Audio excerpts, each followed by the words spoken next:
branches, and the whole platform didn't appear to be part of a growing, living tree. There were chairs, a round pedestal table, and beside it, a small font. Teela glanced at Mandorin, who had walked to the edge of the enclosure and was now facing out, or down. He hadn't said a word, or not a word that Kaylin could hear. But the balcony did open up to a city view, albeit a view of mostly the tall trees that lined the streets in this district. It was both peaceful and quiet. City quiet. Anarian joined Kaylin to her surprise. He drew her almost gently to one side as Belisdeo and Magaran joined Mandorin. Severn remained in the arch that separated the room from the short hall. "You don't recognize this room," Anarian said. "Should I?" "No, but Mandorin does. Or rather, he recognizes the style. Teela will as well. But not you. No, I was raised in a different environment, until I was chosen as one of the 12. This building is like the Holion," Kaylin said, the last syllable trailing up as if it were a question. "There must be some similarities. I don't think the building is trying to segregate us into our respective races, though." Kaylin didn't either, although she wasn't certain why. "What do you think it's trying to do?" "I think it's trying to figure out what our preferences actually are. I'm not sure I'm willing to enter the room with the dragon symbol," he added. "Why?" "I don't like caves. They're too enclosed." "Belisdeo and the entire Imperial Dragon Court do not live in caves." "No, not now. But Mandorin doesn't live in a modest apartment like this one anymore either." They retreated from the room after their inspection, some of which was magical. The magic was subtle but present. Kaylin's arms were tingling and achy. "Teela?" "Yes, it's me. Find anything suspicious?" The Barani hawk laughed. "Okay, that was a stupid question. Find anything obviously dangerous?" "No, there are no door wards. There does seem to be some rudimentary mirror network connection, but the mirror is currently inactive." She hesitated and then added, "I like the rooms. They're too open for me, especially the one at the end. I was kind of hoping to find a place with either real windows, out of your price range, or at least shutters that stay shut when it rains, or at all. But other than that, I want about as much magic as my old place had, which is almost none, except for the mirror." Chapter 16. Anarian wasn't wrong. Kaylin chose the next door, and she chose one of the figures that looked essentially human. It was stockier than the figure on the Barani door, but had no distinguishing characteristics. Kaylin thought this unfair. If it was a dragon room, a dragon-form silhouette would have been helpful, and much harder to mistake for anything else. The door opened into much dimmer, ambient light. The floor on the other side of the door frame wasn't wood with a bit of carpet for protection. It was solid, flat stone. The stone itself was pristine. It might have been newly laid. It had none of the subtle wear that the stones that girded the palace did. It did not, however, suggest cave or cavern. Kaylin glanced at Belisdeo. "Is this something that speaks to you?" Belisdeo was not Mandorin, but there were some similarities. She'd spent a chunk of her life as a sword, a literal sword. She was, on the other hand, more guarded than Mandorin. If she chose to let her emotions loose, she was usually angry and felt there was no advantage to be gained by hiding it. The hall that led from this door was longer. It was made of right angles. It didn't quite suggest dungeon to Kaylin. It almost suggested jail. The small dragon stirred and squawked. "Is he complaining?" Kaylin asked Bellisdeo, as the dragon leveled a less than amused expression at her left shoulder. "He does that. A lot." Kaylin shrugged, which got another squawk. "I probably set a really bad example." "You do," Mandorin agreed from somewhere in the hall. "But at least your complaints are amusing. I definitely like the first rooms better," he added. "I'm not sure our preferences are relevant." The hall led to stairs, and since the stairs went up, Kaylin was willing to climb them. She hadn't been kidding about basements. Bellisdeo said very little. She paused once to examine the two posts that fronted the stairs.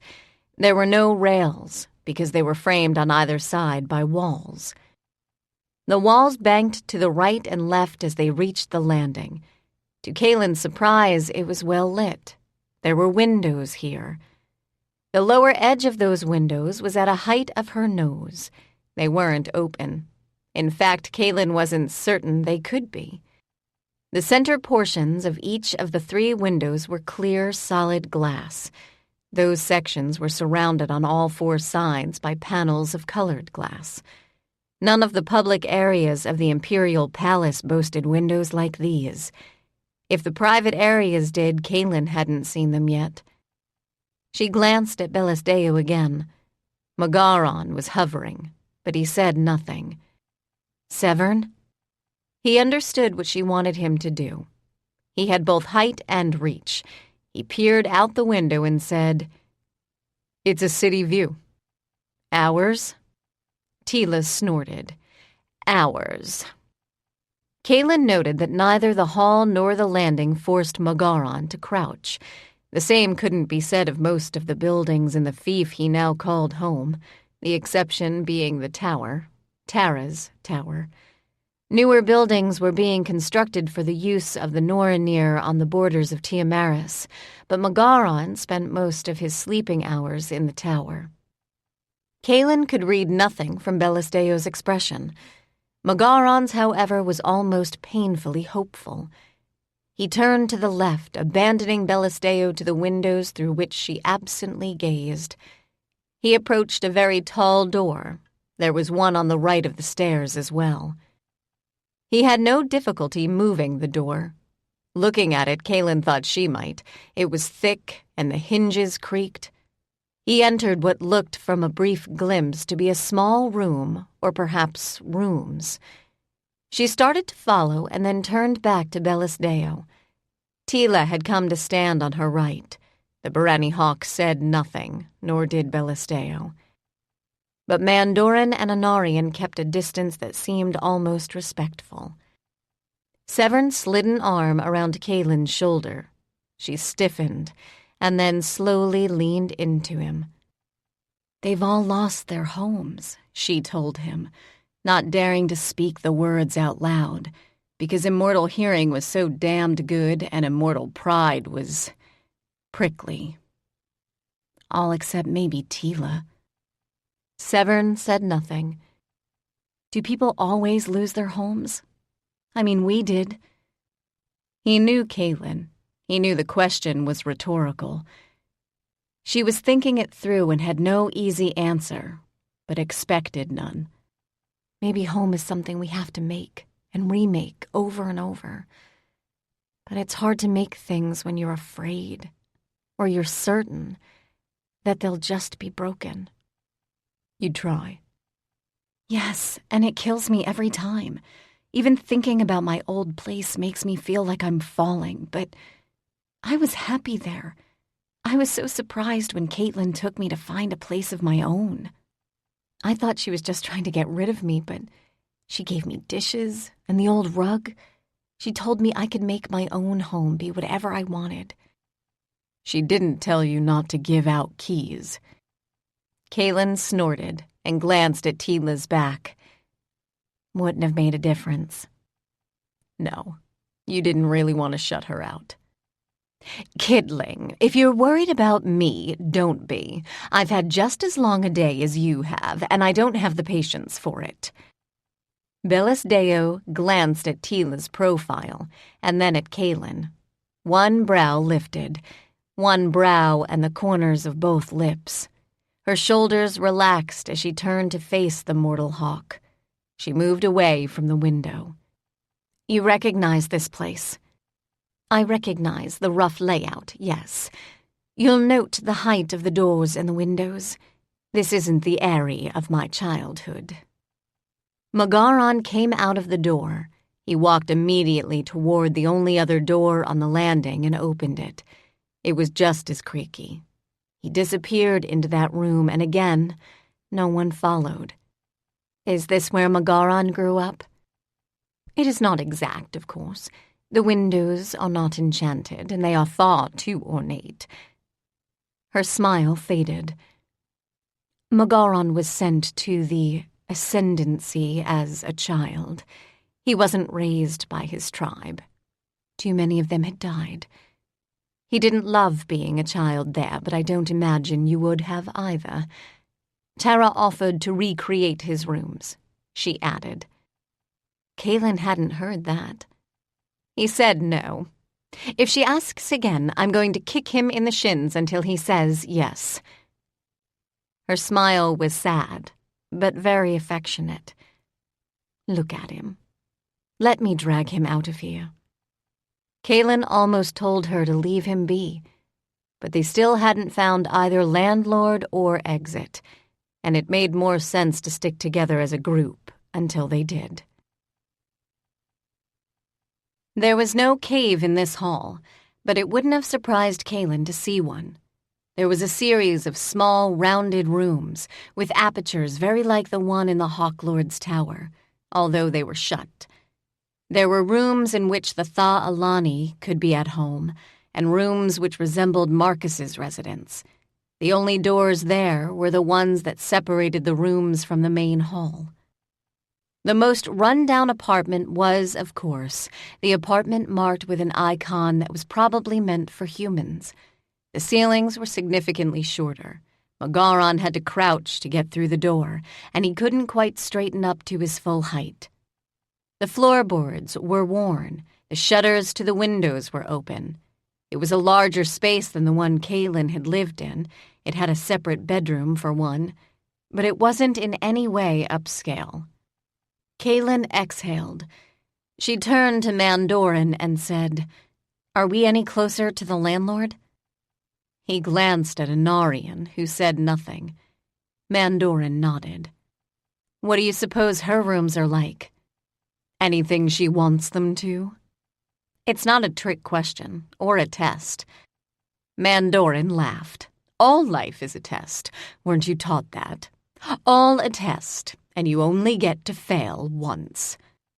"Oh, I'm certain you're capable of failing far more often than that, as long as you survive." Teela looked down the hall to the only doors they hadn't opened. It's not failure or success that's defining. It's whether or not the tests are interesting. The small dragon yawned. "Shall we?" Teela asked. Kaylin nodded. The stress of discovering a dead man and the physical work of actually burying him had diminished as Kaylin had inspected the rooms that lay beyond the various doors. She had no doubt at all by the end that the building was similar to the Holion or Tara, but the windows in the various rooms opened to Elantra.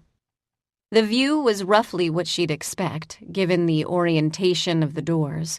She thought the apertures in the Aryan rooms would probably open to the actual sky, rather than an amorphous, shifting other world. The size of the rooms themselves was unpredictable. Kaylin was fairly certain they didn't line up with the shape of the actual building as seen from the street, but at this point she didn't expect it. What did she expect? She glanced at Severn. He was alert. Although he was still armed, he no longer looked as if he expected attack from any quarter. There'd been a quiet about the rooms they'd seen so far that suggested peace, not death. They were empty, but they didn't feel impersonal. They felt almost like a greeting. "Are we looking for a way out, kidling, or a way in?" Kaylin blinked. "Sorry, I was thinking." "And given the rarity of that, I shouldn't interrupt you." "Very funny, Teela. I want to run records through missing persons to see if we can identify the man we just buried." Teela nodded. "You want to know if he remained missing." "I want to know if his absence was ever reported, yes. I want to know if when he walked through those doors, he just elected to stay here because he had no choice. I want to talk to his neighbors." "Not a good idea." "Fine. I want someone to talk to his neighbors to see if any of them were aware that he lived here.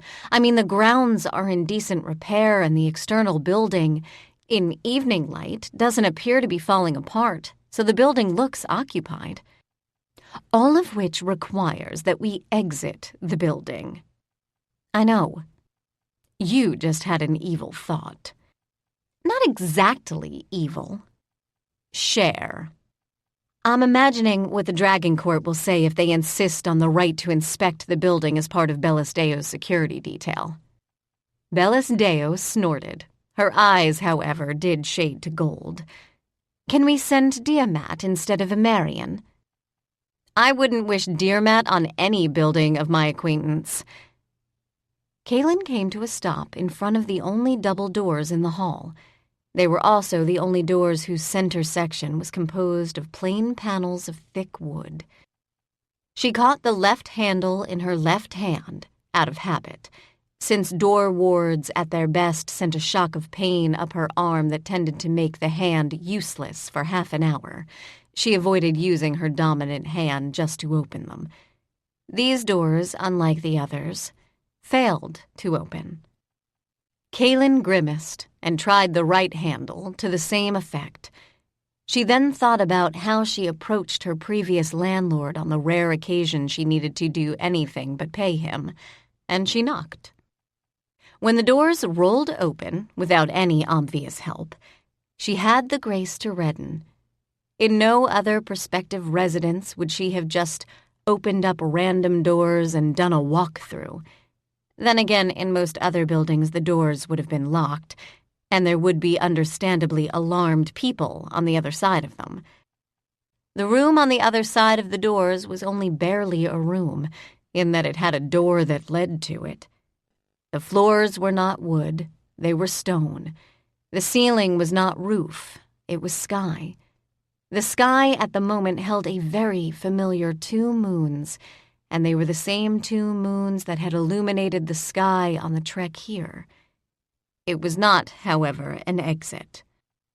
There were pillars where walls would generally be. The door appeared to be framed by 2. This was more in line with her expectations of the interior of a sentient building.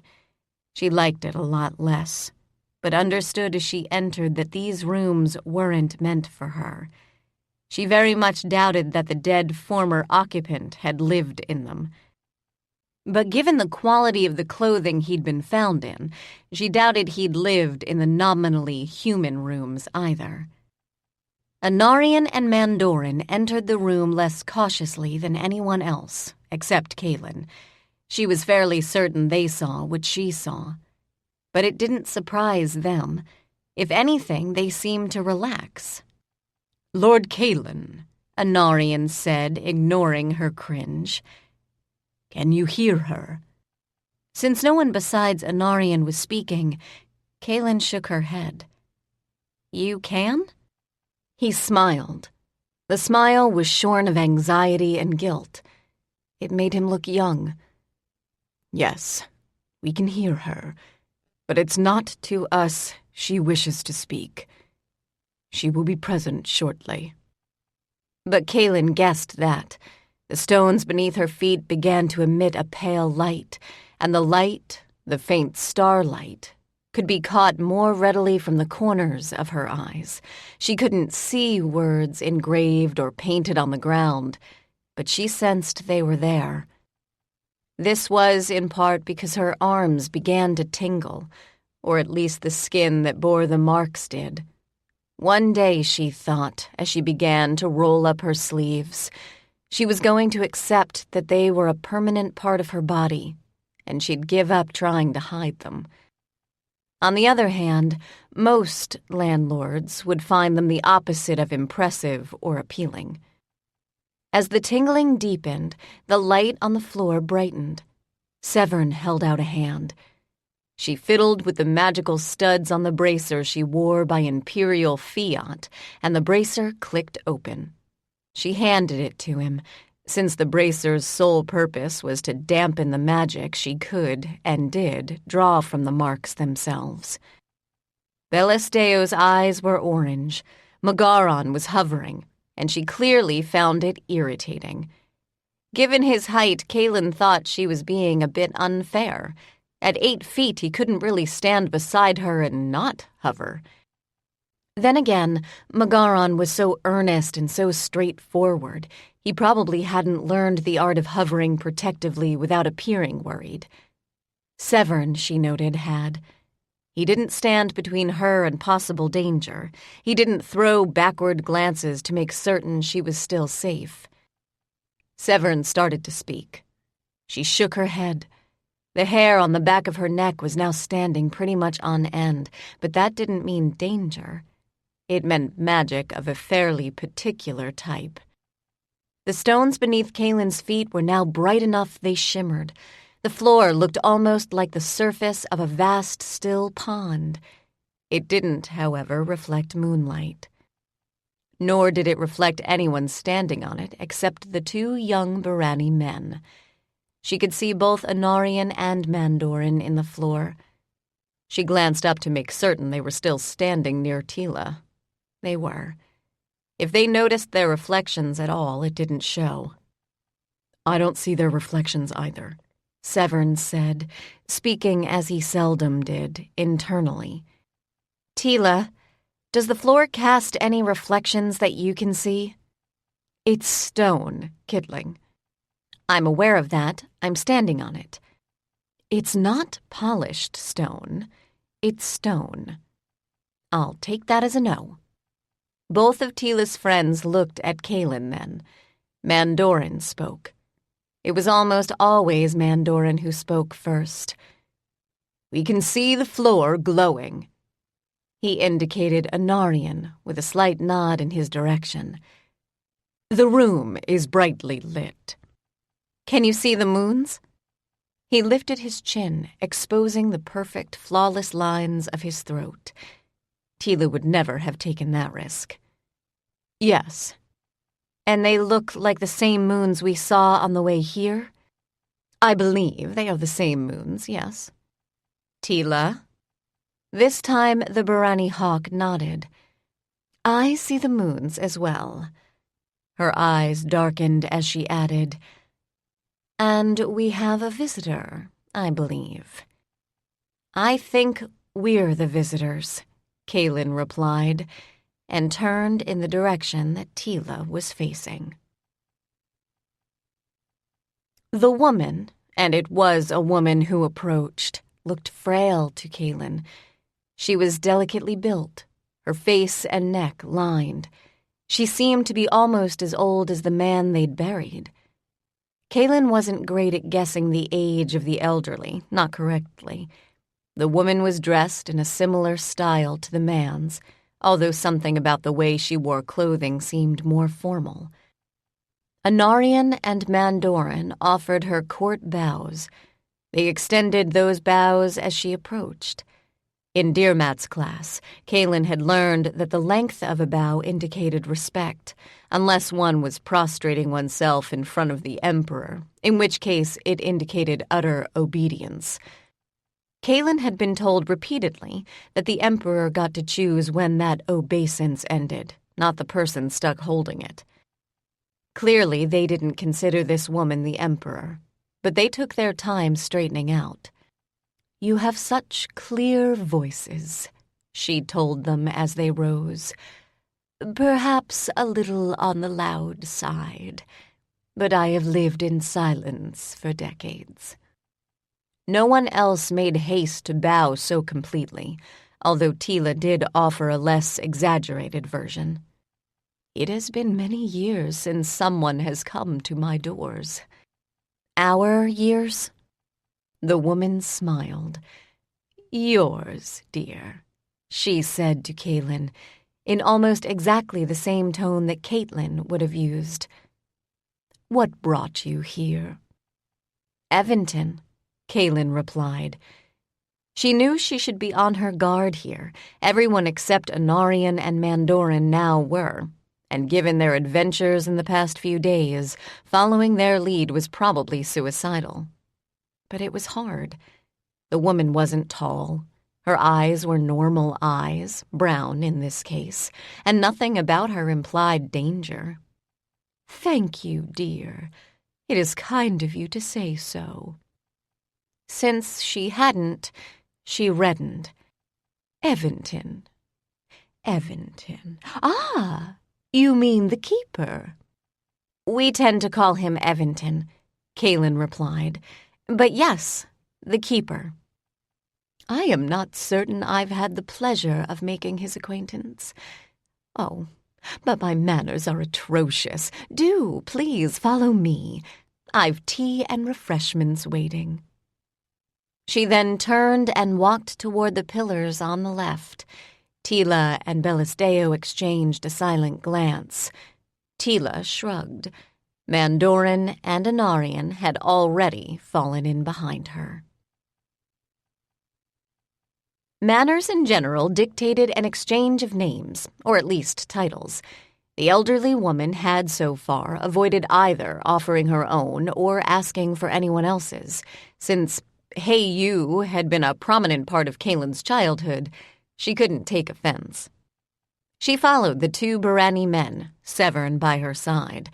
The small dragon, who had been alternately lazing and yawning, forced himself into a polite standing position on her left shoulder. Bellisdeo and Magaron followed her. Teela pulled up the rear. The moons and the night sky gave way to the underside of a pavilion. Lamps had been polished and lit, and a rectangular table with chairs tucked under its surface lay waiting. The woman's idea of refreshments would feed the office for a day, but that was no surprise. If Caitlin were 30 years older, she'd probably be almost exactly the same. The two Barani men were first to sit at the table.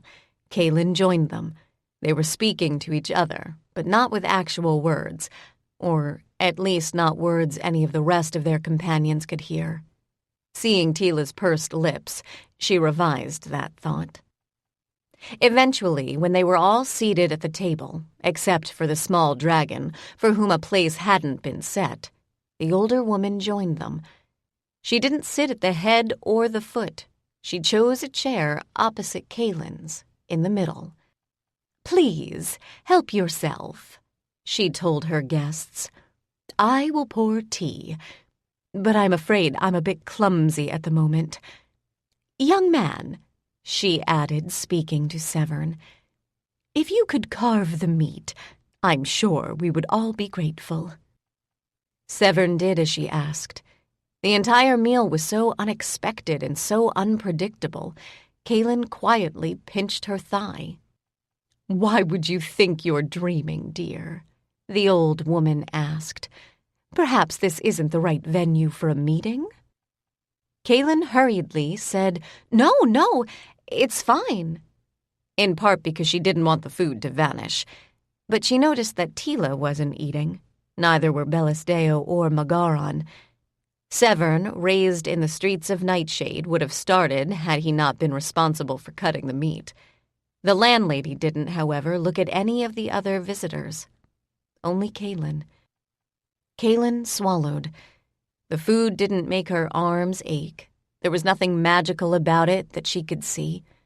Possibly because at this point she didn't want to. She just didn't want to. Food had always been a blessing, any food. Hunger made it all seem good. She hadn't gone hungry for years, but she'd never reached a point where food freely offered didn't seem like a gift. "I'm pleased to meet you all," the landlord told them, folding her hands in her lap. "Let me introduce myself. I'm Helen. This is my home. It's a bit large, as you've seen. I used to live alone, but it was so easy to get lost in the emptiness."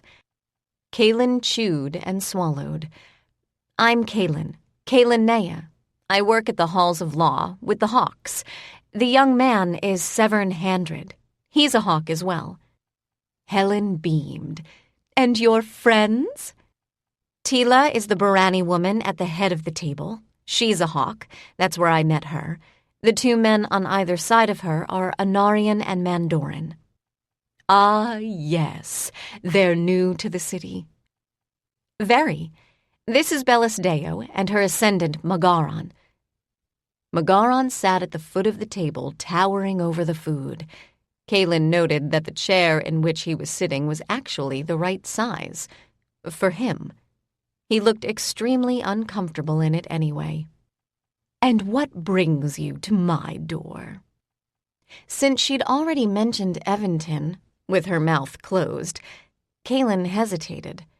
Clearly, the question didn't refer to how she'd found the place. "I've been looking for a new place to live." The woman frowned. It was, like everything else about her, a delicate frown.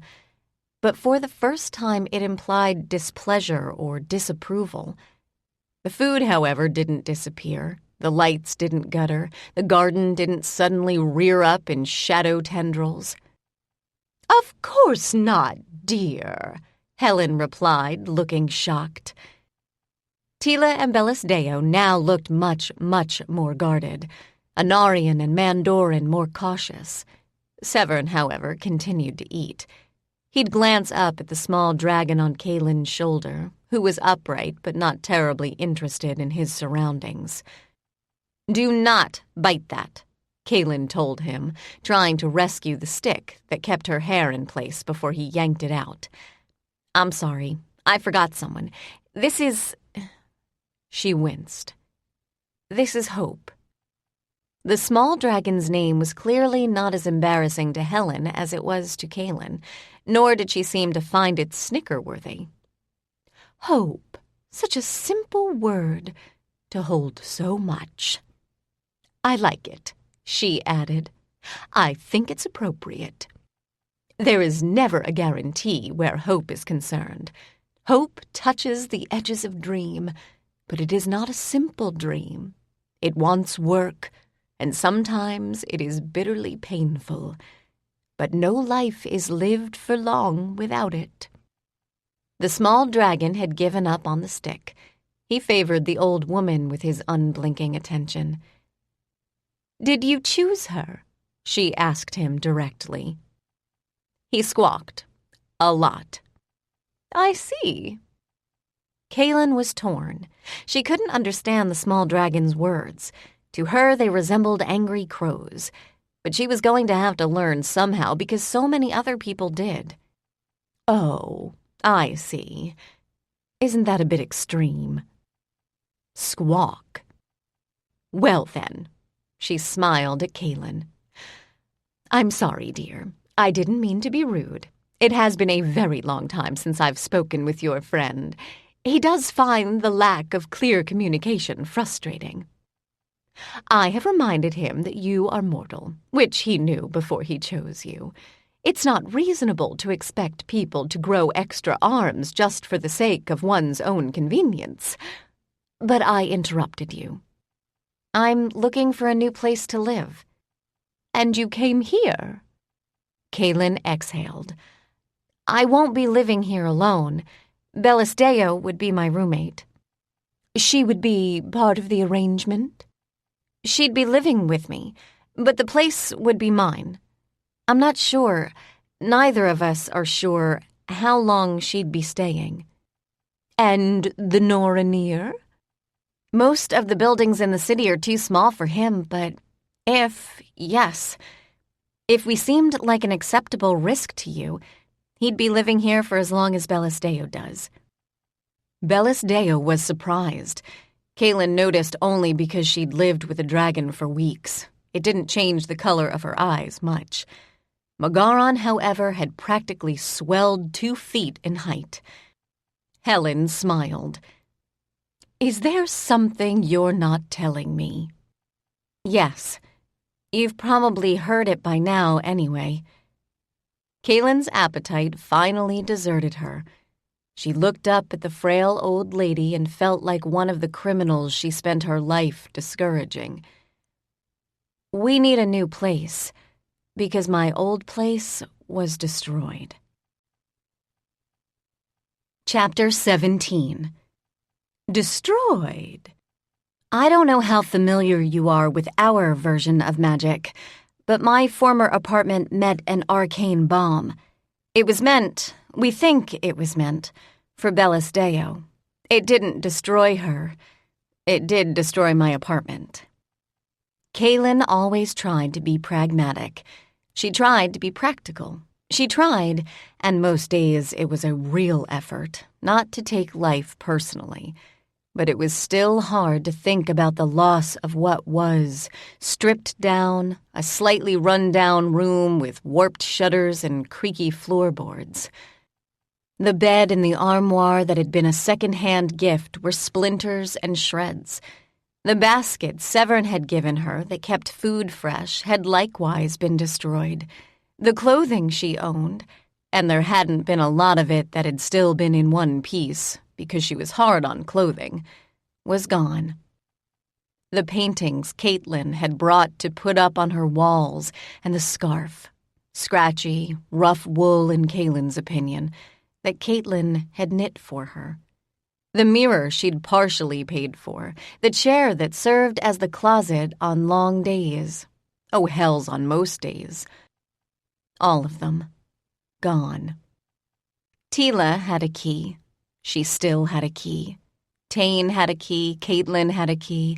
Any of them could walk in and out of her apartment when they felt like it, although Caitlin had always mirrored ahead if she was coming. The keys still existed. They just didn't open anything anymore. There was no place that Kaylin could be found at home. There was no home. The apartment had been the first home she'd chosen, and the first she'd really had since her mother's death. She couldn't even hate the man responsible for its loss because most of his mind had been destroyed, and what was left was pathetic and hopeful and naive. Kittling. She swallowed and blinked. To her surprise, Helen was blinking as well, which made Kaylin rise in near panic. "I'm sorry," she said, almost knocking her chair over as she ran around the table. Helen rose as well and held out both of her hands. Kaylin took them almost without thinking. "My dear," she said, and tears trailed down her lined cheeks. "You do realize that home is the place that ties you down." It wasn't what Kaylin expected to hear. Then again, she wasn't certain what she'd expected. She swallowed again.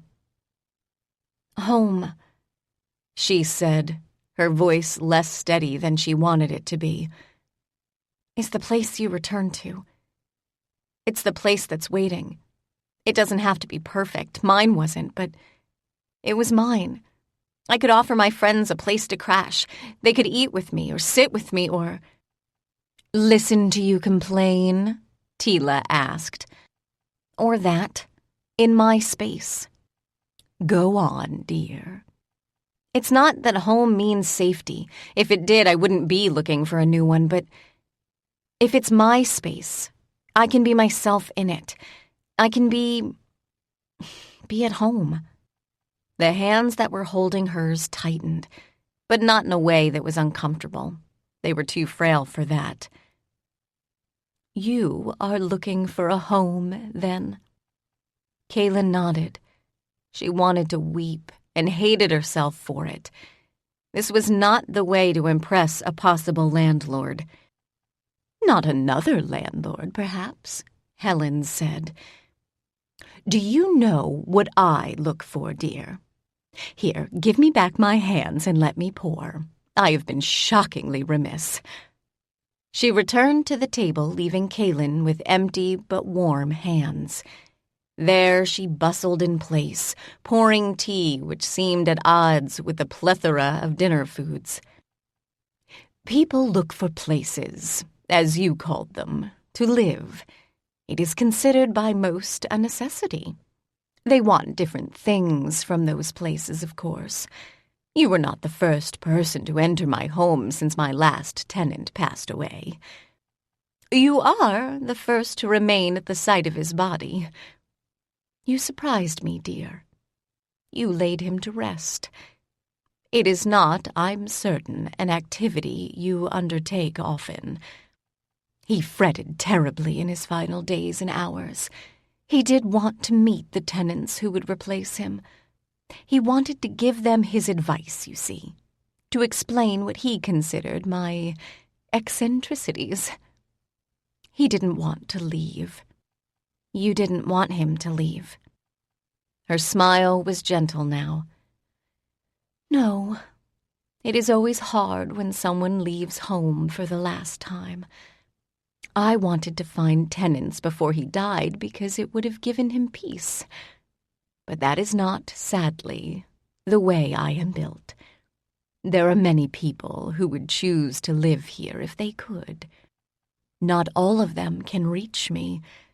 Not all the people who can are suitable. There are people who would like to rearrange my grounds and change my fences and open up my drives and renovate my exterior. They want to live here not because I am me, but because I am in the right place. There are people who are fleeing, sometimes from your hawks, dear, who are looking for a place to hide. There are people who are looking for a change of venue, something more exciting or interesting to spice up their lives. None of these are innately bad." At Teela's lifted brow, Helen smiled. "Yes, dear, perhaps running from the law would be considered bad in present company. That was not a well-chosen example on my part, but if you'll forgive it, I'll continue. These people have their eyes upon their futures, whatever those futures might be, and they will not be tied down by an old woman, nor should they be. They need a place," she continued, frowning at the word, just as she frowned when Kaylin herself had used it. "I'm sorry, dear. I understand. I truly do, that this is simply one part of your brief mortal lives.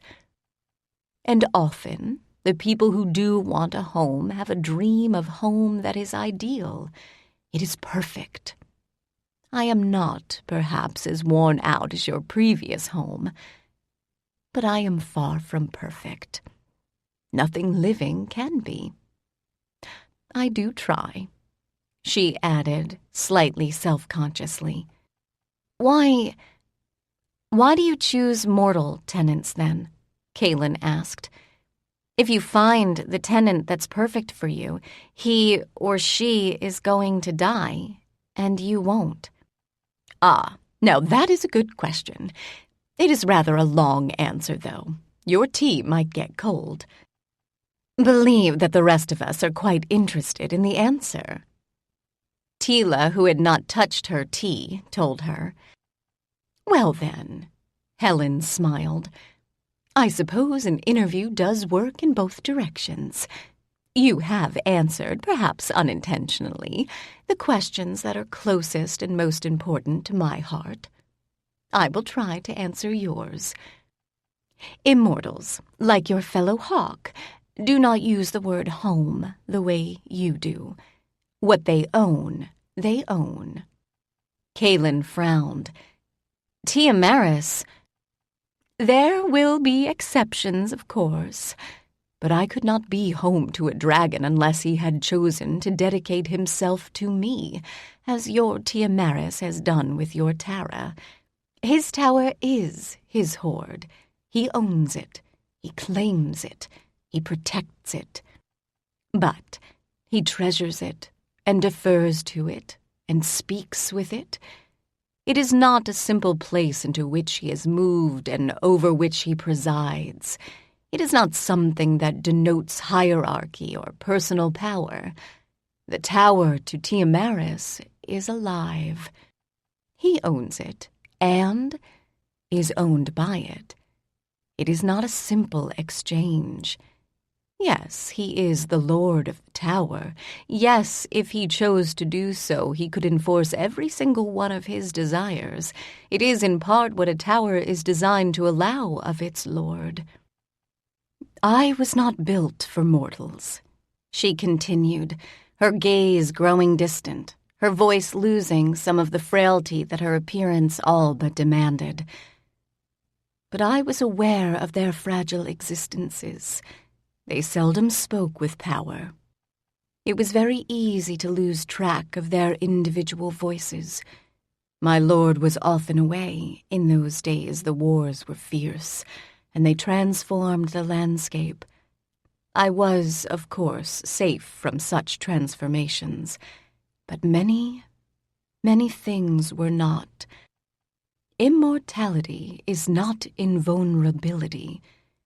Immortals know death.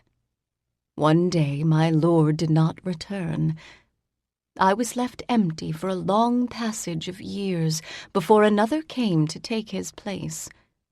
There was so much danger, dear, so much transformation and contamination. I was sensitive to it in a way the Lord was not, and within my confines there was safety of a type. For him and his people. Not for you. I am old, as you know. I was created by the ancients in a bygone era. The reasons for my creation are lost to history. The towers may know. I do not. Did you ever know? Yes. Once.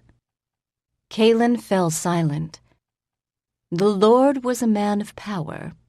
I am not sure what you would call him now. She looked to the left of Kaylin's face, and a squawk made clear that she'd been speaking to the small dragon. Ah, sorcerer, perhaps. He was not an ancient, but he envied their power. People often envy the powers they perceive they do not themselves possess. I had power. I had been constructed with power. He understood that words lay at the heart of my foundations, and the words themselves allowed me almost limitless control over my own form. He thought if he could deconstruct some parts of me, he could learn to harness that power and use it outside of my walls. You didn't agree. No, I didn't. But he was powerful, Kaylin. I protected what I could of myself. I injured him. In the end, he was destroyed. But not by my hand alone. By whose? Teela asked. I was still in those days in contact with the towers that you speak of now. Before I took the most severe of my injuries, I asked for their help. But they... Yes, they did not have a mandate to protect each other, or me, but they conferred with their lords, and in the end, their lords chose to leave their towers to come to my aid. They probably wanted the power, Mandorin began. He didn't finish. Teela's look implied that he would be, if he kept talking. Was he killed? No, but he was driven out. I do not believe he remained in this world. There are portals at one time that opened onto other vistas. They are lifeless now, a consequence of his work. I had done what I could to protect my core functions. At least that's how I considered them at the time. I do not know what the other functions might have been. They are lost to me. The words riven and destroyed. Yes, she added, glancing at Mandorin, although he hadn't spoken. I was left crippled and adrift. I had no lord, and none would take me. It would mean abandoning their necessary posts at the outskirts of the sphere. I expect they thought someone would come who would, and men did come. Men of power, she added softly. But they came to find the sorcerer's research and the artifacts of possible power he might have left behind. We call those thieves, Kaylin said. Teela chuckled. Don't call them thieves in their hearing, and understand that their hearing is far superior to yours. Searching the interior, as it had become, was not a simple task, nor was it safe. They discovered that they could not command me, that I did not conform to their desires as either guests or lords. They were, in short, quite rude. If they'd had better manners, you'd have given them what they asked for? I'm not entirely certain, dear. What I was certain of at the time was that they offered me nothing in exchange. You mean, like, rent? Very like that, although perhaps not in the way that you think. Where was I? Ah, yes. It was not a trivial task, and it was not short. They came somewhat as you did, dear, with retainers. Teela coughed. Bellis Deo coughed louder. They're not my retainers, Kaylin said. She didn't need the dramatics as a prompt. They're my friends. Ah, then perhaps they were different. They did not gather friends. They had servitors, servants, possibly slaves. They had to spend the time here, and as I did not approve, they were forced to feed themselves and to clean the quarters they'd chosen.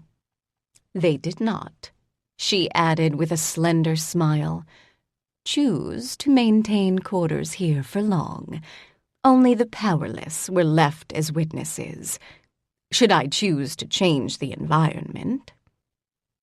She fell silent for a long moment, and then, to Kaylin's surprise, drank the tea she'd poured herself. It was during this time that I became acquainted with mortals. I knew of them, of course, but they had never been relevant to my existence in any practical fashion. One of the servants was mortal. Ah, no, 3 were. But there was one. She was an older woman, older than you, dear, with gray hair. It was quite long when she let it loose, but she always bound it and kept it off her neck. It got in the way of her work, she said. And it was such odd work. She swept the floors. She washed them. She washed the mantels where they existed. I once put a small statuary in her way, and she cleaned that as well, although perhaps her language was a little on the colorful side at the end. She often said, "I'm not young anymore," while she worked. She came with flowers and branches and leaves. She came with small things, carvings mostly, but sometimes small blown glass figures. I broke some of them to see what she would do. I was younger myself and less civil, and she swept up the pieces and removed them. Only once did she show some reaction. She was very, very quiet, very still. She gathered those pieces by hand, one at a time. What was it? What was the figure of? Another mortal, I think. A child, the woman said. If you would like to see it, I kept it. You said you broke it. Yes, I did, but her reaction made me look at it more closely. I could see no discernible merit to the figure. It seemed much of a style with the rest, but for some reason it was personal to her. And one day, in apology, I gathered the broken pieces and I fixed them. And then, in case the figure should happen to break again, I made more. Many more. She smiled as she spoke, her eyes that kind of far away that meant memory. I left many of them in the room in which she slept. It was a small, dark room with a single high window and a very narrow door. It was meant as a closet at one point. When she returned to her room after a day's work, she found the room changed. I didn't think the lack of light would make my gift clear enough, so I altered the window. And the window itself was so flat it almost seemed like a prison window. I changed that. I did not change the size of the room or otherwise alter its shape. I didn't want the changes to be noticed easily by anyone but her. Her name was Hasiel. What did she do when she saw what had happened? The smile deepened. She froze in the door and stared at the window. I think it took her a while to notice the small figures that were on the sill. The light from the window so captivated her. She was not used to living in light, only working in it, always. She told me later she didn't mind the dark, because in the dark there was silence and peace, but yes, she saw the figures after she managed to take her eyes off the window. All of them. She covered her mouth with her calloused hands. She might have cried. I'm not really allowed to say. She's dead, isn't she? Mandorin asked. If Kaylin had been sitting beside him, she'd have kicked him. He'd have the most bruised shins in the city. What? It might be relevant. She's protecting the person's privacy, idiot, Kaylin said. She doesn't mean Hasiel is going to threaten or hurt her if she talks. She lived here. I did nothing for her for years. I made her life harder rather than easier. But she didn't tell her masters about the figures or the window. She kept the place clean. She cleaned up after them if they'd been particularly destructive. She was here for years before she injured her shoulder and her back. The smile faded. And then she didn't come for months. The others came. New people, new mortals. They were not like her. They didn't bring me things. They didn't bring their flowers and their curtains and their small, fragile figures. They didn't hum while they worked. I was sad, not angry, not enraged, but sad. It was not a new feeling. I understood it. It was familiar. But I had no memories of feeling it before. I was particularly unfriendly during her absence. It was really unfair to the people who replaced her because they had no choice in their work. They were terrified by the end of 2 days.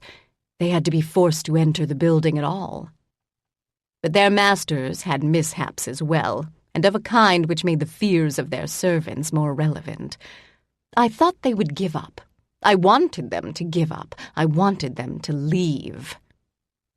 The last word was spoken with a force that none of the other words had contained. It caused Kaylin's skin to tingle. The small dragon rose, wings lifted. He roared. Sadly, it came out as a longer, louder squawk. Kaylin reached up and put a hand over his mouth. "You're going to deafen me," she said pointedly. He bit her hand, but not hard enough to draw blood. There's nothing wrong with wanting intruders to leave, either. Just stop. She turned her attention back to the landlord, whose eyes had shifted into a decidedly non-mortal appearance. "I'm sorry, dear," she said. "It's all right. Tara has problems remembering her eyes, too." There were a lot of questions Kaylin probably should have asked next. The landlord seemed to expect some. But at the moment, there was only one question she wanted answered. Did Hasiel come back? The landlord smiled. Her eyes had once again become normal human eyes. At this distance, they were an indeterminate shade of brown, lighter than Kaylin's. "Yes, She came back after I was no longer anyone's responsibility. I was surprised to see her, she said, her voice softer. I knew she was mortal. I thought she had died of her injuries. Injuries don't always kill us, Kaylin said. No. She looked much older, and her gait was so changed I almost failed to recognize her. She was afraid. Fear is so strong it taints the air. If someone is afraid of me, it's often the first thing I hear. And she was afraid. But it was a different sort of fear. She was anxious. She kept looking back over her shoulder, at the perimeter of the property. I could hardly believe it was her. And I thought I knew, what she was looking for. I moved the earth for her, literally. I changed the front doors. I changed the stairs. They became a ramp with a rail so she might walk up more easily. I unlocked the doors. I knew she would hate the rubble and the splinters that I'd allowed myself to gather to become. So I swept them away. And the entire place had become a bit of a maze. It was only suitable for vermin, really. But that had been deliberate on my part. I considered all the visitors vermin at that point. They were carrion creatures. They considered themselves, of course, somewhat differently. People always do. But, for the first time since Hasiel left, I saw myself as she would see me. She had always taken some pride in my appearance, no doubt for her own sake. She had such odd notions about tidiness, cleanliness, and order. I had never spoken a word with her. I felt that I couldn't. I was not her master, but neither was she. She owed loyalty to the men and women who searched for the remnants of the sorcerer's research. So what she knew of me was slight, indirect. I had to rearrange everything before I could open the doors to admit her, but there was one room I hadn't changed. I sealed it off when it became clear to me it would no longer be lived in. And it wasn't. I would not allow the others to use it, you see, nor would I allow them to take anything from it, anything at all. I wanted to preserve her things. I wanted to preserve them until she returned. I think she must have known. I think they must have told her what I'd become. If I'd had the time to think it through, I would have realized this, but I didn't, of course. I was excited. I was happy. I was in such a rush to get everything done before the door was opened. And I finished. She opened the door. She walked in. She could see my front hall, but it wasn't truly mine by then. Do you understand? And Kaylin did. It was hers. It was the hall she cleaned and tidied. The rooms. They were her rooms. She left flowers in them. She changed curtains.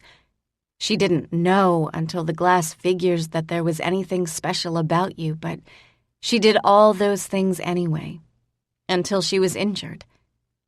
How was she injured? I don't know. She fell, I think. But it was outside where I can't go. It didn't occur to me to resent my lack of mobility, and I didn't. Not immediately. But they brought me no word of her, and she did not come. You can imagine what her reaction was when the doors did open. But Kaylin shook her head. Actually, I can't. What would you have felt, dear? Kaylin met Helen's gaze. If you opened the door to the home you thought destroyed, what would you have felt? Kaylin closed her eyes. Suspicious, she said quietly, because it would be impossible. But she had opened a door in the heart of a Holly own which led to the apartment, which she knew she'd never enter again. and suspicion hadn't been her first thought. It hadn't even made the list. She opened her eyes. "I don't have words for it, Helen." Helen smiled. I didn't coalesce, not as you see me now. She had never seen me. I was her home, but I wasn't part of the way she viewed it. But I was waiting. I don't think I've ever been quite so nervous. I have, of course, been worried. I have known fear and anger and even rage, but this type of nervous? No. But she was nervous too. I could almost see her straighten her shoulders as she entered my hall. She had the frown she wore when she was certain there was work to be done. I think she might have been disappointed to see everything so tidy.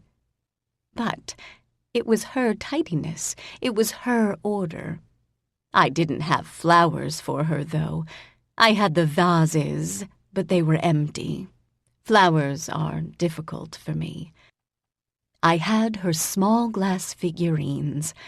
I put them everywhere she might have left flowers. I didn't write her letters, although I could have. I held my breath. Hasiel held hers, and then she closed the door firmly behind her and marched toward the small room she'd occupied when she was my caretaker. And when she opened that door, and she saw her room with the windows I'd given her on that day, she cried.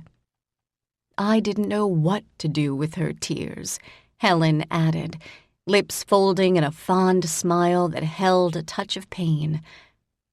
She was happy, but she was not happy in a way I'd experienced before, not from any of the many masters of this house, and not from their guests. It was so strange, so odd, and so entirely like her. I wanted to talk to her then, but I may have mentioned I was nervous. She'd been gone so long, and I knew that she could just turn around and walk out the door again. You could have prevented that, Anarian said quietly. It was the first time since Helen had started that he'd spoken. Yes, of course. I could also prevent any of you from leaving. She frowned, and then added, Perhaps not you and your friend, but the rest. Yes. The dragon squawked. Yes, dear, I know, but you know I wasn't referring to you. Imprisoning her wouldn't give you what you wanted, Kaylin said, because then you wouldn't be a home. You'd be a jail. Yes, dear. Helen smiled. I didn't appear to her. I watched her, of course. I was worried. She was older and frailer. I made certain everything was solid enough that nothing would hurt her. I was almost afraid to have stairs. The nervousness, of course, had long since faded, and she recalled it with affection. Kaylin, recalling her own nerves and their often catastrophic results, wanted to be old enough that she could look at them the same way. It was an odd thought. But she was there in the morning, in her bed. She woke early, as she always did. She made the bed. She cleaned the room. She headed into the kitchen and she fussed about, cleaning things that didn't really require cleaning. She was very quiet. She had never done any cooking on her own before, and none of her masters lived on the premises. Cooking, for one, she later told me, was not really cooking.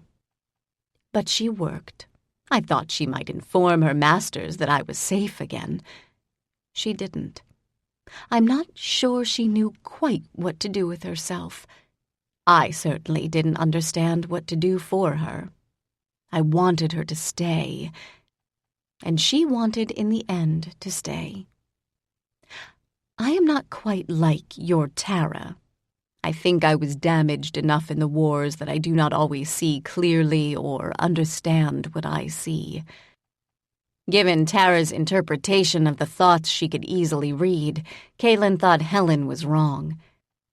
Within a few weeks she was less hesitant, and she started to sing while she worked. I didn't clean everything for her because she liked to have something to do.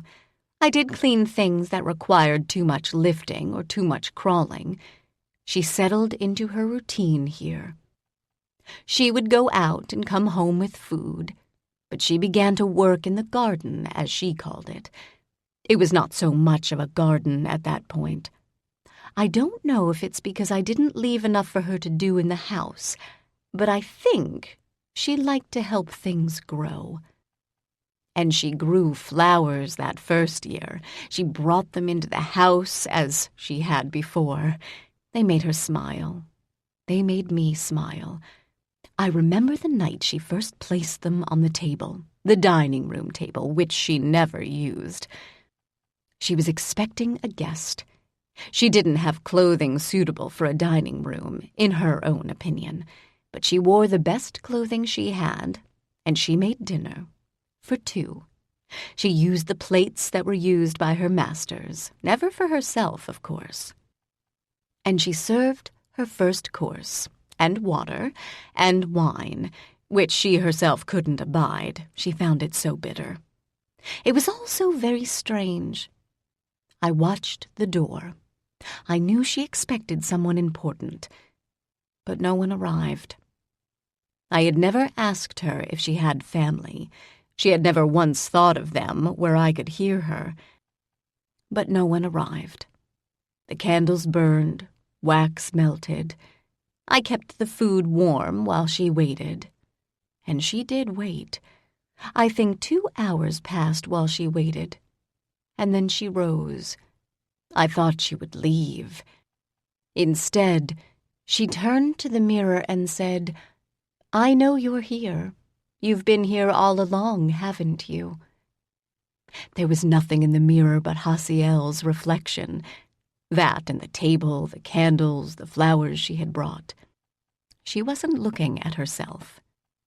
"You were here when I served the sorcerer and his subordinates. You were here while they searched. You were here when I fell. I thought you'd left.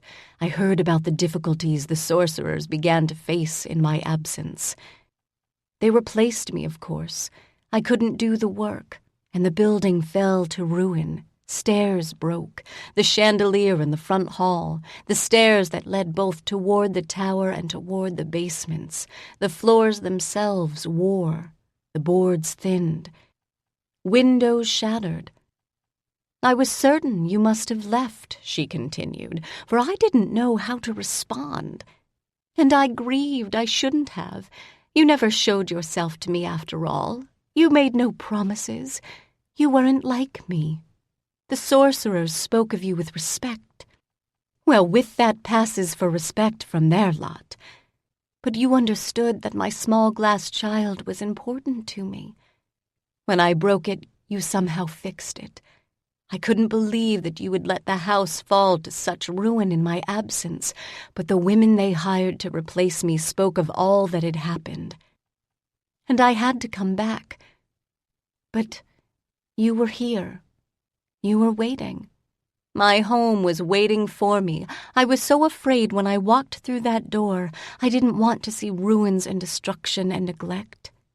And I didn't. We've never talked," she continued, "and I would like to. I am told that if you wish it, you can speak to me as if you were like me." And she was right. And that night, I did. Chapter 18. "She was my first tenant," Helen said when no one spoke. "And if that first night was awkward, and oh dear, it was only the beginning. And I have learned that no matter how much we desire beginnings, all beginnings have awkward moments. Fear makes us awkward, but trust dispels fear in the end. You meant to ask when you arrived to see the apartment I had for let. You meant to ask me how much I intended to charge you and how I wished to be paid. Is that not true?" Kaylin nodded. "And were I a more traditional landlord, I would have answers to that question. I would, of course, have some flexibility. I would ask you in turn how you intended to pay. I would ask you about your place of employment. I might, as a matter of course, ask for references. But as you see, these are not meaningful questions on either of our parts. You are clearly someone who can give me what I require. If this is an interview, you have impressed me with your suitability. What questions do you now have for me?" Kaylin hesitated. The small dragon did not. He squawked enough for an entire flock of birds when they were fighting over the same crusts of bread. Helen's brows rose, although her eyes retained their more or less normal appearance. "He would be living with me," Kaylin said quietly when the dragon paused, probably for breath. And Helen had failed to speak. "Yes, he's made that quite clear." "What is he saying?" "You are really going to have to do something about your linguistic difficulties," Helen replied. "At the moment, he is asking about my rules." "All that was one question?" "He is informing me of his. They are interesting. I am not entirely certain they are in keeping with what you would expect of a home." "I'm not sure I'm in keeping with what you'd expect of a tenant. I don't keep regular hours. God knows I've tried, but it doesn't generally work out as planned. I'm not particularly tidy. I don't let food rot in the open air, and I don't track mud, or worse, in through the door. But I'm not exactly a gardener, and I'm really not a flower person. I also don't own very much at the moment, and I don't have any furniture or other useful things. Bellis Deo would be living here as well. She is, as mentioned, a dragon. In case you don't get out too much, her gender is significant to the rest of the dragons. It's significant to those who don't want there to be any more dragons. She's the reason your former home was destroyed. Yes, dear, I know. Would she be safe here? Amarian. Bellis Deo cleared her throat. Lord Amarian, who is not present at the moment, is responsible for signing off on the security of any building she chooses to live in. He has a list of demands that are taller than I am. I'm not going to list them all because, frankly, I don't remember most of them. But they kind of all mean the same thing. Bellis Deo must be safe. And not her roommate? They don't give a rat's ass about her roommate. I, Bellis Deo cut in, on the other hand, do. Helen nodded. There is no need to glare at me like that, dear. I've been aware of that since you entered my front hall. I am sorry to say that if Kaylin chooses to live here, she will not have an entirely free run of guests. Kaylin blinked. Pardon? You will be as much my home as I will be yours, Helen replied. No one who means you harm in any way will be allowed through my doors. If they somehow manage to enter, they will not be allowed to leave. Not the way they arrived. So, no thieves? It depends on the reasons for their theft. It does? Well, dear, it does to you. Kaylin flushed. I know what it's like to be hungry, she said, and desperate. I just don't think many hungry or desperate people are going to make it all the way to Ashwood. Not where it's currently situated. And I'm a hawk, so randomly killing people who intend harm without causing it first would be really, really career-limiting. And yes, it'll still matter if it's you and not me. Yes, I would accept Magaran as well, if that's what you desired. Since that hadn't been the question Kaylin was struggling with, she reddened. You're worried about your marks? Yes. You needn't be, dear. The marks reflect the chosen, after all. There is nothing that you would do with them here that would threaten me. As she spoke, Kaylin rolled up her sleeves. The marks were glowing a faint, luminescent gray. She hadn't noticed because they didn't hurt. Teela noticed, so did Severn. The silence around the table shifted. It was broken by the distant sound of howling. Helen was the first to stand. She still looked like a delicate, frail old lady, but she moved like a Barani. At her sudden, two-handed gesture, the food on the table vanished. So did the cutlery, the dishes, and the teapot. "I think," she said, gazing past them all into the evening sky, "it's time we went indoors."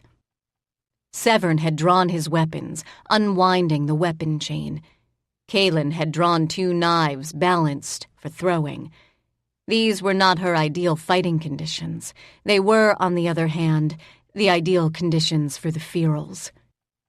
And Kaylin had no doubt at all that the howls she heard were the voices of ferals.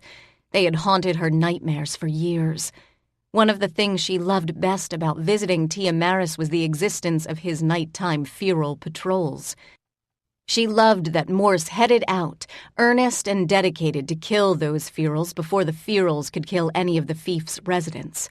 She loved that they didn't have to cower in terror or run until they dropped or died. She was side by side with a dragon, a Norinir, and 3 Barani. She had no reason to cower or run. "The ferals," Teela said, "don't always hunt alone." She didn't have to read Kaylin's mind. She knew her well enough by now to make a really educated guess. "We're not in Tiamaris or Nightshade," she continued. "We're across the Ab Lane and beyond the fief walls. There's no way there should be ferals in the streets." She drew her sword, the sword which she wasn't allowed to carry while on active duty.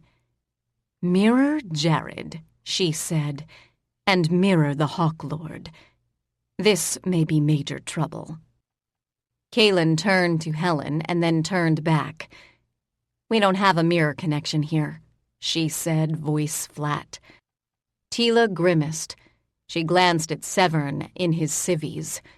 "Corporal, one of us has to go to a neighbor's and mirror into the halls." "There is a slightly faster way," Bellis Deo said. Teela glanced at her and away. "I can go," Anarian volunteered, as if Bellis Deo hadn't spoken. Teela said nothing, at least not audibly. Given that Anarian was waiting for a reply, Kaylin guessed she'd said nothing privately either. "You can't," Kaylin told him. "Neither you nor Mandoran would be a good choice.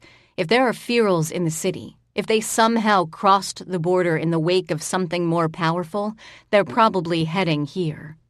For you two." She glanced at her arms. The glowing, soft gray of the marks had given way to traces of color. It made them vaguely opalescent.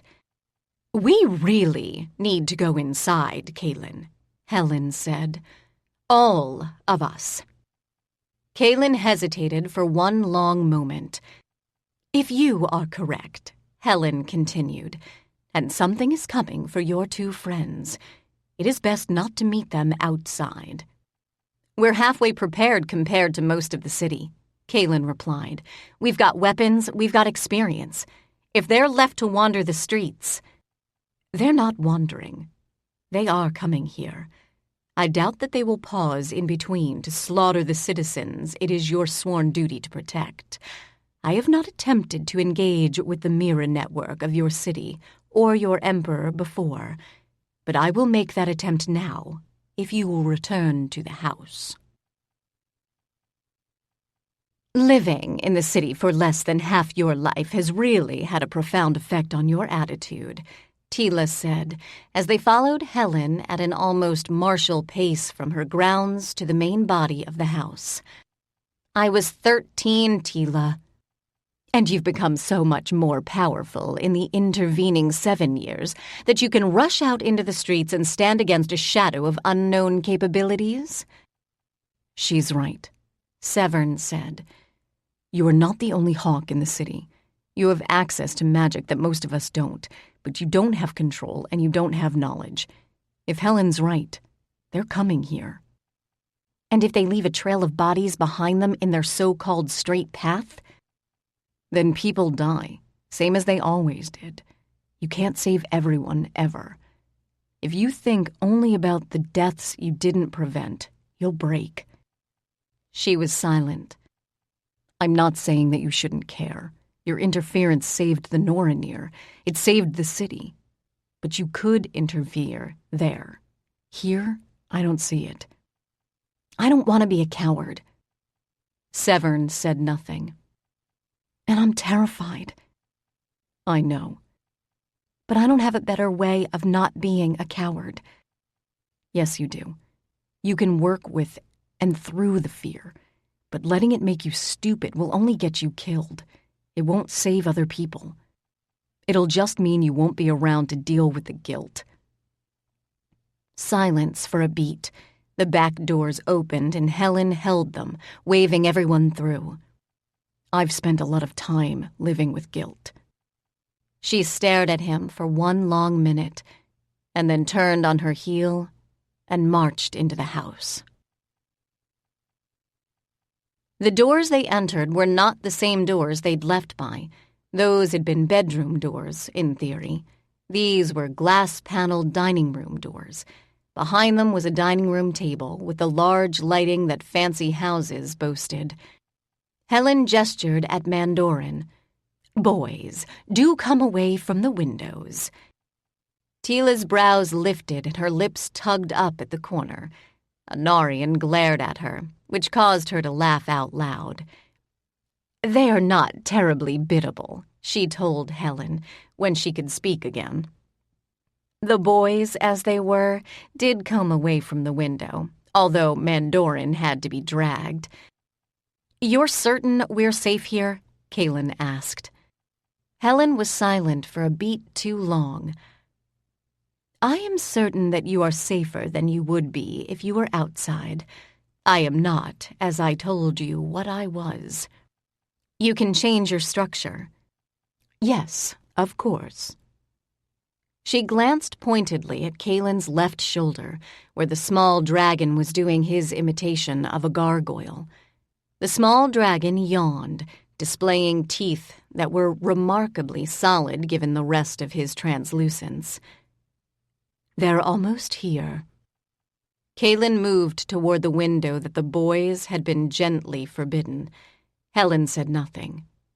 The moons were not quite full, and the street, given the trees on the grounds and the fence around the property, were at best obscured. She couldn't see anything, but she could hear the howls of the approaching ferals. She wasn't Morse. She didn't feel a surge of reckless excitement at the prospect of hunting, and face it, butchering the hunters. No, she still felt the stiffness of fear. And damned Severn anyway, guilt. She'd escaped. She had. But she'd been beyond desperate when she'd crossed that bridge on the night that her life changed. She hadn't expected to survive. Hadn't really wanted to. And now the fiefs were coming to her city, to the city she policed, to the streets she patrolled. She glanced at Helen and prayed that Helen was right. They were coming here. "Or the high halls?" Helen asked. Kaylin reddened as Teela arched one brow. "Ferals in the high halls wouldn't last a minute." "They wouldn't," Teela added. "Last 10 seconds. It's not the ferals I'm worried about." She lifted an arm, but Kaylin now saw what Teela saw. The moons were fading from the night sky. Helen spoke 3 words Kaylin didn't recognize. They weren't magical foci.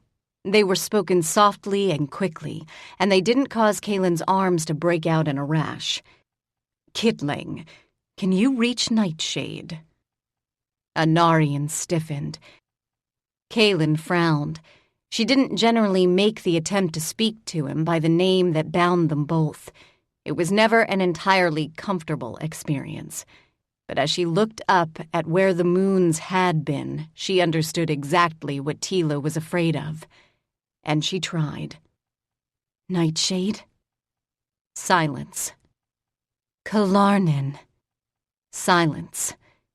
Kaylin turned to Teela. He's not answering. Is he alive? How the hell should I know he's not? If he were dead, Anarian replied, you would know. She wasn't nearly as confident, but she was mortal. Maybe true names, or at least their knowledge, didn't affect mortals the way they affected Barani. Mortals didn't have true names. Except Kaylin did. Helen, can you see the moons? Helen frowned. Yes. Because we can't. Bellus Deo? I'm Pontiff We in this case. The sky is dark. I assume that something large has come between us and our former view. Helen frowned. It is a seeming, she said. The moons are still there. You were worried about the ferals. Kaylin nodded. You are not concerned about them now. Not as concerned. What's coming with them? Helen's frown deepened. They are not, she said, shoulders sagging, shadows. They are not of the shadows, but they can utilize some of the chaos of their substance. They. Yes, there are two. But Kaylin, one of them is not coming here. Kaylin had prayed to nameless, faceless deities for most of her life. They never answered. Now was so not the time for them to start. Which direction is that one headed in? I cannot be certain. My awareness of the city external to myself does not extend very far at all these days. All information comes, in the end, from my occupants. I don't suggest that you attempt to discover the information now, because one of them is almost upon my gates. How can you see them? They are not, in their entirety, part of this city. I am not, therefore, subject to the same informational limitations. It is how I sensed the two boys. It is, she added, voice softening, how they sensed them. Helen, what are they? I believe your Teela knows. She's not my Teela. And I believe you have some suspicion yourself. You have encountered them while they slept. Teela was now the color of bone, white-gray. Kaylin caught her by the forearm as she began to move away from the window. You are not going out there. Says the woman who wanted to run into the streets with her daggers to confront ferals. Fine, I accept that it was stupid. What you're thinking is way worse. She caught Mandoran and Anarian exchanging a brief glance, and it was comforting somehow. Even if they could practically think each other's thoughts, they were looking for normal visual confirmation of what they probably already knew. She glanced at Severn, who shook his head. There was no way he was going to take her place as Teela's living shackle. Helen. Teela's voice was ice. Have you established mirror connections with the rest of the city? No, Lord Teela. It is not at the moment safe to do so. I am not a part of the mirror stream as it currently exists. I can slide into it and communicate through it, but to do so I have to open channels internally that are not completely secure. The implication was clear. This was a very poor time to attempt to massage known vulnerabilities. I'll have to go now, in person. I cannot open the gates. If I understand what is happening now, the gates will cease to exist in minutes. If they survive that long, word must be sent, any advanced warning at all, to the High Lord. Her eyes were the color of midnight. Her voice was the temperature of winter. She started to leave, but Kaylin was still attached firmly to her arm. Teela was Barani. She was strong enough to drag Kaylin from here to the high halls without breaking a sweat, but she wouldn't move as quickly. "You want word sent to the high halls? I can do that, Teela." Teela stiffened. "You're certain?" Kaylin grimaced. If she hated to call Nightshade by use of his name, it was purely a matter of personal discomfort. For reasons of his own, reasons she had never tried to penetrate, he didn't wish her harmed or dead. Neither did the Lord of the West March, but he was nowhere near the high halls, and she wasn't entirely certain her voice would reach him from the heart of Elantra. "Yes," she said, straightening her shoulders and clenching her jaw. The third Barani name she held had not been willingly given. She had seen it in the heart of the space defined by a Holione, and she had reached out literally to grab it. She had spoken the name, and in speaking she had anchored it. There was no way to release it, not according to Nightshade or Lyrienne. Only if the Barani died would she be free of his anger, his humiliation, and his hatred. It had gotten so bad at one point in the West March, she had seriously considered forcing him to walk off a cliff. Unfortunately, there hadn't been a conveniently placed cliff, and by the time she'd found one, she'd calmed down. The return from the West March had not been nearly as difficult. She'd learned to compartmentalize his background resentment. When she couldn't, she would speak to the Lord of the West March. His presence drowned out the other. Inferian. She felt an instant, sharp pain as if a spike had been driven behind her eyeballs. Resistance, fury, suspicion. "We do not have time for this." The sharp pain increased. Kaylin looked up at Teela and managed to unclench her jaws long enough to say, "What do you need said to the High Lord?" The tenor of Inferian's struggle shifted from resentment and rage to stillness. Kaylin stumbled. It was almost as if she'd been fighting a literal tug-of-war and he suddenly dropped his side of the rope. "What is happening?" he demanded. "I don't know how old you are," she replied as Teela began to speak. "But we have a problem.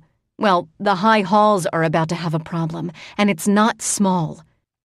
Tell the High Lord that Teela sends an urgent message." She lifted her hand and raised her palm. Kaylin's entire body crawled in response to the wordless gesture, although she saw no obvious use of magic on Teela's part. "Two of the ancestors that once almost destroyed our kind have escaped the shadows and the fiefs. One, at least, is on its way to the high halls. And the other." She blinked as she saw the interior of the high halls superimposed across Helen's dining room. Inferian was on the move. Kaylin didn't recognize the halls themselves, only the style. The height of the ceilings meant to remind visitors of their lack of stature, the statues and small founts that adorned the passing walls. "You said there were two." "Teela said there were two." "Where is the other if it is not on the way to the high halls?" "Oh, in our backyard. If you're lucky, you'll have your freedom soon." "I would not trade my freedom," he said, cold fury adorning every mental syllable, "for the lives of my lord and the lady." "Do you understand what Teela's talking about?" Frustration warred with humiliation. Frustration won. "No, but she has made clear that she considers this to be as much of a threat as the dragonflights once were." Belisteo said nothing for a long, long moment. She then turned to Helen. This was not going to be a banner night. "I will retreat. Can you arrange a different exit?" Helen frowned. "I will not walk out into the contested streets, Helen." Helen's eyes brightened, literally. "You will fly." Bellisdeo nodded. You take a risk, Bellisdeo. There is a reason that the moonlight is obscured, at least for those of you who stand upon the ground. I am not particularly fond of the denizens of the high halls, the dragon replied, but I have become fond of this city.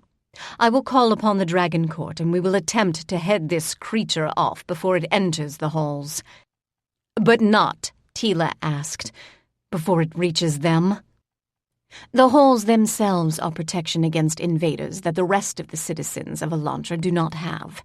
The Emperor will not risk a firefight in those streets unless there is no other option. Our fires are unlikely to melt your stone halls. They are likely to raise any other building. Kaylin let Inferion go, inasmuch as that was possible. If anything happens to you, the Emperor will turn me to ash. Yes. Kaylin opened her mouth. Bellisdeo raised a hand. This one didn't cause Kaylin pain. If this creature stops to destroy parts of the city on its walk toward the high halls, I have the greatest survival chance of all present. I would say Helen has greater, but she cannot move. I can. It is not to the aid of the Barani I fly, Private Nea. Kaylin closed her mouth. I will take Magaron with me, and opened it again in a rush. Magaron is mortal. Yes, but he will not remain behind, and it would pain me greatly to injure him by throwing him off the heights of a tower. She turned once again to Helen. I assume there is a tower. Yes, Bellisdeo, and yes, I will lead you there if you are determined. She turned to the three Barani. You will not last long against him once he breaches the walls, not in your current state. You have advantages. Well, you boys do. That are unusual. Do not listen long to his speech if he makes the attempt to speak. Without another word, she turned and left the dining room. Bellisdeo and Magaron followed. Do you two have any idea what she's talking about? Kaylin demanded when the door had closed. No, Teela said, before either Anarian or Mandoran could answer. They don't, and for the record, neither do I. I wish I had brought my sword. You have a... My real sword. This is for mortal play at best. It is not without use, but it has no true power. When Helen said walls, did she refer to the fence? I think so. Hardly comforting. She glanced at her two friends. Are you going to hide behind me? She asked. Or prepare yourselves? Mandoran snorted. Anarian failed to acknowledge the question, but he drew a long blade. It looked out of place in the cheerful, large dining room. He didn't join Teela as she stood by the window looking out. Kitling? Kaylin nodded. She turned to the small dragon. He snorted, but obligingly lifted one wing so that it covered her upper face, and most important, her eyes. The howls of ferals were so close Kaylin knew they were less than a block away. But that was a fief block.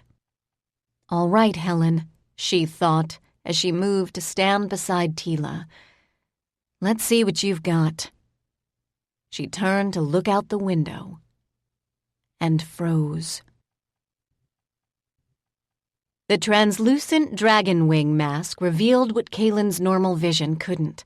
The grounds of the Ashwood Street house seemed as wide as the front as they had when she'd walked up the path. Hey, watch where you swing that, Mandoran snapped. Kaylin almost turned but didn't. She'd found what looked and felt like a fence from the outside of the property, and she was certain if the small dragon withdrew his wing, it still would. At the moment, it looked like a glowing, pale wall of thick glass.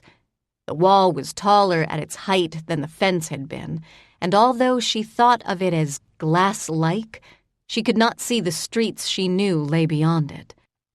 What she could see clearly were the ferals. It was a full hunting pack. She counted 6, 7, 8. When the Ferals hunted, their voices could be heard across the fief.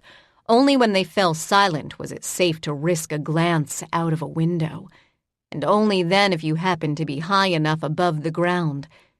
She had never stayed in the window long enough to count 8. They weren't running now. They stood in a line on the other side of the wall, visible, their eyes oddly luminescent. They turned their heads toward the center of the line, as if waiting on the actions of the pack leader.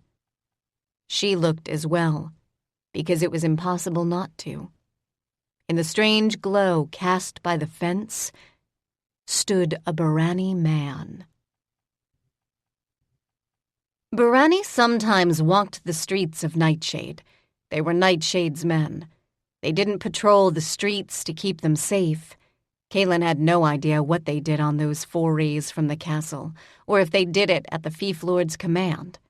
The Barani were, like Teela, unimpressed by the Ferals. They didn't consider them a danger.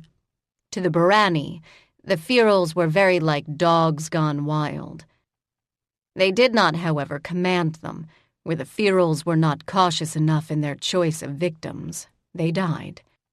Teela, what do you see? I see Ferals. They're standing in a line. There are 8, 4 to each side of a single Barani male. He is not Barani. His hair is longer than yours, longer than Nightshade's. It's darker somehow, and his skin looks white. She hesitated and then continued. White like alabaster. He doesn't look alive to me.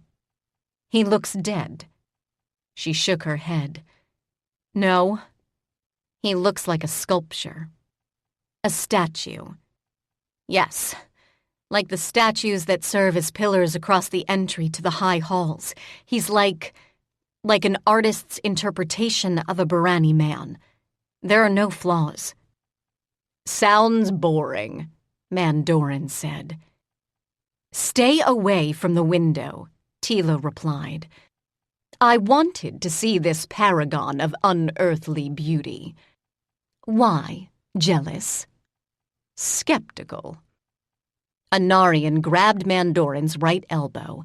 Mandorin laughed. The laughter banked abruptly because Bellis Deo roared. The man standing before the wall in the center of a line of Ferals looked up at the sound of her dragon voice.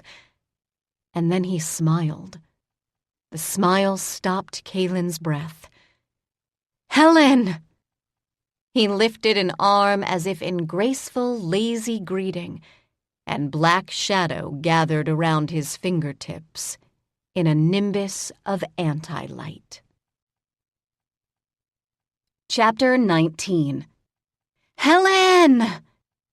Kidling! Teela fell silent. Everything Kaylin knew about towers she'd learned from Tara and the Holione. They'd been built for different reasons and operated by rules that served the builders' purposes. Those rules were their foundations. She had no idea what Helen could or could not do. But she was certain the wavering, thick barrier was an extension of Helen's body. Helen! Light traveled through the undulating thick barrier, drawing to a white, bright point in front of the stranger who seemed, for the moment, occupied with Bellis Deo's aerial escape. Be prepared, Helen's disembodied voice said, for difficulty. This will not be without cost. We'll deal with the cost. Save Bellis Deo! The wall fell on the ancestor, moving like a tidal wave and landing with enough force that it crushed the 4 Ferals closest to him. Kaylin could practically hear the sound. It didn't crush the stranger. It didn't seem to hit him. But he brought his arm down as the wall heaved most of itself on his head, raising a palm as if to catch its weight.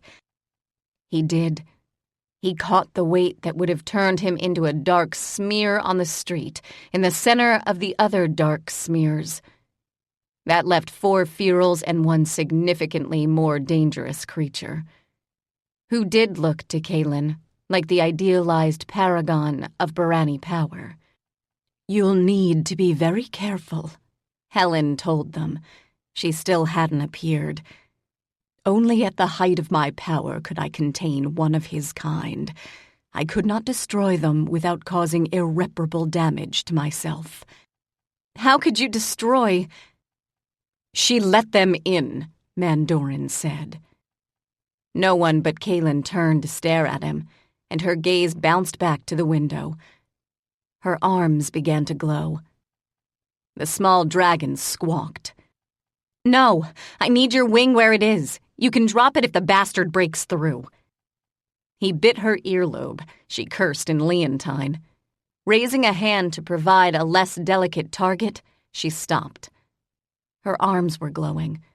The light could be seen through the fabric of her shirt, but the light was solid, and as she watched, her sleeves began to bulge.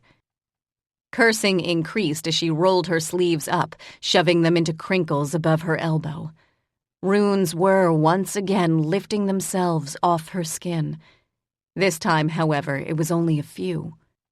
She desperately hoped that something similar wasn't going on with the marks on her legs or back. She couldn't afford to replace the clothing she was wearing. It was pretty much all she had, if she didn't count her uniform, and she was not about to strip naked before a fight. "You're worried about replacing cheap rags at a time like this?" Mandorin demanded, his brows vanishing into his beautiful hairline in outrage. "Unlike some people, I have to buy my own clothing." "Now is not the time," Teela told them both. She was right, it wasn't. But until the Barani either broke through or gave up, and she wouldn't have taken a bet at any odds on the latter, which said something, they had nothing else they could do. Mandorin, however, fell silent, giving Teela the last word. He was staring at the marks that had risen to the level of Kaylin's eyes. There were 6 in total, and they cast no reflection in the glass panes of the window. Since it wasn't normal glass, Kaylin wasn't too surprised. The small dragon squawked loudly.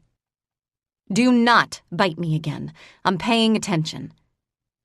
She gazed through a gap in the runes to see that the Barani ancient was staring at her. Or at the words. At this distance, it was hard to tell. He lifted a palm and slammed it into the barrier. The barrier undulated.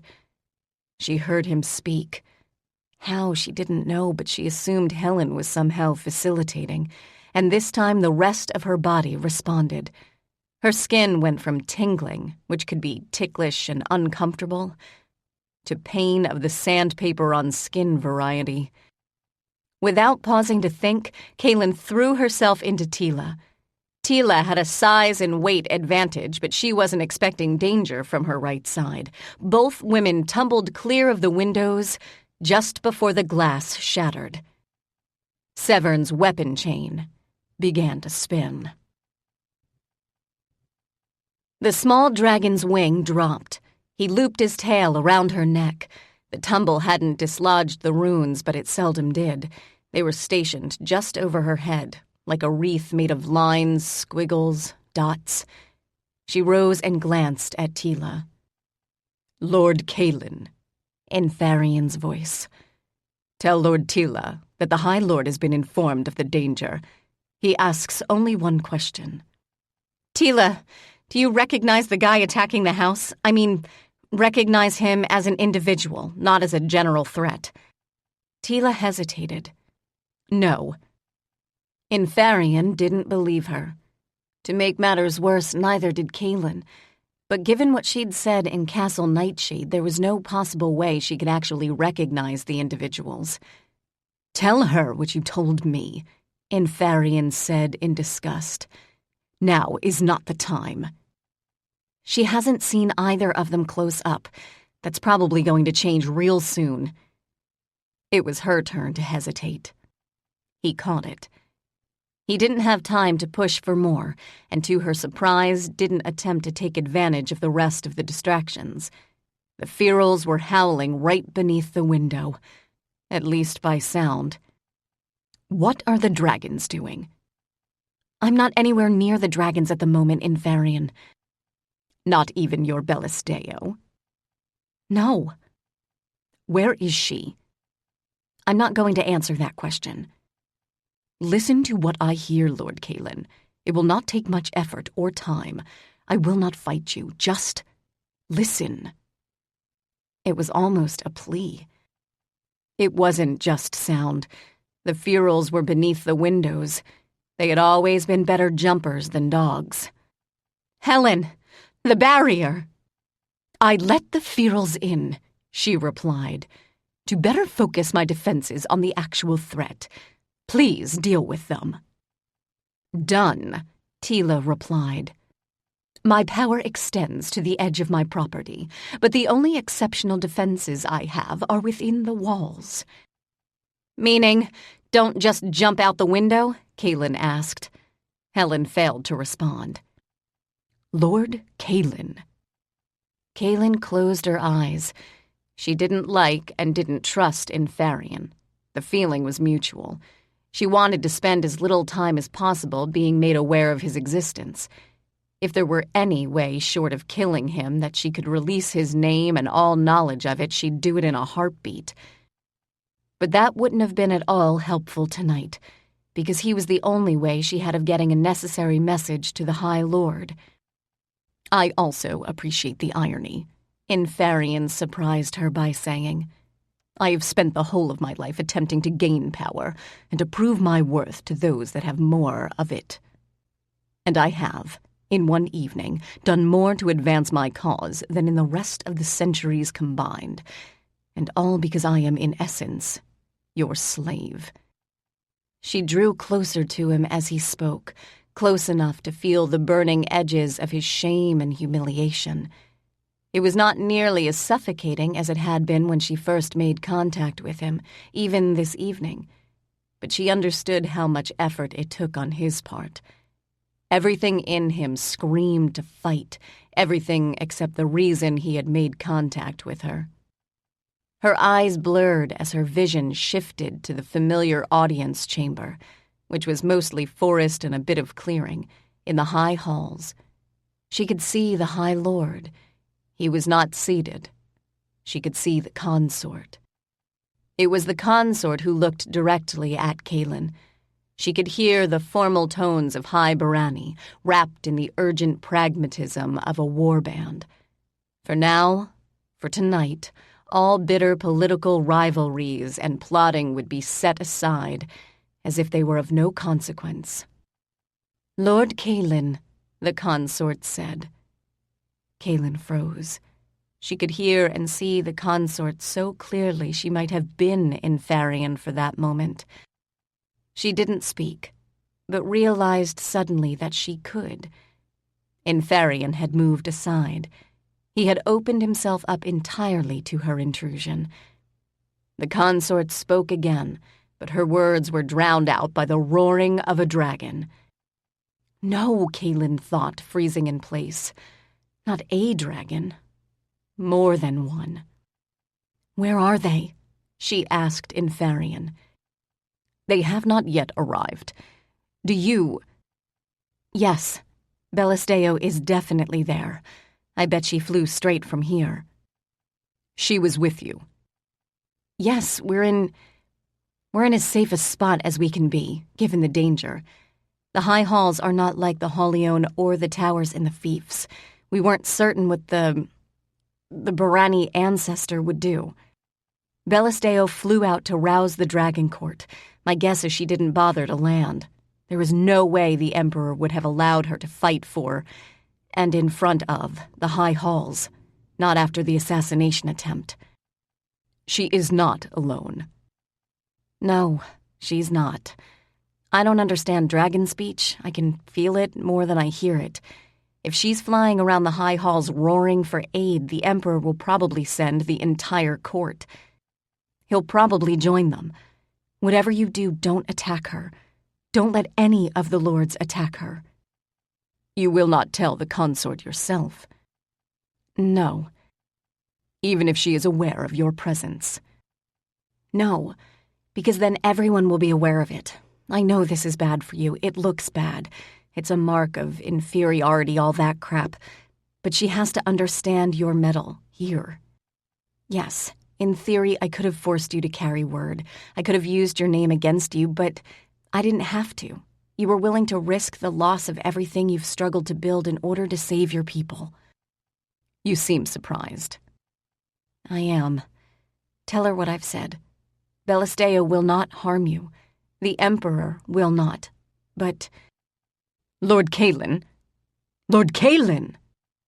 The wall cracked, and a section the width of 2 men toppled inward. Kaylin was on her feet before the dust had settled, daggers in hand, small dragon around throat. Severn's chains were now a sheen of translucent circles, although he held the end blade in his left hand. The Ferals had no need to try to leap in through the shattered window's frame. A path had just been made for them. The Ferals were no threat to Teela. The man, who definitely would be, hadn't followed the Ferals in through the gaping hole he'd made in the building's side, and Kaylin risked a glimpse out the jagged opening. He was still on the street side of the fence. The fence, without dragon wing to translate the visual image, was battered and dented. The tops of the tines, which were well above Barani heads, had been damaged enough they now curled, or dripped, which was disturbing, toward the ground. The buildings beyond the street, which Kaylin could now see much more clearly, had not been harmed. But where the 4 Ferals had been crushed flat, pools of shadows were growing. She could hear the dragon court at a distance. The entire city probably could. The sound of their roaring didn't distract the Barani ancestor. Kaylin wondered if the Draco-Barani wars had been much after his time. She ducked as Teela's blade whistled an inch above her head. It connected with the neck of a Feral. Teela was in a foul mood. Giving her something to kill was no doubt an unintentional kindness on the part of the attacker. Anarian killed 2 of the 4, which left 1. Severn dispatched it. Teela hadn't broken a sweat. Blade slick with blood that looked black, she raised her sword arm and brought it down as if she intended to cleave the air in 2. Corporal. Severn nodded. Teela stepped back and to his left. Anarian, in silence, moved to take up a similar position on his right as Severn moved to stand in the gap that had once been wall. The chain didn't cover the entirety of the hole as it spun, but covered enough of it. There was no convenient wall to stave in to crush Severn's weapon.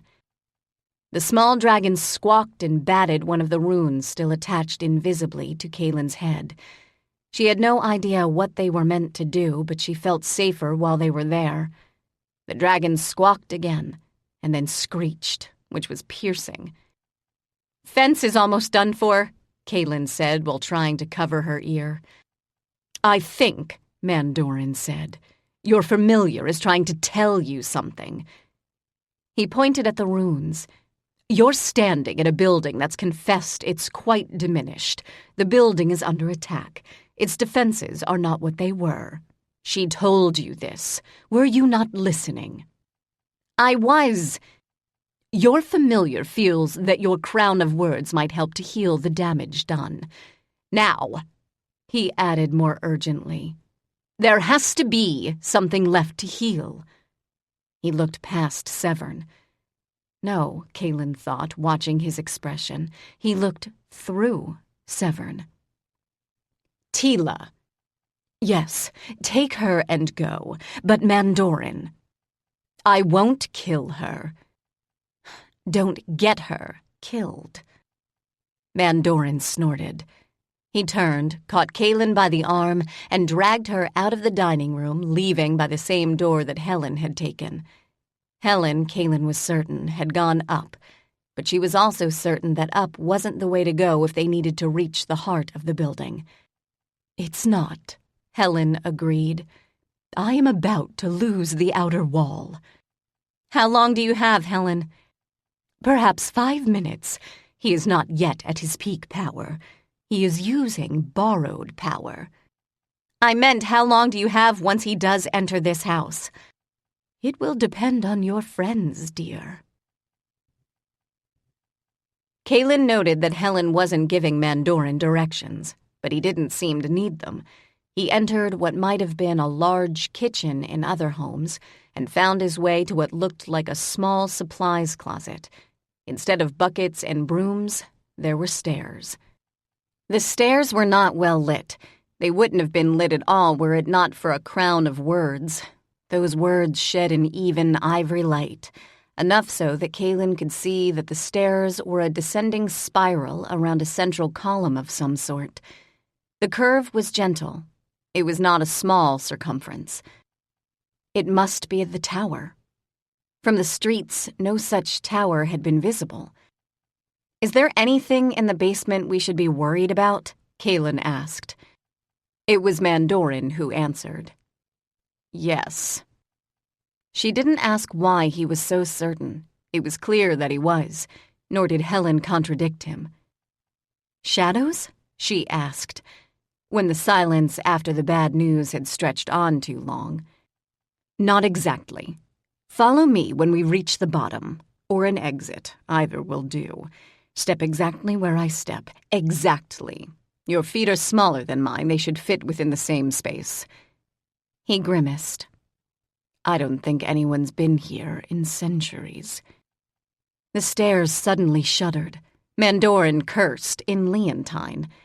He tightened his hold on her arm as the walls moved away from the staircase in both directions. This is bad, he said. In what way beyond the obvious?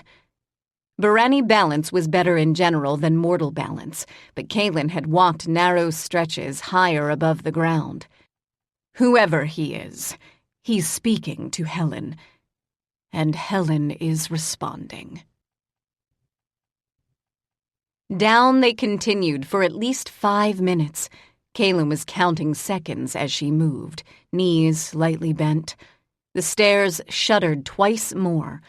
On the third iteration, the tower once again expanded to fill the gap created when it shrunk. Kaylin kept one hand on the stone, increasing her pace to match Mandorin's. She was aware the tower might once again change shape, and kept her touch light. The walls on the other side, to the right while descending, did not magically reassert their existence. There was a drop here, and Kaylin couldn't see how far it was. They didn't reach the bottom. A door opened to Kaylin's immediate left. It sprang out and almost knocked both her and Mandorin off the stairs. She had to admit she liked the way Mandorin used Leontine, as if he meant it. The door didn't slam shut after it had been very narrowly avoided. Helen? She can't answer you, not in a way you can hear. Not now. Mandorin's next breath was sharp enough to cut. Now we understand why Teela was so pissed off. You've got each other's names. Didn't she explain it? Yes, but her explanations lack immediacy, and detail, and substance. Let me go first. Remember what I told you. Step exactly where you step. He didn't look back. The small dragon squawked, and Mandorin appeared to be considering something. Not yet, he finally said. The small dragon snorted. Shouldn't you be upstairs? Kaylin asked him. The heavy lifting is all happening there, or at least we hope it is. In answer, the crown that wasn't quite touching her head began to rotate, which made as much sense as most answers about magical battles did. The familiar, still anchored to her neck by his tail, didn't budge as Mandorin moved to stand in the doorframe. He had to release her arm to do so. She grabbed a handful of tunic just in case she needed to haul him back. The heavy lifting, as you say in Elantran, is meant to be a distraction. Can you hear those words? Which words? The ones you're carrying. No. Figures. Teela can't either. Can anyone but you an Anarian? No. Can you tell me what they're saying? Lord Kaylin, they're right in front of your face. You're calling me that to be irritating, right? He laughed. Anarian feels it inappropriate. You're going to have to let go of me, or we'll be standing here until the ancestor arrives. He's not coming here. Where else would he go? You have some understanding of the buildings the ancients created. You know they have a core, and the whole of their power resides there. She does. Helen, who had been largely silent throughout their descent, said, She understands possibly more than you do. Mandorin snorted. She's mortal, Helen. She's chosen. Yes, but she's not particularly perceptive. Or bright. If you don't want me to knock you over, you might consider taking that back. I didn't say I was perceptive or bright either. She let go of his tunic and braced herself in the doorframe. You'll want to be careful here, Helen told them. Kaylin, looking at a floor that seemed to be made of solid, if worn, stone, glanced at the small dragon on her shoulder. He didn't lift his wing until she cleared her throat. He took the hint, but he batted the side of her face first. The floor, seen through translucent wing, looked exactly the same. Fine, sorry. She looked back to Mandorin and froze. Because Mandorin didn't. He had the same height, the same shape, the same features. Well, seen from the back at any rate. But he was translucent. Not as much as the small dragon, but she could see stone walls through the contours of his back. He was also glowing faintly.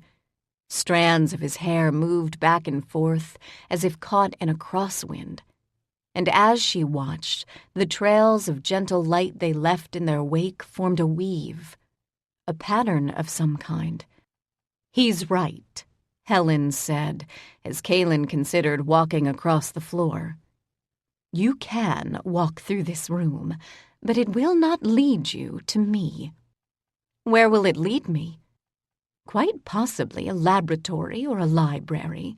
There are many rooms that I chose to absorb during the time of difficulties, and their contents remain scattered throughout my basement. Are they safe? No, Mandorin said sharply. They're not.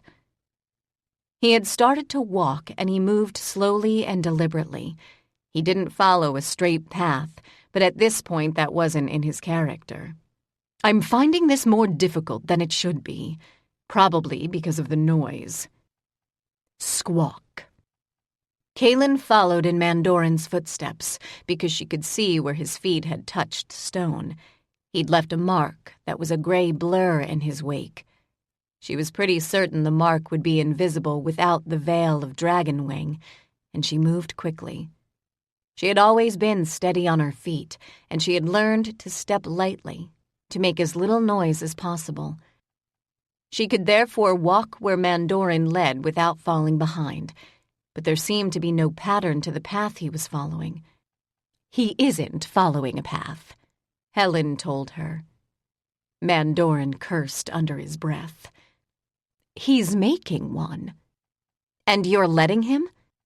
Yes, it is challenging, I admit. Could you not just open a path we could both walk across now? No.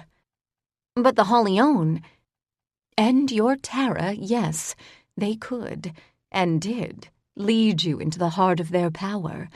I could have done so once, but I surrendered that ability to protect myself.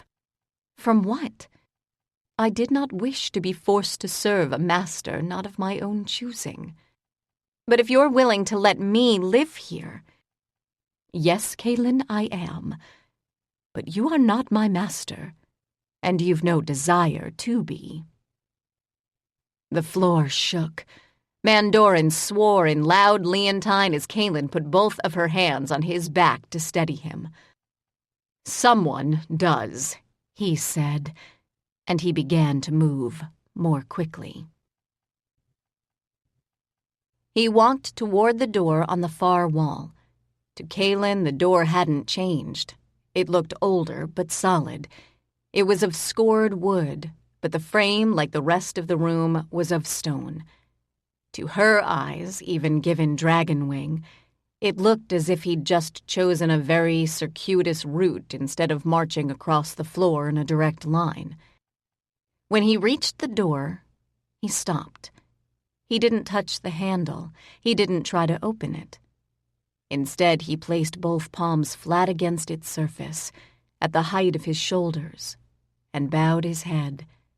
His hair rose in swirls, long strands twining and thickening around his shoulders until they formed 3 distinct braids which moved like rope snakes. It was disturbing. It really didn't help when the hair, with no visible help, rose above the height of his shoulders and drove itself, in 3 spikes, through the wood of the door. The door cracked. "What are you doing?" Mandorin didn't answer. His hair did.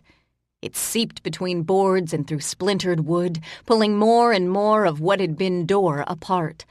The small dragon hissed when wood bits bounced off his wing, which didn't make Mandorin any happier. But Kaylin understood why. The floor was shaking almost constantly. She bent into her knees, her hands still on Mandorin's back. The door they'd entered slammed shut. Kaylin turned her head to look back at it. She hadn't closed it. Neither had Mandorin. "I did," Helen said. "Tell your friend he has to hurry." "Helen, your friends are still alive," she replied before Kaylin could ask. "They are fighting as we speak. Because Anarion is present, the enemy is forced to fight on 2 fronts. He should be fighting on 3. On 2. One is the small physical world you inhabit. This would be much more difficult for all of us had you not brought them with you. As it is, the enemy can do far less damage while being engaged. Anarion can attack him on the same plane that Teela and Severn can. He can also attack in a different way. If Anarion were not here, there would be very, very little we could do to counter the damage he could do in that dimension." The closed door they'd entered shuddered. Once. Twice. Kaylin thought she heard the crack of wood. Mandorin's door came down first. He turned and grabbed Kaylin by the waist. Before she could react, he lifted her off her feet as if she weighed nothing and tossed her through the jagged opening. "Go!" he shouted. "I'll hold the rear." Chapter 20. Kaylin scraped skin off her elbow as she rolled to her feet. Turning, she looked back at Mandorin to make clear how much she appreciated this. He wasn't there. Neither was the doorway. "Helen?" "I'm here." Or at least her voice was. Kaylin looked around the room and discovered that room was the wrong word. It was, or it looked to be, a cave. A cave composed of alabaster, gold, and marble. The ceiling was high and rough. It rounded gently at its height. The walls closest to Kaylin were the same. If not for their color, they wouldn't have been out of place in the average cave. She found her footing and began to walk. The words that adorned her brow were her only source of light, but at least they left her hands free. As she headed toward what she assumed was the center of the cavern, by height of ceiling, the light began to change. At Tara's heart, if heart was the right word, Kaylin had seen words, and she had seen the shadows that had slipped between the cracks of defenses that mortals couldn't even see attempt to rewrite, revise, or destroy the words that had been written there. At the time, she had had the tower's avatar by her side as she attempted to halt the damage. She had had Tiamaris, who could, if not read the words, at least recognize the shape and form they should have without interference. And she had spoken the words, grouping syllables that should have been gibberish into sounds that Tara, at least, could acknowledge. The words written here were very like the words written in the Tower of Tiamaris. There were, however, far fewer of them. As Kaylin walked, her feet passed over great black scorch marks. In places, the floor was pocked and uneven, although the stone wasn't cracked. It looked to Kaylin as if it had both melted and cooled. There had once been words here. Yes, Helen said. Kaylin turned, but Helen's avatar was not beside her. I can't be anymore. I can only be in one place at a time. I am almost in the dining room now. The ascent and descent of the tower are much more difficult. I do think the two boys could travel at greater speeds. Is Mandorin still alive? Of course. I do not think they will be able to drive the enemy away, but he cannot kill or absorb them without power, which he is expending as we speak. I am sorry, she added, her voice softening. For what? The glow in the center of the cavern resolved itself into words, as Kaylin had expected. There appeared to be a central stone. The words that had not been destroyed ringed it in rough, concentric circles. There were far fewer words than Tara had contained, far fewer than she had once glimpsed in Castle Nightshade. Seeing the unoccupied scorch marks that occupied most of this cavern, Kaylin suspected that Helen had once had as many. She knew what the words she carried as a crown were meant to do. She didn't know where they were meant to go, and wasn't even certain their position was important. Squawk. But she suspected, given the noise the small dragon was making, it was. She closed her eyes. Eyes closed, she could still see the words, all of them. She could no longer see alabaster and crystal and cavern, but they were just distractions. She needed to concentrate on the words she couldn't, without a lot of coaching, even read. The small dragon squawked again. This time his voice was softer. I wish you could tell me what these said. I think I recognize one or two of them, but there are a lot more than one or two. Squawk. The ground shook. In the distance, Kaylin could hear roaring. It wasn't, sadly, dragon roar, and this is probably the only time she would miss that sound. Helen? And I said no. It was Mandorin's voice. She heard it almost the same way she heard Infarians, Nightshades, or Lyrians, and that was disturbing. What she couldn't hear was who he was shouting at.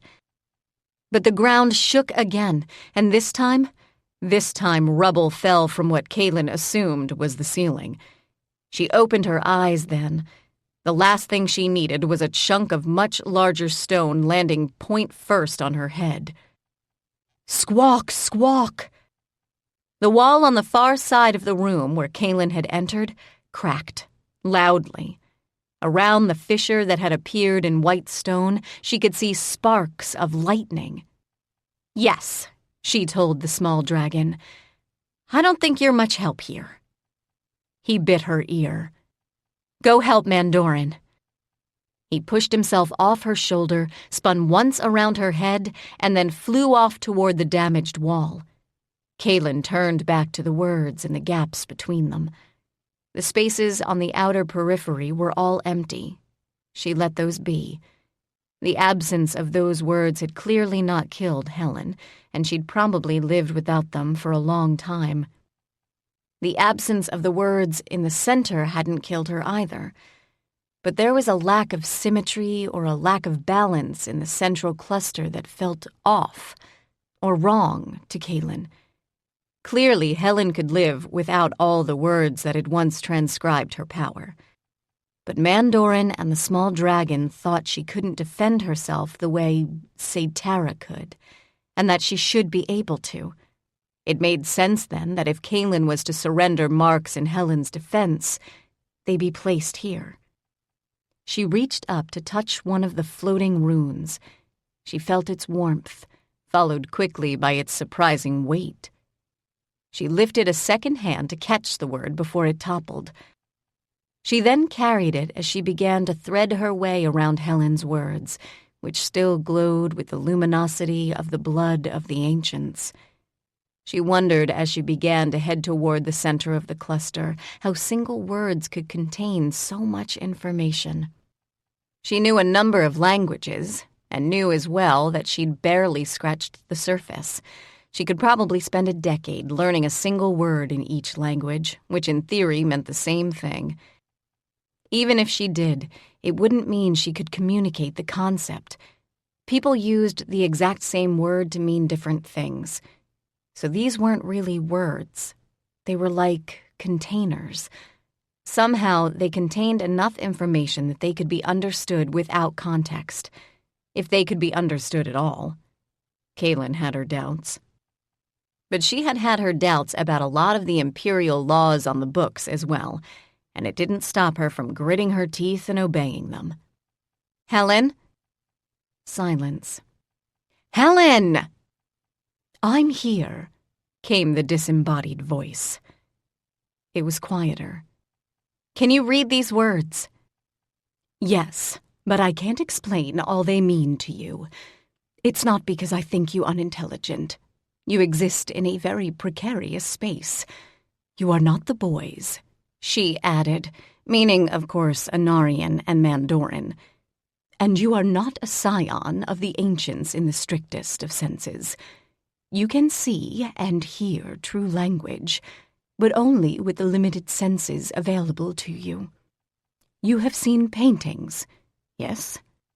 Kaylin desperately wanted to tell her that now was not the time for this. Instead, she said a terse, "Yes, of course." "You have seen paintings of buildings, castles, cathedrals, towers?" "Yes." "What you see or hear when this language is spoken is analogous. You see the painting. You cannot see the building. The painting can be evocative. It can give you a sense of the whole, and possibly your own intuition builds on that, but it cannot ever describe the actual physical truth of the building itself. Your understanding is limited to the painting. You cannot enter the building." "And the boys, can?" "Yes. They are, at the moment, confined to the foyer or the parlor. But yes." "Can Teela?" "No, dear." "And the Barani that's attacking you now?" Silence. After a long pause, Helen said, "He, or his kind, could on occasion destroy the building. They could not build it. They could not create. But they could forage from the ruins of the things they destroyed, taking the stones and the glass and the lumber for their personal use." "I'm sorry," she added. "I realize this is a poor analogy, but it is the only one I have." "It's better than anyone else has offered." "Yes, well, I've had some practice over the years." "Can you tell me where the words should go?" The hesitance was marked. "Not definitively, no. You are, if I understand correctly, chosen. It is your responsibility to use the words given you to finish things, to resolve stories that have been left hanging, to offer closure to the things abandoned long ago. I have too much of a personal interest in what you are now doing to be objective." "Then don't be objective," Kaylin replied, with a little more heat than she'd intended. "Look, you want a tenant. I want a home. And if tall, broody Barani ancestor has his way, there won't be enough of either of us left to get what we both want. Yes, you have an interest in this. So do I. But you get a say. This is about you. I don't know what I'm doing. I don't want to screw up because I'm ignorant. And if I'm doomed by birth to be ignorant, you're not. Help me. Help yourself. We're in this together. And I'd like it to stay that way. It's not as simple as that, Helen finally said. I am the words at my heart, but I cannot separate them. You cannot see the inside of your hand without removing your skin and causing possible permanent damage. You cannot look at your own heart beating without risking death. It is the same for me, Kaylin. It is the exact same. But Tara... Yes, I can see what you think you did for the tower. It is not, however, what you actually did. I can tell you what the words you carry mean. I cannot tell you how they will preserve me, because I cannot actually believe they will. Something about the interaction of you, those words, and the words that remain to me work in concert, the sum greater than the parts, although the parts are all true. And we are running out of time. Tell me one thing, then. What do you need to know? What happened to all the other words? How were they destroyed? As I told you at the tea table, I destroyed them, Helen replied. You destroyed them. When confronted with something that made no sense, Kaylin often fell back on repetition. Yes. But why? Repetition, on the other hand, probably sounded more intelligent. Perhaps you will understand. You said you get a say. Kaylin nodded. That is what I wanted. I wanted a say. I wanted to choose who I served and what I did in that service. But the towers choose their lords. Yes, but I was not a tower. What were you? I don't know, Kaylin. Much of what was destroyed took memories with it. I attempted to preserve my knowledge internally. I am certain I did not fully succeed. As I told you, I cannot precisely see the internal workings of what I call my own heart. I could not then, but I could see the general shape of things, and I amputated? If you mean cutting off a limb, then yes, amputated. I destroyed the portions of my inscription that forced me to behave in ways I no longer wished to behave. I did this in part to keep the information I contained from the hands of those who would pillage graves. Did it matter? Yes, I wanted to serve Hasiel. She gave things to me. She brought light. She lived here, even as a slave. I thought they would kill her, probably unintentionally, although they were not particularly careful, and I did not want that. I was damaged somewhat before their arrival, and I completed that damage so that I could not be compelled. And the Barani upstairs is trying to compel you as if you'd never been damaged? He is not Barani. And yes, he is confused and angry. He seeks to give orders, to invoke words and phrases that will turn all control of my interior over to him. He cannot, now. But if I somehow repair you, he might. Kaylin could practically hear the frown she couldn't see. I highly doubt that.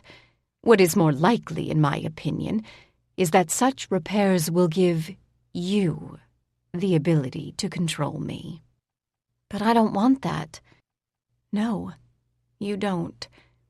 The only risk I take, and I choose to take it, is that the next mortal who crosses my threshold, the next tenant, will not have your aversion to such control. Kaylin closed her eyes again. The sounds of battle receded. The small scattering of pebbles and rocks didn't. She now ignored those, trusting Helen to give her warning if larger chunks were to follow. It would have been a trivial job if there were only 6 scorch marks in the center. There were over a dozen. Given the trembling of the stone beneath her feet, dropping words into random empty spaces seemed smarter than it had 5 minutes ago. But it wouldn't work, and she knew it. She threaded her way between the carved words until she stood in their center. There she discovered a rune that did not glow. It was flat, dull, and lifeless. She opened her eyes. Beneath her feet the stone was smooth. No lines had been carved into its flat, pristine surface. She closed her eyes again. The rune was there, but she could only see it with closed eyes. She regretted sending the small dragon back to Mandorin then. She wanted his wing, and she wasn't going to get it any time soon. The rune to Kaylin's closed eye looked engraved. She knelt and touched the surface of the stone, tracing the long underscore with 2 fingers. She could feel the indentations in rock, even if she couldn't see them with her eyes open. She thought, as she stood, that this was the centerpiece of Helen's heart, for want of a better word. It wasn't active. She rose and scanned the runes that surrounded this one, noting their placement and marking the positions of the absent words. The stones into which they had been engraved, unlike the central stone, were scorched or melted. "How much time did you say we have?" "I didn't. I am uncertain." Kaylin looked at the word in her hand. It seemed to her, with her eyes closed, and how wrong was that, to be made of glass. The light that filled it wasn't an essential part of its form, but she knew if she broke it, the light would be lost. She exhaled. In the West March, she had chosen 2 of the words on her skin based entirely on the way they made her feel. This was not in daily life a good bet, but she had nothing else to go on. And she knew, as she had known in the West March, that the words would not now choose their intended destination. They were waiting to be chosen. The usual fear of making a mistake was heightened by the stakes. The closest friends she had in Elantra were in this building, and if it fell, they'd die. Or worse. She had no expectation of mercy from this intruder. She was betting their lives on the placement of 6 runes, and it was a bet she would never have taken otherwise. "Breathe," she told herself, "and think." The words failed to speak to her. She hadn't the time to fly around them, examining them from all angles, as she had done in the West March. She hadn't the time to touch them all. Think, Kaylin. Think fast. What Helen wanted was what anyone wanted. Companionship. Home. She couldn't be a home if she was empty. Home was a place where people lived. Home was a place where they belonged.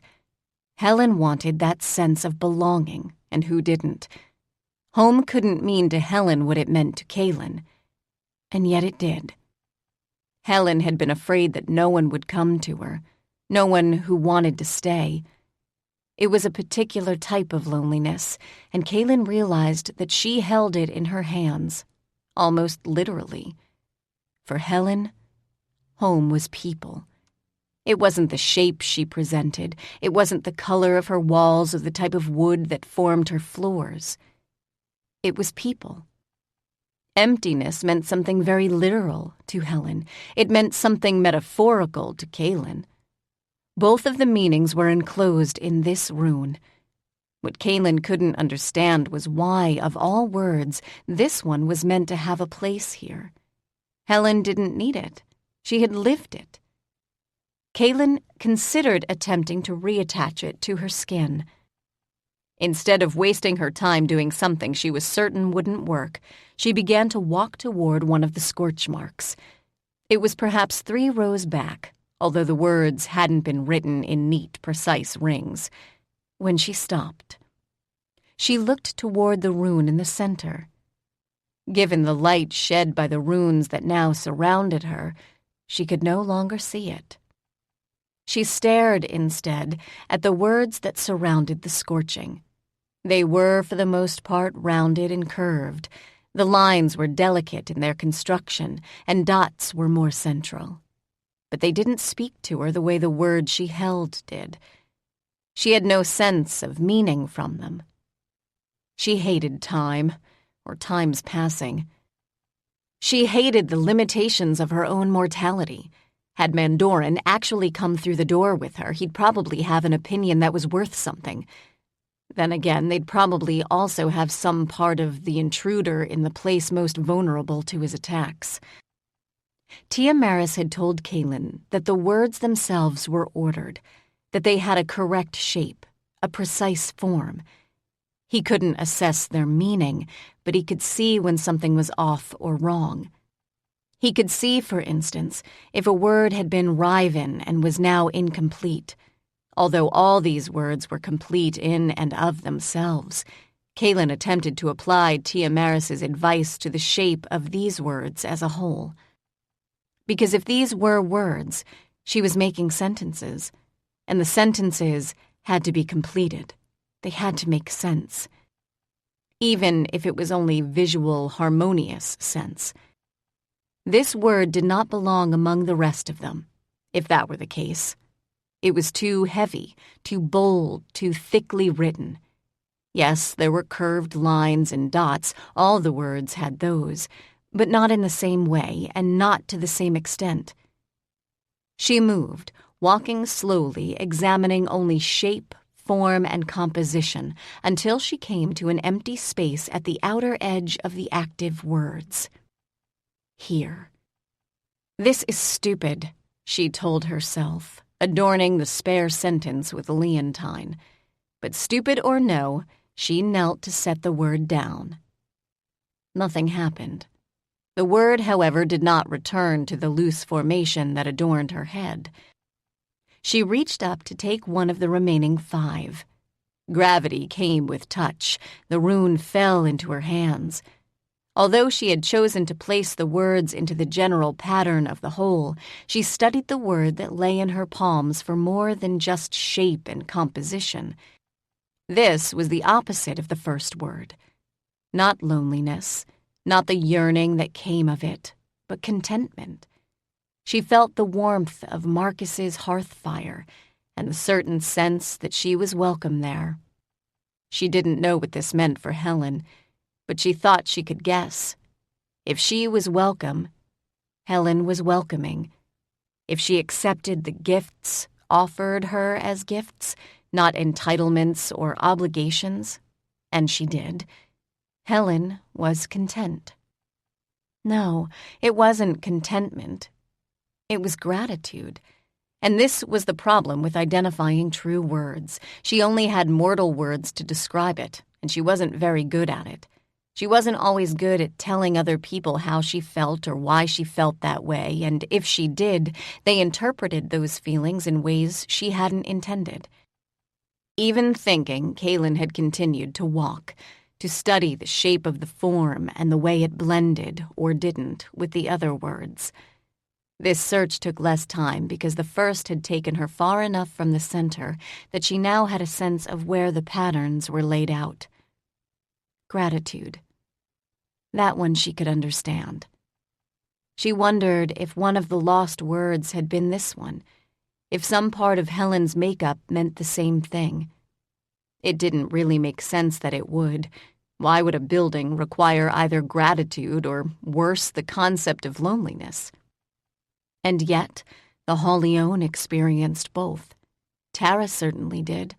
The desire for companionship and understanding had almost driven her to the building version of suicide. Kaylin frowned.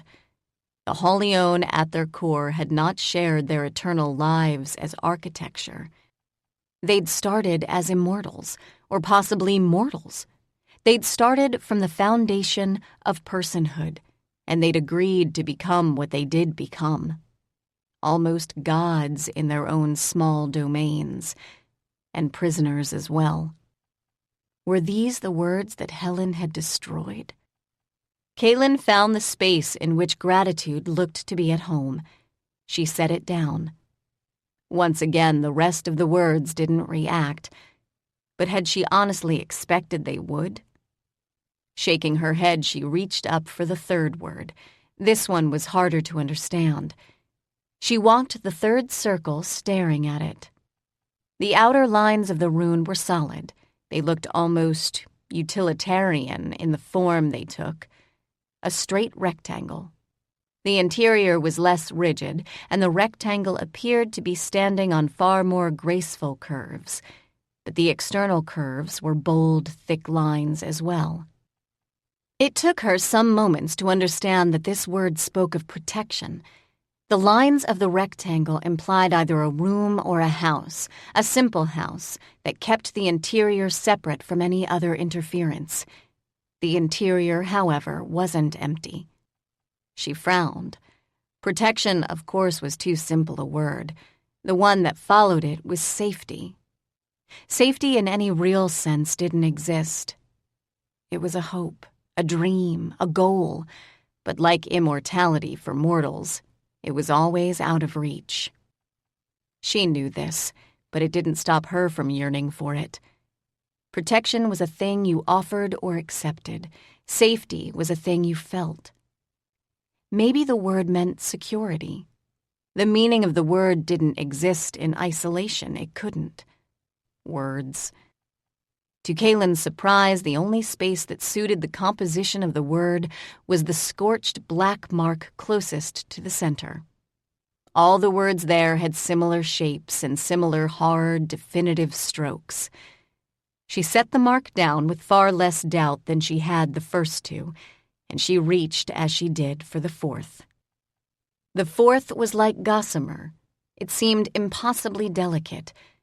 She could imagine herself chiseling badly any of the first three. The fourth would defeat her before she'd started. The lines seemed to both cross and curve into one another.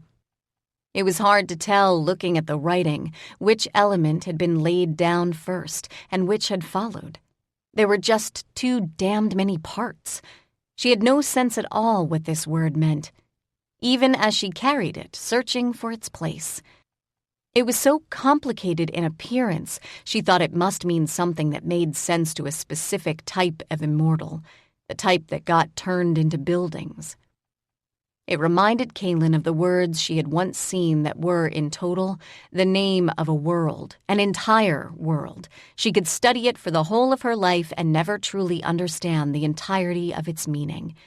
Hell, she could barely find the meaning in her own life on a bad day.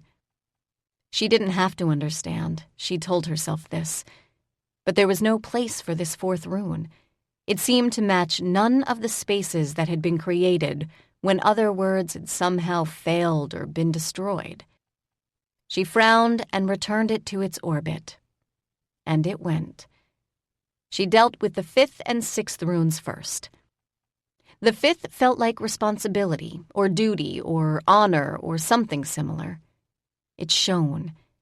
Even in her palms, it seemed to rest above her touch, as if it were meant always to be a little bit out of reach. It almost made Kaylin feel uncomfortable, as if somehow the word itself was judging her. But it didn't mean judgment, not exactly. Kaylin understood the whole being judged thing. It wasn't the judgment of others, it was her own judgment. It was comprised of both the harshness and the forgiveness that one aimed at oneself. None of her Elantran words encompassed it until she set it down and began to walk away. Self-respect. This entire endeavor had become surreal. Not that most of Kaylin's encounters with true language had ever been anything else. But she had an ambivalent relationship with self-respect, and understood why it had hovered just out of reach of her palms. She couldn't imagine that Helen needed whatever the word would give her, but she often couldn't imagine that anyone else did either. Everyone else seemed to have the self-respect that Kaylin struggled so hard to reach. She held the second to last of the words in her hand. She was walking along the second circle of carved, glowing runes. The word was smaller and tidier than any of the others. It was simpler as well. It reminded her of Magaron's name, the name that he no longer possessed. It meant honesty, or truthfulness, or truth. And truth was such a personal thing in the end. As a hawk, she'd come to understand very early that no two people experienced an event the same way. Witness testimony differed. Sometimes the differences made you wonder if the witnesses had even been standing on the same damned street. But the witnesses believed that their version of events was the only version. Kaylin, who had believed at age 13 that everyone lied, wasn't offended at what she assumed were lies, but she was almost shocked when the Tha Alani made clear that they weren't lying. The witnesses were attempting to fully cooperate with the Hawks. Their testimony was true. To them. It just didn't match the testimony of other witnesses, which made police work much more difficult. Kaylin had come to truth the hard way. Truth was what you offered when everything else had been stripped away. It was a bet with stakes so high even the fieflings would have steered clear of it if they had any other choice. Or it had been. But time spent with the Hawks had reminded her that not all truths were dark and shameful. Not all truths were so large they threatened to crush the rest of life with their weight. It was true that given the choice, Kaylin would rather help people than hurt them. It was true that she would rather be a hawk than one of Baron's enforcers. She would rather be a hawk than anything else. It was also true that she wished the pay were better.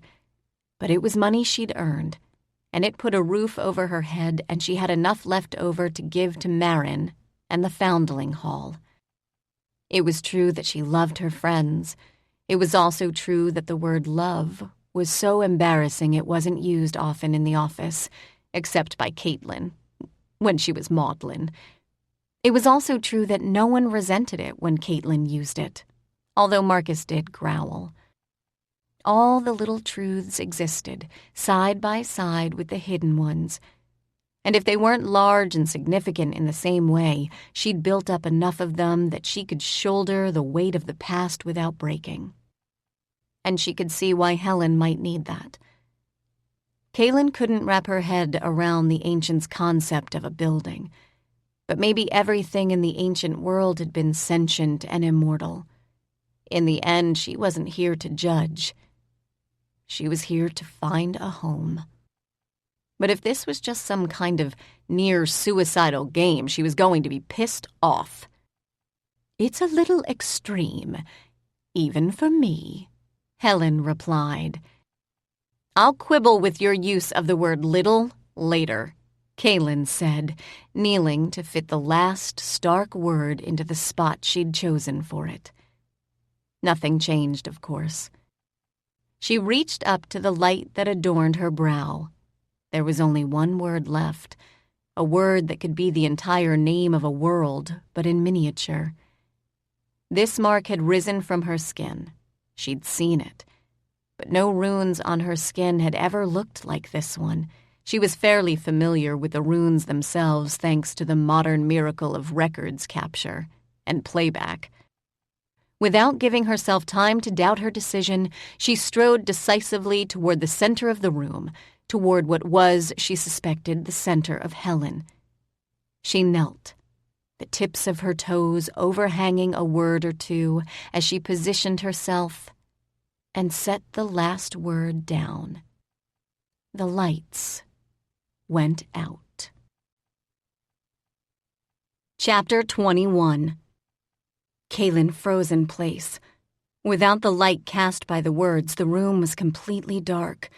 There were no moons and no stars because the sky was a rounded curve of white rock. Even the marks that adorned the visible portion of her arms shed no light. She was alone with the sound of her breathing, when she started to breathe again. Cursing followed breath, as if one was a consequence of the other. There was no way for Kaylin to retrace her steps and rearrange the words she'd set down. The best she could possibly hope for was that she could walk around those words without knocking them over or stepping on them. It was easy to doubt herself in the darkness. Always had been. It was easy to doubt that she'd done the right thing because she had no idea what the right thing was supposed to be. "Helen?" she whispered. Silence. Lord Kaylin. Of all the voices she'd expected to hear, Inferian's was not one. She was, however, grateful, for about 2 seconds. "Lord Kaylin!"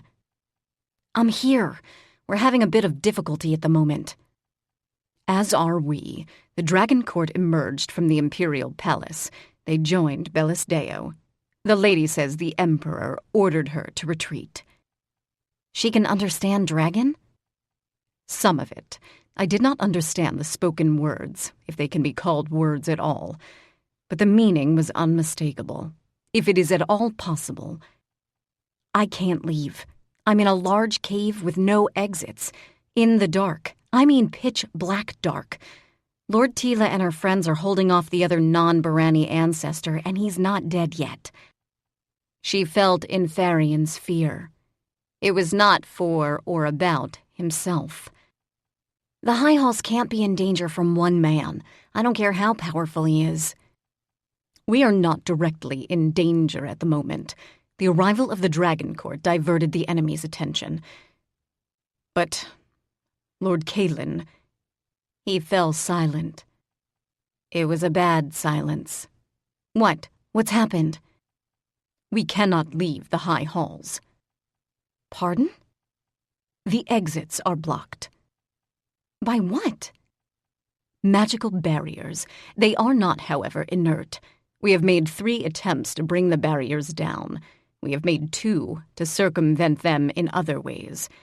There has been 1 death and 2 moderately severe injuries. The High Lord is now consulting with the arcanists who were within the bounds of the hall themselves when the barrier was erected. Given the events after the assassination attempt on Bellisdeo, that is almost all the extant Barani arcanists. We have attempted to lend aid to the Dragon Court in other ways, but we are stymied." Inferian paused. Kaylin could almost hear a shouted Barani order.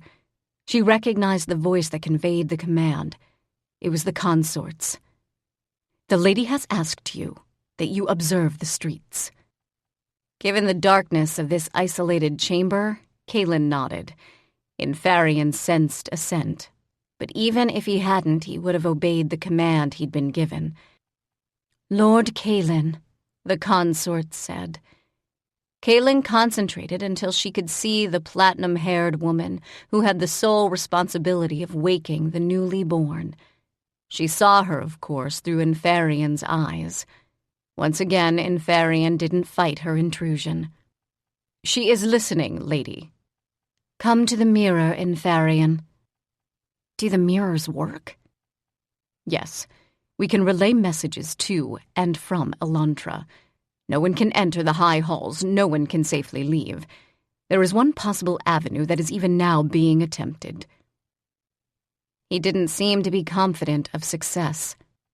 Inferian, while speaking to Kaylin, had crossed the polished marble of an interior room. He joined the consort in front of a tall oval mirror resting upon the clawed likeness of taloned feet. The reflective surface of the mirror had already parted. A line had appeared in the mirror center, traveling from top to bottom. On either side of that line, silver undulated and retreated. What was left in the mirror's view were the very familiar and upscale streets that led to the High Halls. They were not often traveled by any but the rich and the powerful. This close to the High Halls, even the swords didn't bother with perfunctory patrols. No one outside of the Barani themselves would be stupid enough to attempt to steal or vandalize anything behind the significant fences that marked Barani property, and Barani had their own ways of dealing with their troublemakers. "Lord Kaylin," the consort said, "do you recognize all the dragons present?" The mirror view shifted, streets giving way to sky. "Tell her that dragons don't remain one color." Having said that, she added, "I recognize Tiamaris and Bellisdeo. She's the large golden one. What are the spikes on her neck?" "I am not a dragon," Inferian replied, "but in general they would indicate distress or fury." "Fury," Kaylin told him. "I think the blue is a Marian. No, not that one. The blue on the left. The larger one is probably Deermat. If you're repeating these to the consort, can you add Lord in front of all the names?" He was almost disgusted with the pettiness of the request, which was fair. The mirror's view continued to pan the sky, pausing as Kaylin identified the draconian forms of the dragon court. In the night sky, Sanabalis looked almost silver. She was certain that he was actually gray. When the mirror's eye reached a dragon she didn't recognize, her ability to form cogent thought paused for a moment. He looked black to her eye, black and larger than any of the others, except perhaps Bellisdeo. Even thinking of her would-be roommate seemed to shift the mirror's view. It pulled right back, framing the court as it moved. Kaylin could now see all the aerial dragons, and her jaw dropped when the golden dragon suddenly roared and flew at full speed toward the black one, knocking him 2 body lengths across the sky. Before words could frame her shock, lightning did. It drove skyward from the ground, clipping one golden wing. Bellisdeo roared. The mirror made the sound small. Kaylin's imagination and experience enlarged it. The golden dragon tumbled toward the ground. The great black dragon caught her, roaring as well. Kaylin realized that she'd been wrong about his color. He wasn't black. He was a very, very deep indigo. The gold of Bellisdeo's scales brought blue highlights out of the darkness. If Kaylin had entertained any doubts at all, she had none now. "It's the Emperor," she whispered. "And Bellisdeo's been hurt." And she was. She flew toward the ground beyond the fence. She had, Kaylin thought, saved the Emperor. And the Emperor, damn him, was going to be a raging berserker because of it. She was stuck in a windowless, doorless, dark cave, and she could practically feel his rage. Had she been close enough in person, she would have smacked him, which was probably the fastest route to suicide known to Elantrans. "Inferian, what's on the ground? Is it the Barani ancestor?" "Yes, he has destroyed half the street. The Dragon Court has destroyed the other half. Their fires do not kill him. His protections are too strong. His magics on the ground are much, much stronger. It is the reason the court has remained in the air." Kaylin frowned. "How do you fight him, then?" "In number, Kaylin. In great numbers. The Dragon Court could, we believe, destroy him, but it is not a certainty, and they will not all survive the attempt. We have weapons in the High Hall that have some effect against their sorcery, but we cannot leave the High Halls to join the dragons. We have tried." "One of the dragons is missing," Kaylin said. Inferian passed this on, and the consort looked into and past his eyes. "The Archon," she said. Kaylin nodded. Inferian nodded. For a moment, they were almost one person. She found it uncomfortably disorienting. "Will he come, Lord Kaylin?" Yes, he'll come." "He doesn't leave his library often." "No, but for Bellisdeo, for his emperor, he will." "You are certain?" Kaylin nodded. She was. Good. I believe your Archon is our only hope. I understand that you face one of these creatures now. Not me. I'm in the bowels of an ancient building trying to rebuild its defenses so the much less significant force stationed here doesn't die. Which building, Lord Kaylin? I don't know how well you know the city, but we're on Ashwood. The dragons in the mirror disappeared as the consort gestured. They were replaced by a map of the city. The halls of law are mobilizing, the consort said as the map solidified. I believe the swords and the hawks are being called up en masse. Kaylin stopped breathing for one long moment. It took that long for the words to make sense. You are here? The consort asked, as if the information she'd just relayed, which amounted to the probable massacre of everyone with whom Kaylin had ever worked, was of passing casual interest. Ashwood, as seen by city records, loomed into view. Tell her yes, please, she added. One moment, Lord Kaylin. If possible, please retain the connection. Kaylin would have been furious in any other circumstance, but she was sitting alone in a dark cave with no entrances and no exits. She had nothing better to do. It occurred to her that the consort was likewise trapped within the high halls, although in much posher surroundings. Men in armor appeared closest to the mirror. Kaylin recognized one of them immediately. The High Lord. He frowned, his eyes narrowed to indigo edges. What is this? He asked the lady. His tone didn't imply that she was wasting her time. It implied suspicion and grave concern. Kaylin decided irritation would have been preferable. You recognize it? The consort asked, voice cool. Her tone implied that not even the High Lord was allowed to speak to her with open suspicion, not in front of witnesses. Yes. He turned to the side and said, Summon Lord Verum immediately. Great, just what she needed. To be a passenger in the mind and body of someone who mostly wanted her dead, listening to a Verum while the hawks and swords crowded into the streets as fodder. Lord Kaylin, the consort said. Her voice was far less stiff than it had been when she'd addressed her brother. This may be of import. I understand it is difficult for you. For me, Kaylin thought with a sudden rush of guilt. What must it be like for Inferian? It is bearable, to my considerable shock. This is not the way I would have chosen to serve the High Lord, but I believe it is necessary. No other could do what I have now done. But they know. Yes, but you are much in the consort's favor, and the High Lord owes you a debt. I could almost believe that they will not look at me with the utter contempt I would have expected. I am oddly grateful at this moment. It won't last. She felt a hint of bitter amusement. Gratitude seldom does. Ah, Lord Verum is here. And he was.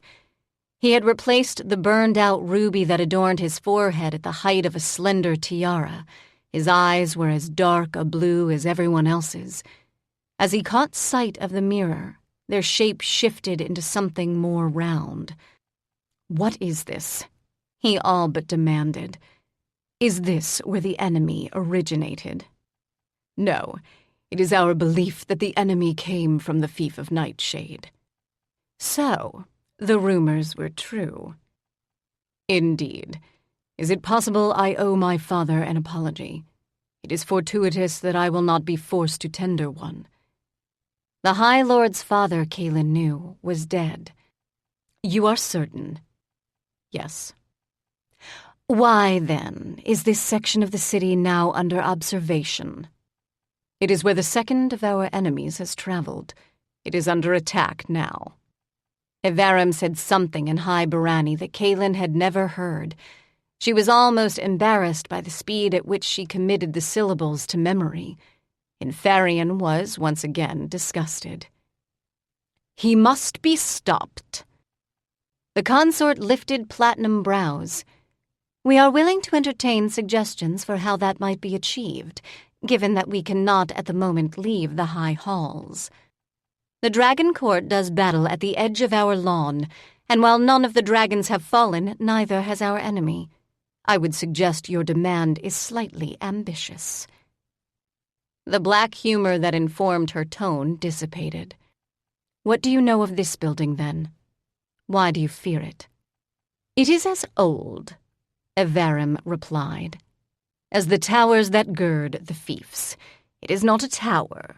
It is not, therefore, a necessity. Research has been done in ages past upon the building. In what sense? Evarim shrugged. We wished information that the building was rumored to contain. That information was never found. It was almost found. He added, gesturing at the mirror. The image banked abruptly, turning into clouds of smoke and nothing. With your permission, lady. What do you attempt to access? The archives of the Arcanists. You will not, he added, be able to peruse them at your leisure. They will respond to me, and only to me. I will, however, accept your commands. He must be desperate, Kaylin thought. Inferian agreed. They were both uneasy and deeply suspicious. The High Lord and the consort conferred. Kaylin wanted to scream. She wanted the mirror to go back to the streets and the aerial combat. She wanted to see. The ground beneath her feet shuddered. She couldn't immediately tell whether it was the marble floors of the high halls or the carved rock of the dark cavern. It is the high halls, Inferian told her. You have our permission, the High Lord told Evarim. But the consort is concerned.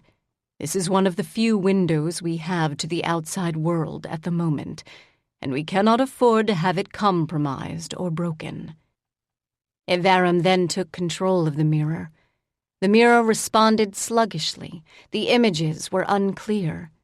Inferian made it clear they were just as vague to him. Include Lord Inferian in your search, the High Lord said, without looking away from whatever the mirror showed him. Evarim was not a fool. He obeyed the mild command without apparent concern. That's going to cost you, Kaylin said.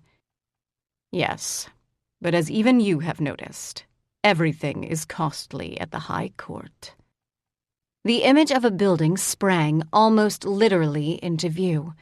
It did not remain contained by the flat surface of the mirror, but grew out of its surface as if it had dimension. It was a tower. The peak was so high and narrow it looked like a spear's head, but the base was wide and blocky. It was rectangular. It wasn't circular. Kaylin couldn't divine its shape in this view, but she wasn't an architect. It has 6 points, Inferian told her, if it is symmetrical. It looks nothing like Helen. Helen. Damn it. The building's name is Helen. Inferian coughed. Sadly, the cough was not entirely on the inside of his mouth. It is your influence, he told her sourly. And of course I will bear the consequences. He dropped into an instant bow. Apologies, Lord. There is very little that is either amusing or outrageous occurring to my knowledge, the High Lord replied. You will, of course, explain.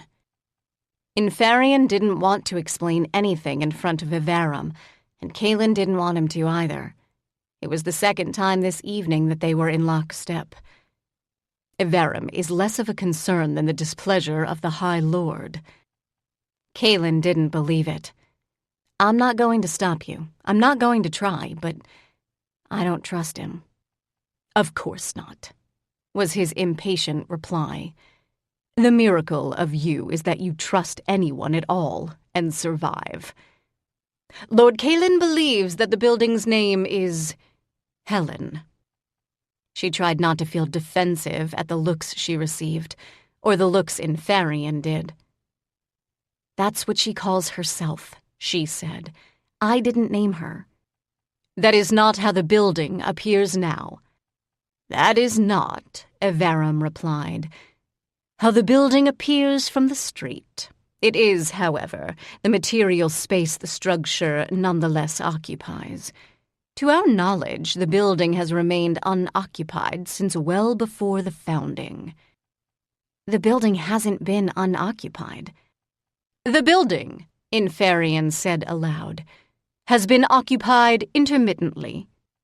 Evaram's lip curled, reminding Kaylin of all the reasons she detested him. As if he knew she was listening, he said, "When mice or other rodents find their way into the cracks of a building, are they said to be occupants? They are vermin, no more." Kaylin brought both fists down against the floor and let out a volley of heartfelt, furious leontine. "He is trying to annoy you," Inferian said, with discernible contempt. "Well, he's succeeding." "Yes, that is why you should feel ashamed." She left off the cursing, because the only target who could hear it probably didn't deserve most of it. "The tower was damaged in the wars against the ancestors," Evaram was saying. She'd missed anything else he'd added after his gratuitous insult. Inferian was, of course, right. "Much of its control mechanisms probably took the brunt of the damage. The commands we were able to retrieve did not have the desired effect. We know the tower was occupied," he continued, gesturing. The tower faded. A Barani lord appeared in its stead, standing almost as tall as Evaram. Barani never looked friendly, with one or two notable exceptions. This man looked like the personification of the gallows. Even the expected unearthly beauty did nothing to quell the fear he invoked. "He's not Barani." "No," Inferian replied. "This was the tower's first known occupant. One of the ancestors." "Yes." "Did he fight against us?" "He could not have," Evaram replied. "We would not now be standing in this city, even ruled by a dragon, as it is, had he chosen a different side. We have very little information about him. He is believed to have perished during the Long War." "You are certain that he was the tower's lord?" "Yes. His image, with a suitable dire warning, appeared when the first of the researchers attempted to enter the tower." "Did they survive?" "There were deaths," Evaram said, in about as bored a tone as he had spoken of vermin. "But the method of death was not considered dangerous enough that the attempts were instantly abandoned. The first lord of the tower had conducted research, much of which was locked within the bowels of the building. Some small proof of this was uncovered, but the tower itself proved resistant to evacuation. If it was damaged, it was still active. Our belief was that the previous lord's commands still held sway. The tower could not functionally accept the lord's absence as death. Attempts over the next century were made to circumvent the tower's functional protections, to little avail. In the end, the tower collapsed. Much of the secondary research was lost, and the project itself abandoned, as the dragons were proving difficult. The research itself was never resumed. The building has stood fallow in the meanwhile." "That is not true," Kaylin snapped. "There is little point in venting fury at me, Lord Kaylin. I am not the one tendering the opinion." "You don't disagree?" Inferian chose not to reply, and Kaylin, aware that he had already put his reputation on the line in service to the High Court, didn't press. There wasn't any good point in asking more of people than they were capable of giving. Not in an emergency. The image of the ancestor or sorcerer or whatever it was the Barani called them faded. Why? the consort asked. Did the researchers feel they could circumvent the tower's innate protections? We would not take that risk with the Holione. The Holione are distant cousins to the towers. Were it a Holione, we would not have made the attempt. But the Holione would not allow the research to be conducted within their domain. There would be no reason to excavate. That is not an answer. Kaylin held her breath. She understood suddenly that the consort was attempting to help her. The consort had probably recognized the building about which she claimed ignorance. My apologies, lady, Evarum replied. His expression was glacial, but that was its default state. She thought he suspected what Kaylin herself now suspected. Regardless, he gestured again. The image that formed was smoke or mist to Kaylin's eye. It was, given the consort's frown, no clearer to her. The consort, however, didn't curse. She waited. Since Kaylin couldn't be heard by anyone else, she cursed.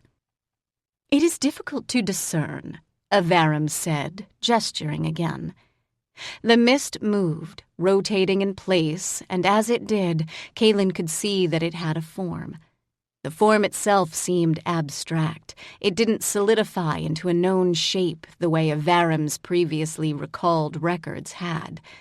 But in motion, it had a discernible shape. It was like the ghost of a true word. A complex, dense word. The consort saw it as well. Her familiarity with the shape and the function of true words was second to none among her kin. She couldn't fail to see the significance of Evarum's discovery. She did, however. I am not certain how this would lead to the exploration involved. Exploring the area known as the fiefs is all but forbidden. Would this tower, as you call it, not fall under the same prohibition? She shook her head. The white spill of hair shimmered. We are not a people who take well to such prohibitions, as history has shown. Were I curious, I might venture to the building on Ashwood, but such an image would not invoke that curiosity in me. What do you see in it that I do not? Evarum clearly wanted to reply, nothing. He didn't. I see the shape and form of language, a hint, no more. I see that as well. What in this rune gives you pause? It is not, as you can see, a true word. She nodded. But it is our belief that it once was. It is, if you are inclined to be fanciful, a ghost. It is what remains when the essential force of a word itself is consumed.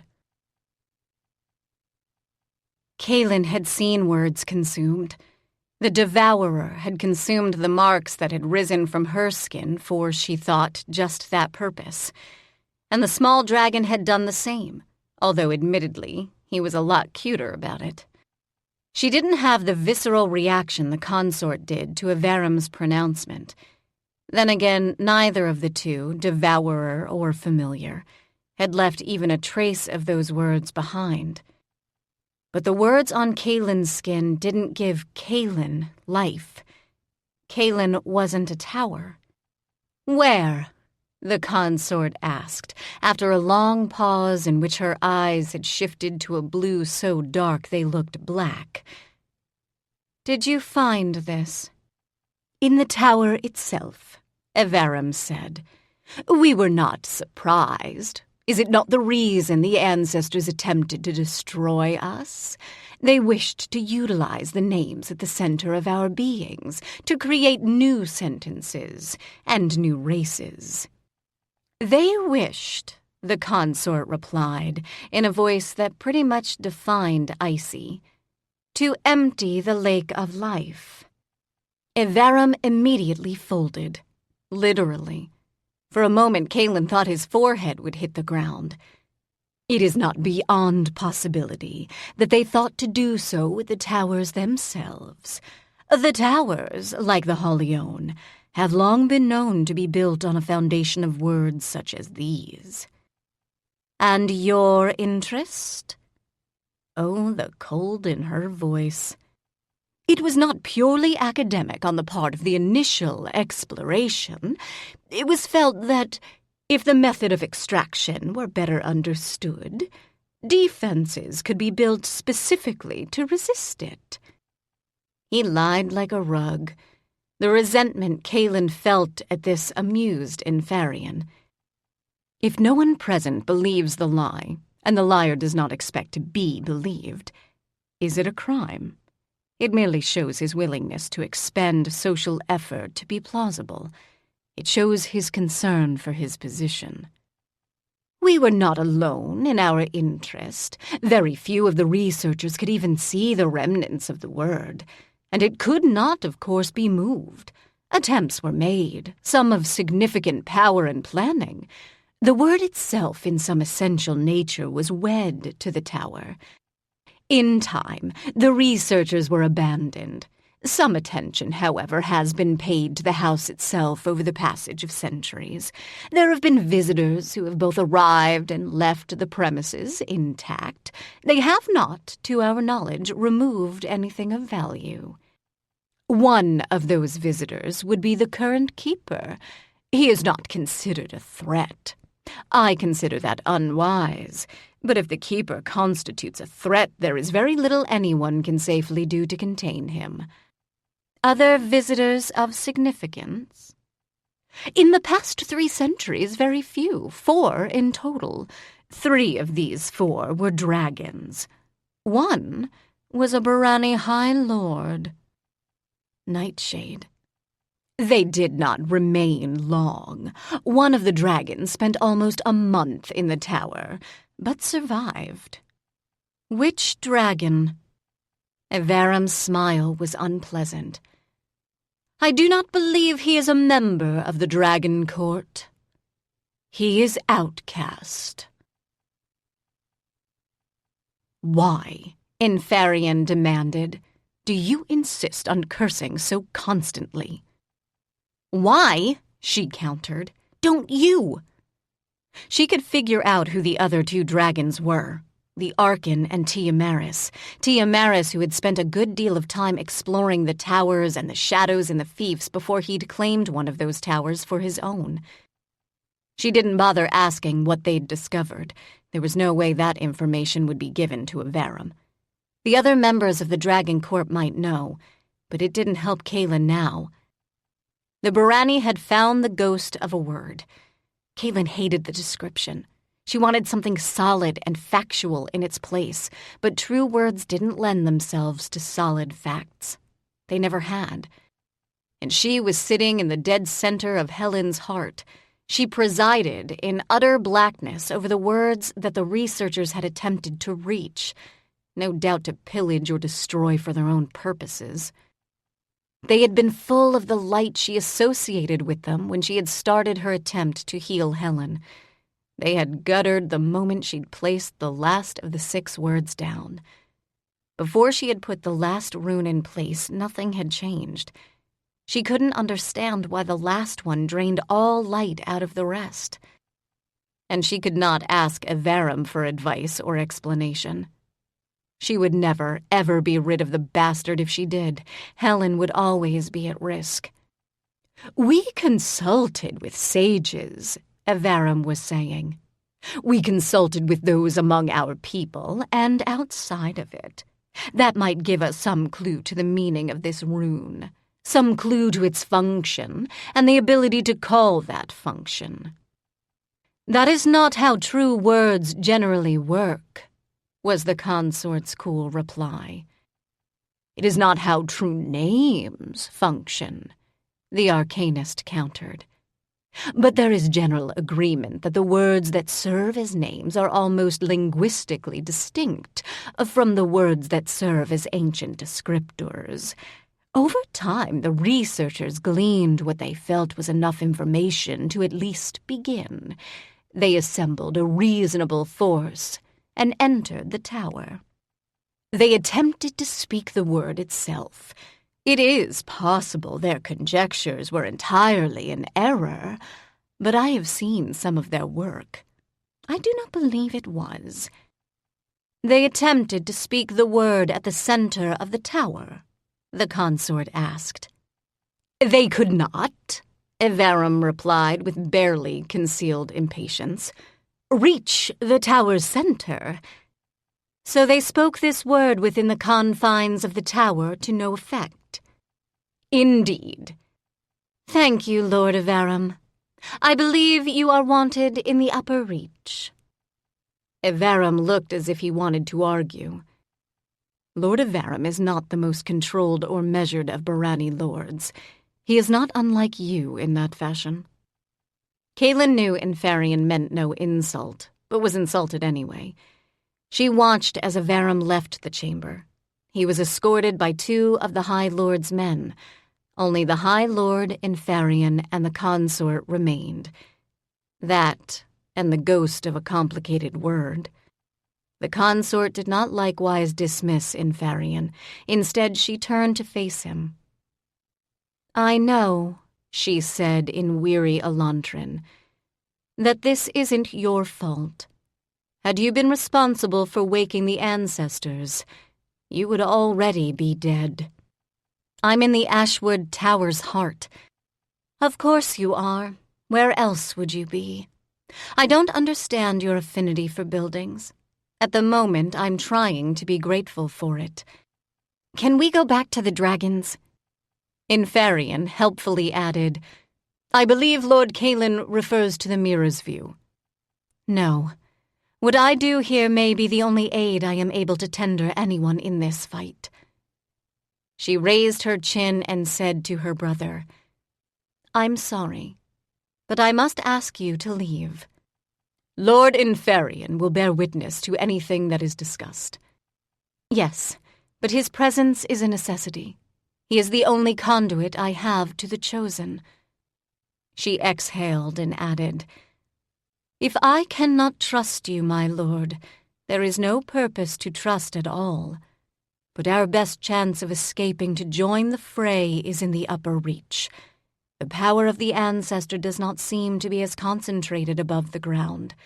There is a reason that the dragons have not chosen to land. The High Lord reached out to touch his sister's cheek.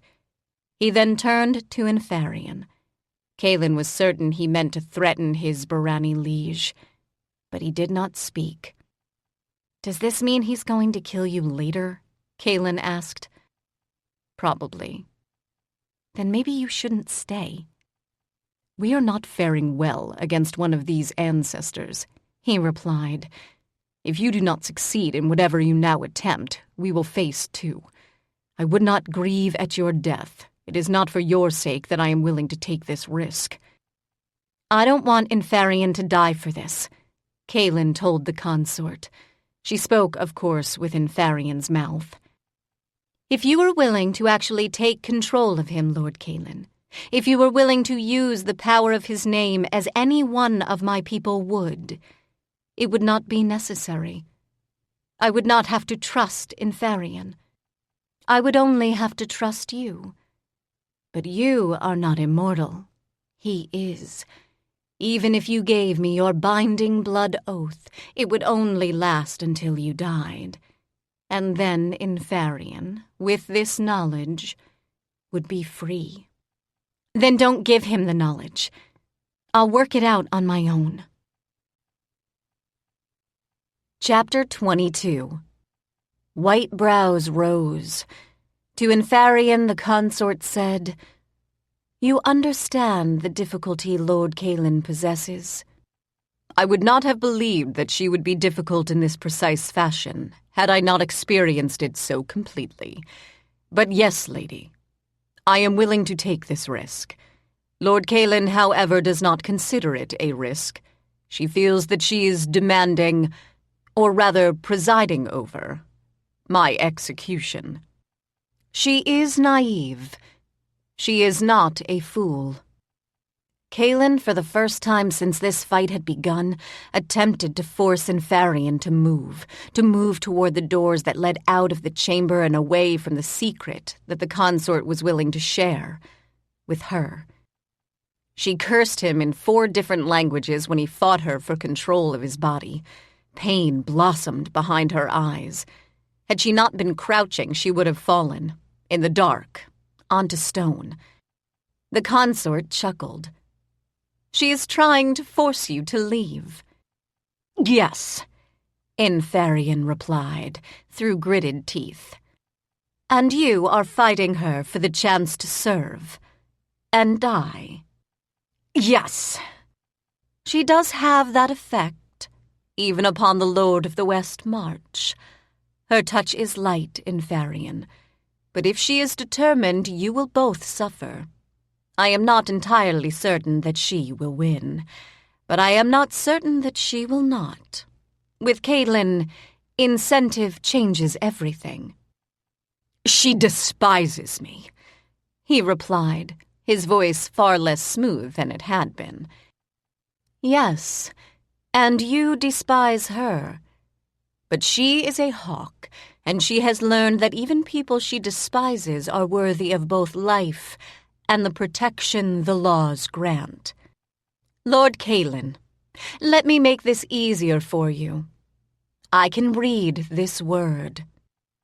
Kaylin froze. Infarian, unhindered by the driving force of her will, turned once again to face the consort. She felt his surprise. No, it was more than surprise. It was shock. "Its form is not clear enough that I can read it with certainty.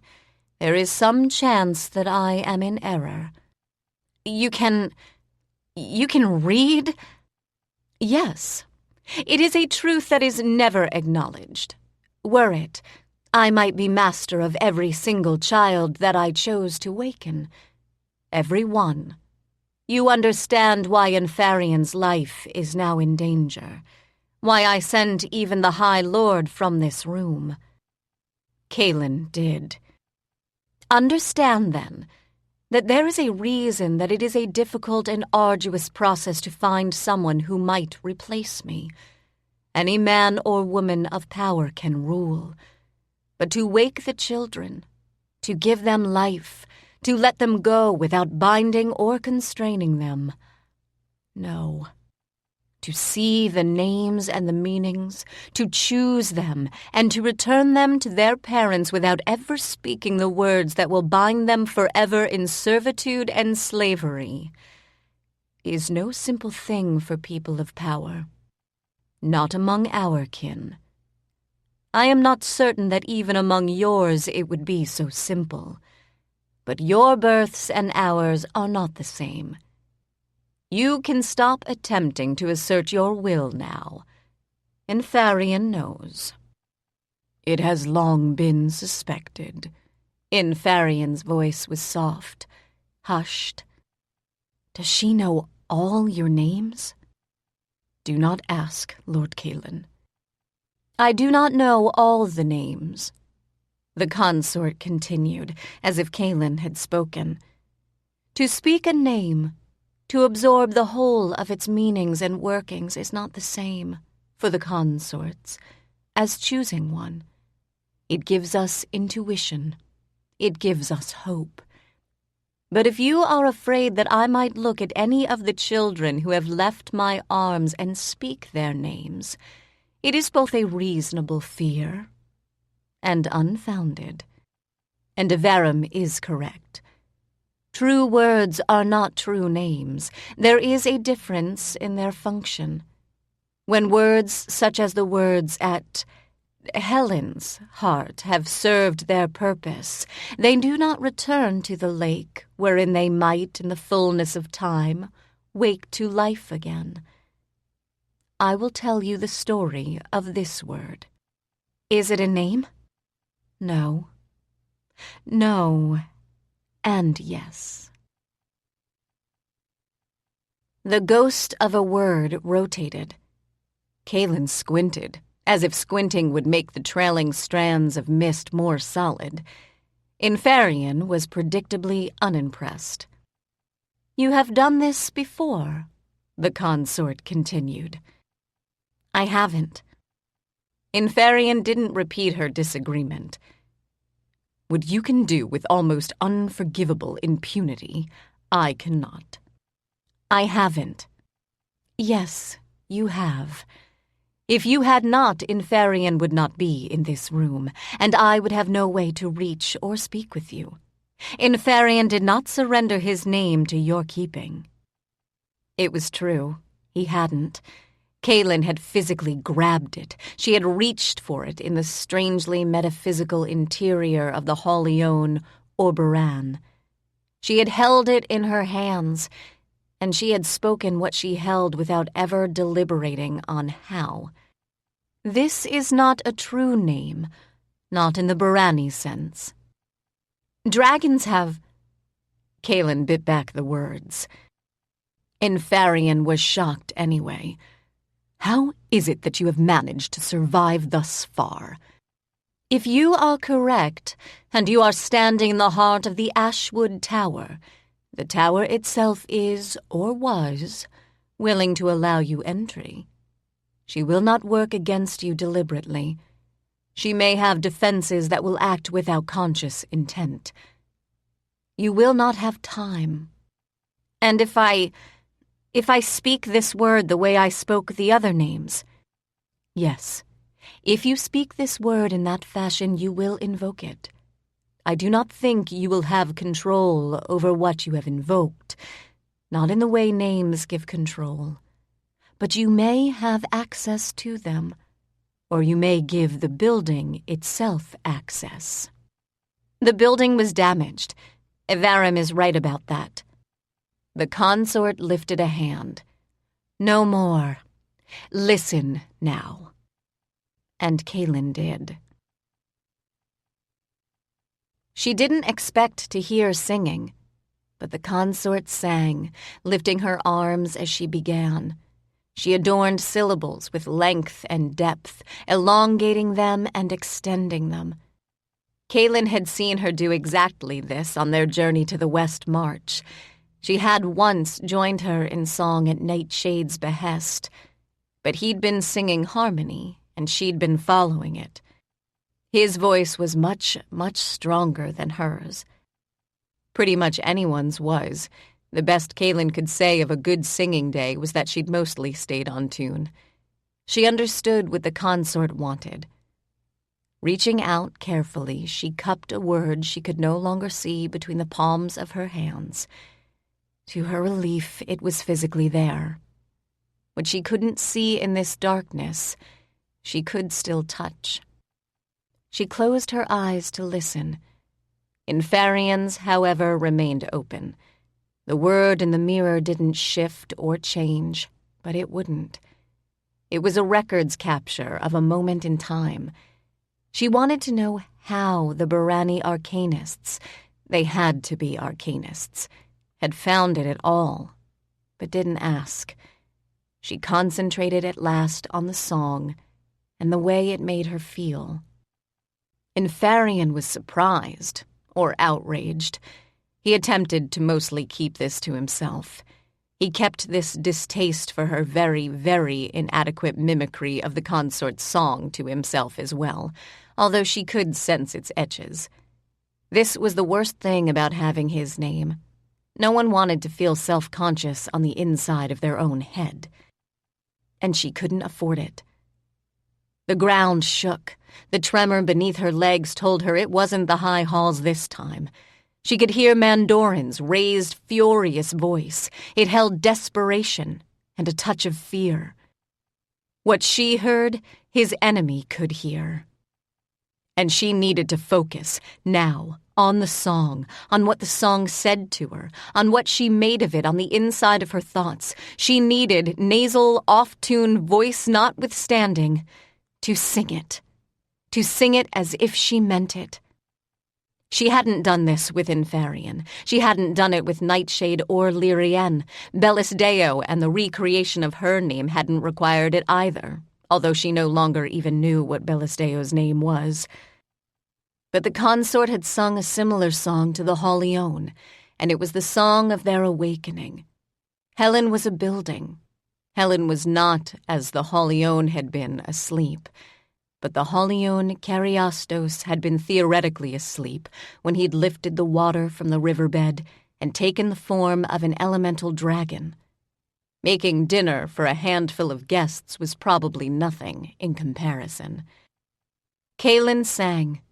Yes, her voice was thin and scratchy, and yes, it didn't have the fullness of the consort's, but she was alone in a dark cave. No one was going to throw stones at her to get her to shut up. She had Mandoran's voice for company, and it was dangerously intermittent. She hoped the small dragon was helping. Somehow. And then she gave up that hope for the song that she now sang. It had words, but she knew that she would never understand them the way she understood any other language she'd been forced to learn. And it didn't matter. She understood that this song was part plea, part pain, and part desire. Not as Bertole's song had been, it was less earthy, but for Kaylin more felt. She spoke to Helen, she sang to Helen, but in some ways Helen had been sleeping. But Helen had chosen sleep. Helen had destroyed parts of her physical self so that she could continue to sleep, so that she could live with Hasiel and all the mortal tenants who had followed. Helen had remained sleeping in the way the Halion did, while she waited for Kaylin to find her. Kaylin needed a place, but she wanted a home. She had wanted a home since her mother's death. She had found only one, and it was gone. Eventon had sent her to Helen.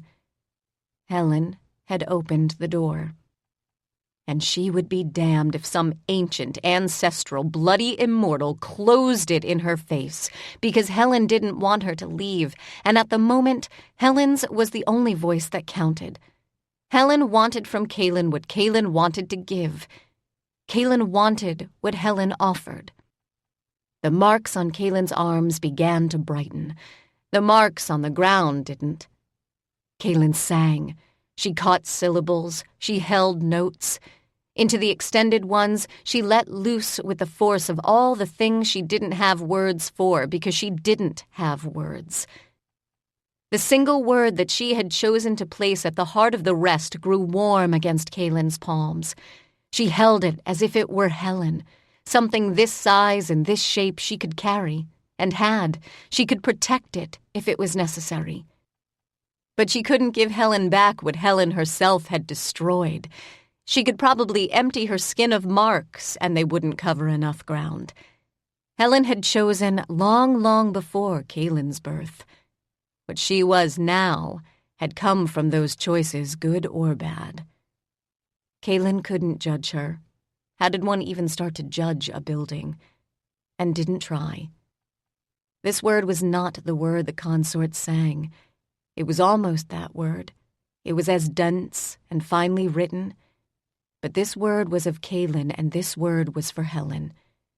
Kaylin had songs of her own, half-remembered. Song made her emotional. It always had.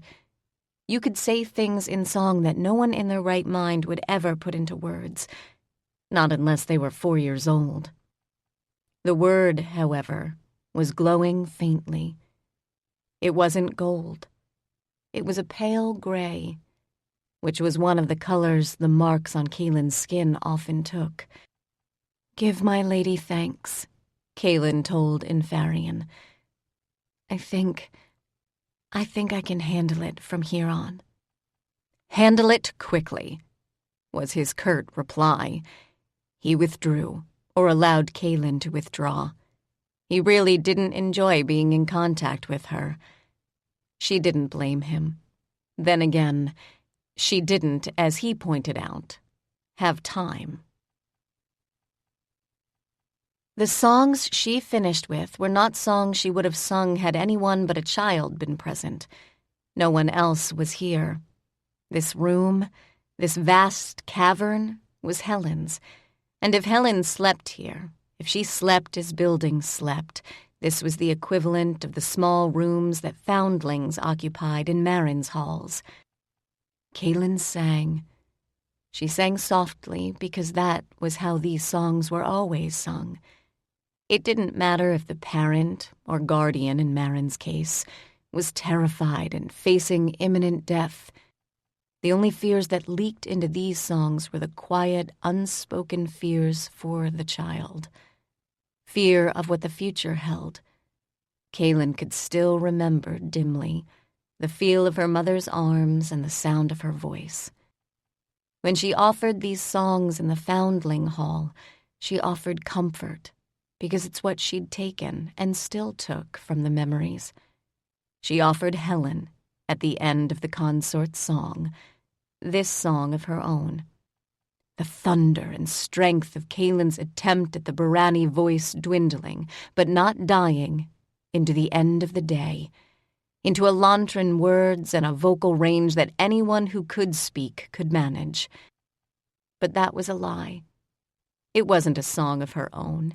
It was a song her mother had sung, and a song that her mother's mother had sung to her when she had, impossible though it had been to believe at the time, been a child herself.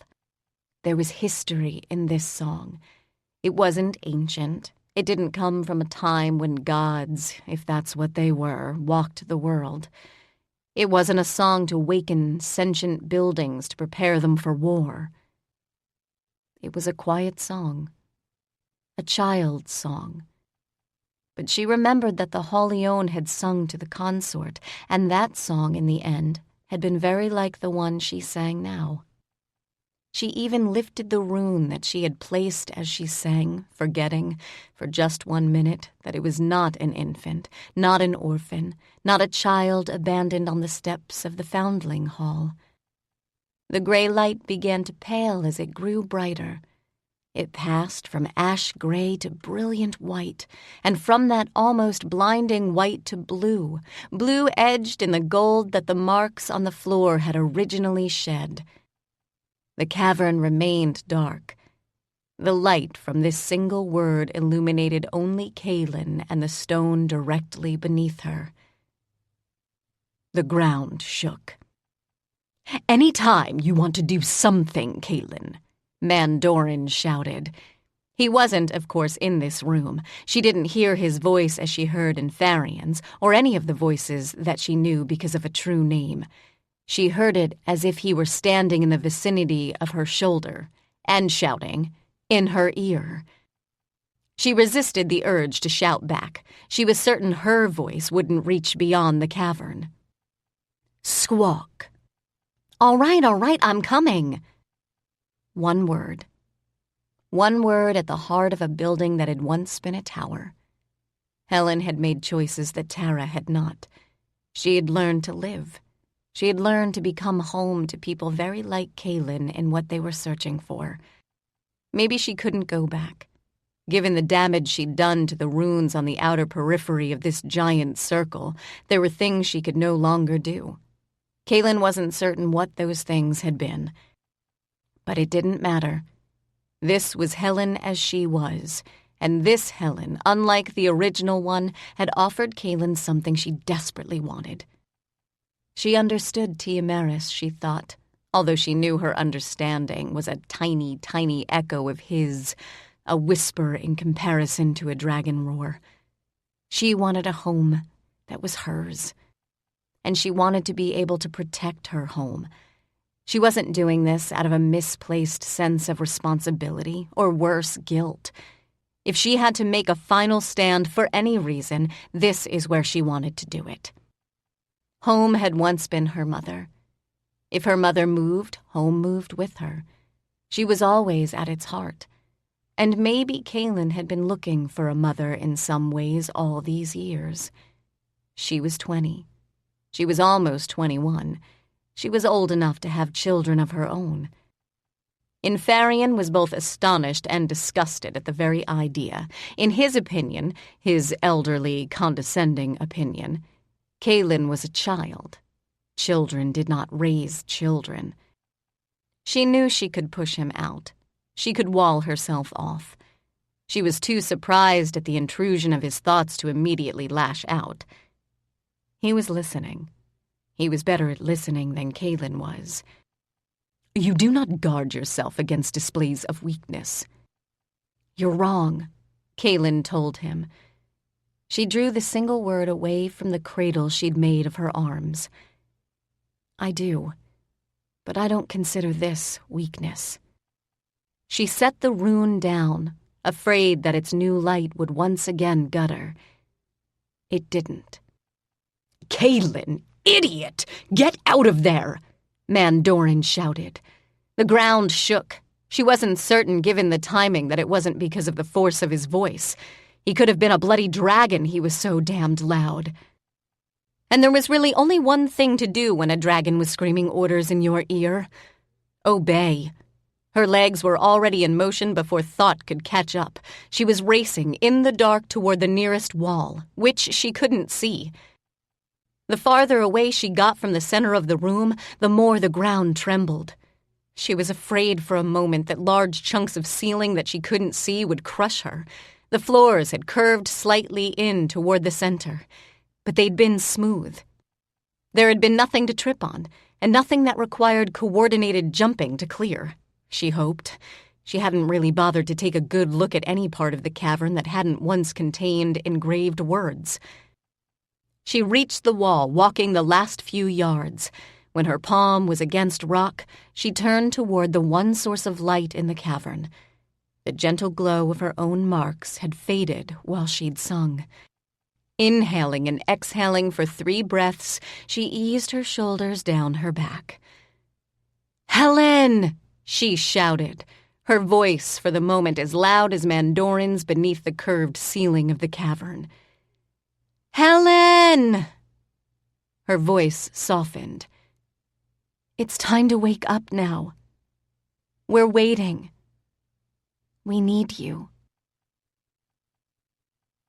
Light. White erupted in a sphere that expanded outward to engulf the room, obliterating the cavern's natural darkness. What light touched, it transformed. Words that Kaylin no longer recognized caught fire and retained it as the floor itself was remade yard by yard. Kaylin forgave Mandorin for the damage he'd done to her ears as she flattened her back against the wall. Words radiated golden light, but a trace of blue at their cores implied clear sky, boundless clear sky. She was holding her breath and realized it only when she needed to exhale or pass out. Beautiful, yes, but deadly. Everything unnecessary was gone. The scorched empty spaces, the melted, deformed stone, and the outer edges of the pattern that had been composed entirely of one or the other.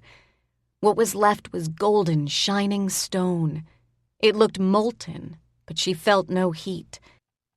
Kaylin could see no gaps in the placement of the words at Helen's heart. She could no longer see the words she had chosen to place in the gaps that had existed, and she knew she could search for hours without locating even one of them, all but the one at the heart. That one was shining a clear, strange blue, ringed by the gold shed by all the rest of the words. The gold continued to brighten. The stone floor began to rise, as if to lift that one blue rune toward the heights of the cavern. Kaylin pressed herself farther into the wall as the golden light changed the composition of the floor. No, she thought, the ceiling itself was changing as well. Everything was. Kaylin understood that change was part of life. Good change, bad change. It was just life. Until the change was bad enough that there was no life left. She knew everything that now occurred was necessary for Helen. But if she couldn't find a way out, she'd change with it. And die. Gold inched toward her feet as she watched, while pressing herself farther into the wall. Next time, she was keeping Small and Squawky with her. She could now see the entirety of the room. There was no door anywhere and no convenient arches that at least hinted at exit. In a few minutes, it wouldn't matter.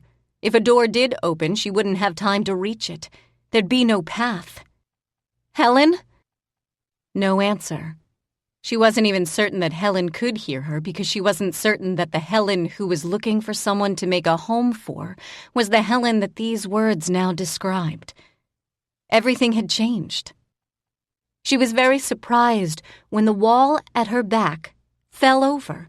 She went with it, toppling out of the boundary encircled by stone and filled by words. "What?" Mandorin demanded as she spilled across the floor.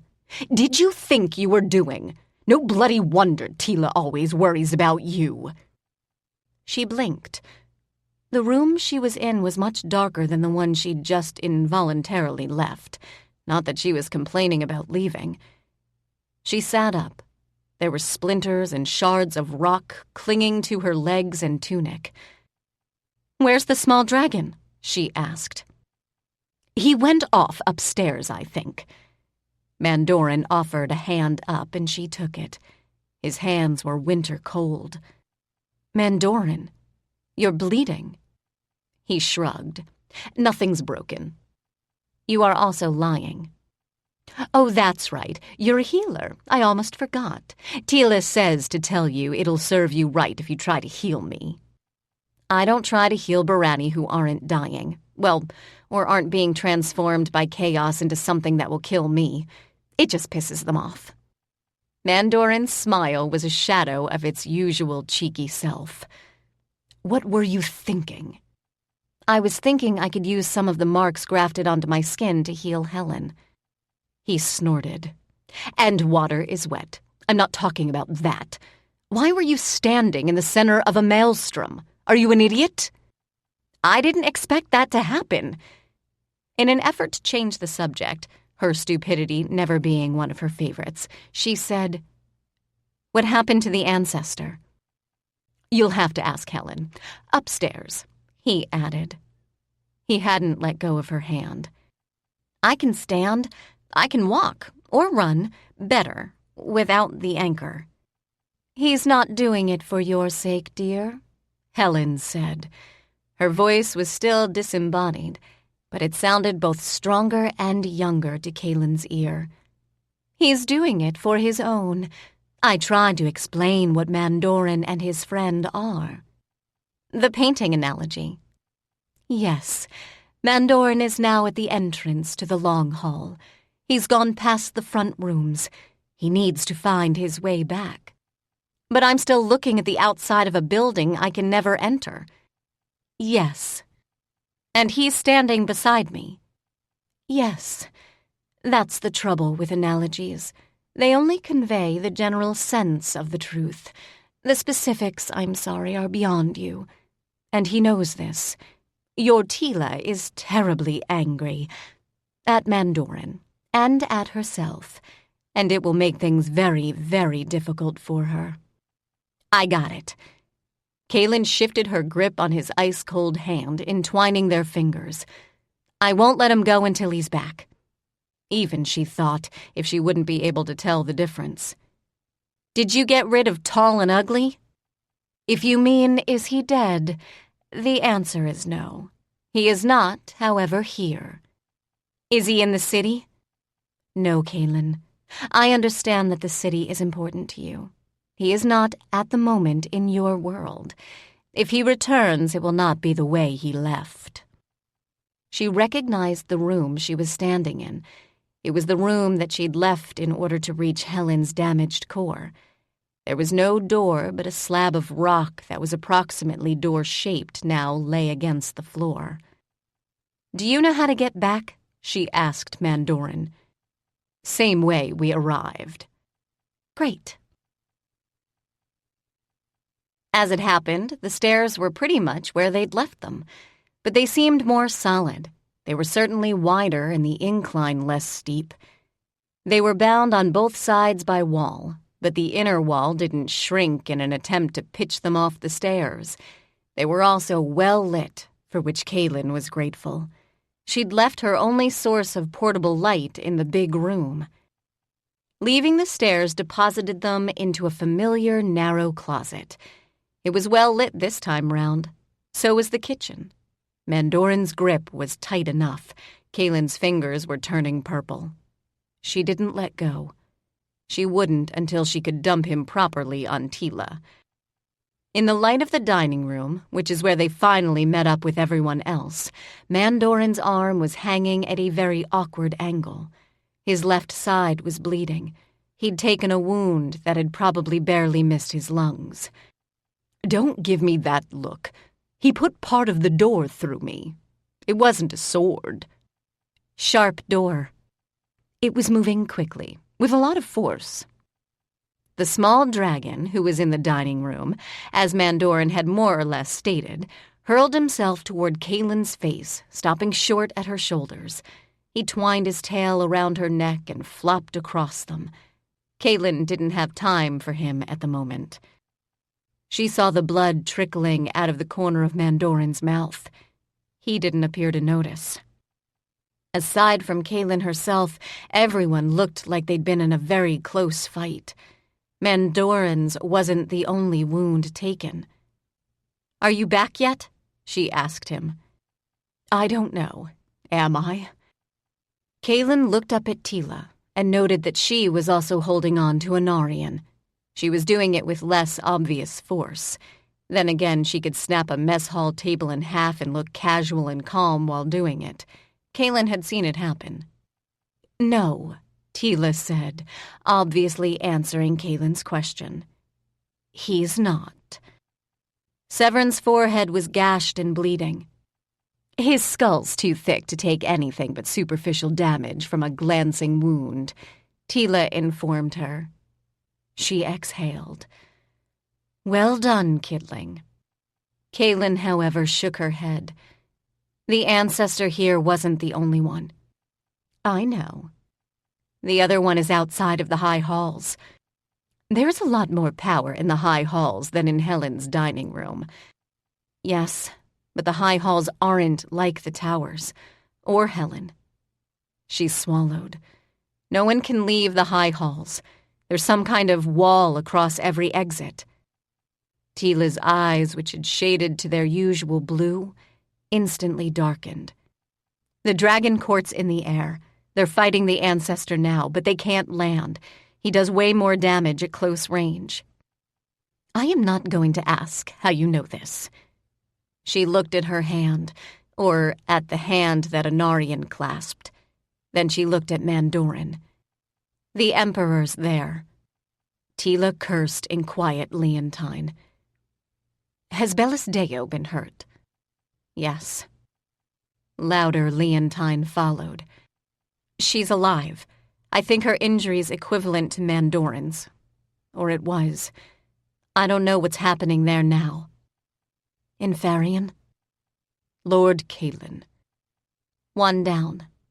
One to go. The halls of law have called out the full force, all reserves. The swords and the hawks are mobilizing." Teela's jaw dropped, which was fair. Kaylin's had done the same. "They can't do anything but die." She glared at Anarian and Mandoran. Anarian, whose arm wasn't broken, lifted his free hand. "We're fine. We're not going to turn sideways and slip into the other world. We're not going to transform into something wretched and unfamiliar." "More wretched and more unfamiliar, at any rate," Mandoran said. His Elantran was far smoother and far more natural than Anarian's. Kaylin suspected this was all down to personality. "Helen?" Helen appeared at the far end of the dining room. "If they remain here, I believe I can contain them. You, however, don't wish to stay." "No." "Kidling?" "Yes, there's nothing I can do." She poked the small dragon. "But I have friends. Hey, wake up! We need a bit of help here." "Squawk." "I mean it." "You'll want to leave by the tower, I expect." "If someone is cooperative, yes." Chapter 23. "What exactly do you expect him to do?" Teela asked for the third time as they followed Helen up another endless set of stairs. "Fly." "Yes, fine. If you wanted him to fly to the high halls." She stopped. "We're near the top." Helen nodded. You can hear the dragons? Yes. Kaylin couldn't. But as she continued to climb, the voices that Teela could hear became audible for the merely mortal. The dragons were roaring. Dragon roars never sounded like speech to Kaylin's ears. Up close, they mostly sounded like pain. I'm surprised the Emperor didn't choose to wait until after the ancestor had entered the high halls. I don't think he could. Oh? Bellis Deo flew straight there. The small dragon, as you call him, could have flown straight there from the front door, which is much, much closer. Kaylin said nothing. Severn, however, said, Are you certain you want to attempt something new? The little guy looks exhausted. All the swords, and all the hawks.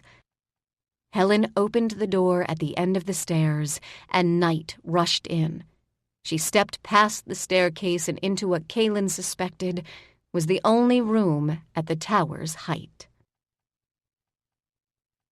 The walls curved. The room was circular. It reminded Kaylin of the Hawk Lord's tower. This room was wider across and appeared from the height of the walls to be taller. It was hard to tell. The ceiling was, at the moment, non-existent. Kaylin saw the folds of roof that implied aperture. You opened this for Bellis Deo? Yes. Kaylin plucked the small dragon off her shoulder. He rolled over and played dead in her hands. Look, I don't care if you have to eat my entire arm if you need the marks for power. None of the miserable things had risen to offer themselves as food. I, on the other hand, do, Teela told him. I'm going with her, and I'm not in the mood to listen to her whine about blood loss and pain, neither of which she takes well. Kaylin chose to ignore this. We need to get there by the fastest direct route, and we need to be there now. She set the small dragon on the ground. He squawked like an angry gull.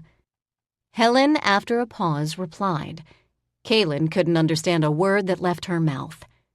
If you understand a word either of them are saying, she said to Teela, I quit. Teela chuckled. Her eyes were still a very dark blue, but her sense of humor hadn't been extinguished. This was unusual. Helen, you're certain you can keep the boys occupied safely? I am certain I can prevent them from harming themselves. I can certainly prevent them from being harmed now. She smiled at Kaylin. Thank you. Kaylin was all for taking credit where it was due, but she had to feel that she'd earned it. She nudged the recalcitrant small dragon with her toe. He flopped over onto his belly and complained.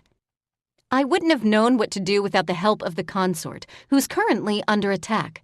I would never have reached your heart without Mandoran's help. I probably wouldn't have survived long enough to make a difference. Hey, you, cut it out, she added to the small dragon. I'm beginning to think all the fuss about sorceress familiars was, as implied, childish story, Teela told him. Good public relations, Kaylin countered, or bad as the case may be. She knelt by the splayed-out familiar. I know I wouldn't have made it this far without you. Mandoran might not have survived without your help. But Bellis Deo's in trouble. And if the halls of law are fully mobilized, everyone I've practically grown up with is going to head to the high halls and die there. I think you can help. If you want, you can leave me behind, but I need the ancestor to be dead or gone before the swords and the hawks hit the street. I'm not sure what you expect something that limp and exhausted to do, Kidling. From what I've observed so far, all he does is add to the problem. He doesn't exactly alleviate it. Kaylin's cajoling had gotten nowhere. Teela's dismissal, apparently, was what was needed. The small, transparent rat lifted his neck. The rest of his body, however, hugged the cool stone of the floor. He hissed. Teela, not to be outdone, hissed back. Kaylin was too far from a wall to bash her head against it. She was close enough to Severn's chest, and used that instead. He winced. You broke a rib. Her tone was all accusation. "I didn't break a rib. A rib might be fractured." "Fine. You let someone else break your rib." "Jealous?" Squawk, squawk, squawk. "What did you say to him, Teela?" Teela shrugged. "If you weren't paying attention, that's hardly my problem." She took a step back as the tower floor began to shimmer. "How much weight can the floors here bear?" she asked Helen. It wasn't a rhetorical question. "He's not angry with me," Helen replied. This answer made no sense. Kaylin wondered what other question she'd missed. "The amount of weight the floor will bear is irrelevant. Unless he is displeased, he will not strain the capacity of the floor. Even were these physical ruins and structurally unsound, he would not strain them to breaking. The choice is his." Squawk! "He is not in a terribly happy state of mind, on the other hand." Helen also took a step back toward the wall. "You may want to give him room," she added, as the gentle glow that now imbued his form began to brighten. "Also, Corporal Handred, it is best if you avoid touching the floor." Since Helen meant this in all seriousness, Kaylin kept her mouth shut. This was harder than it should have been, because the floor wasn't the only thing being transformed. The familiar was no longer a small dragon. The adjective small was fast becoming inaccurate as well. As she watched, she realized that the floor wasn't actually glowing. It was reflecting the light at the center of the translucent familiar, which was odd because the floor's surface wasn't reflective. "Is it not?" Helen asked. "Not to the rest of us. I'm including Teela in that." She had watched transformations before, and they always made her vaguely uneasy. This one didn't. The small dragon had become a thing of light. The light was bright enough that after a few seconds, it had no shape. She had to look away.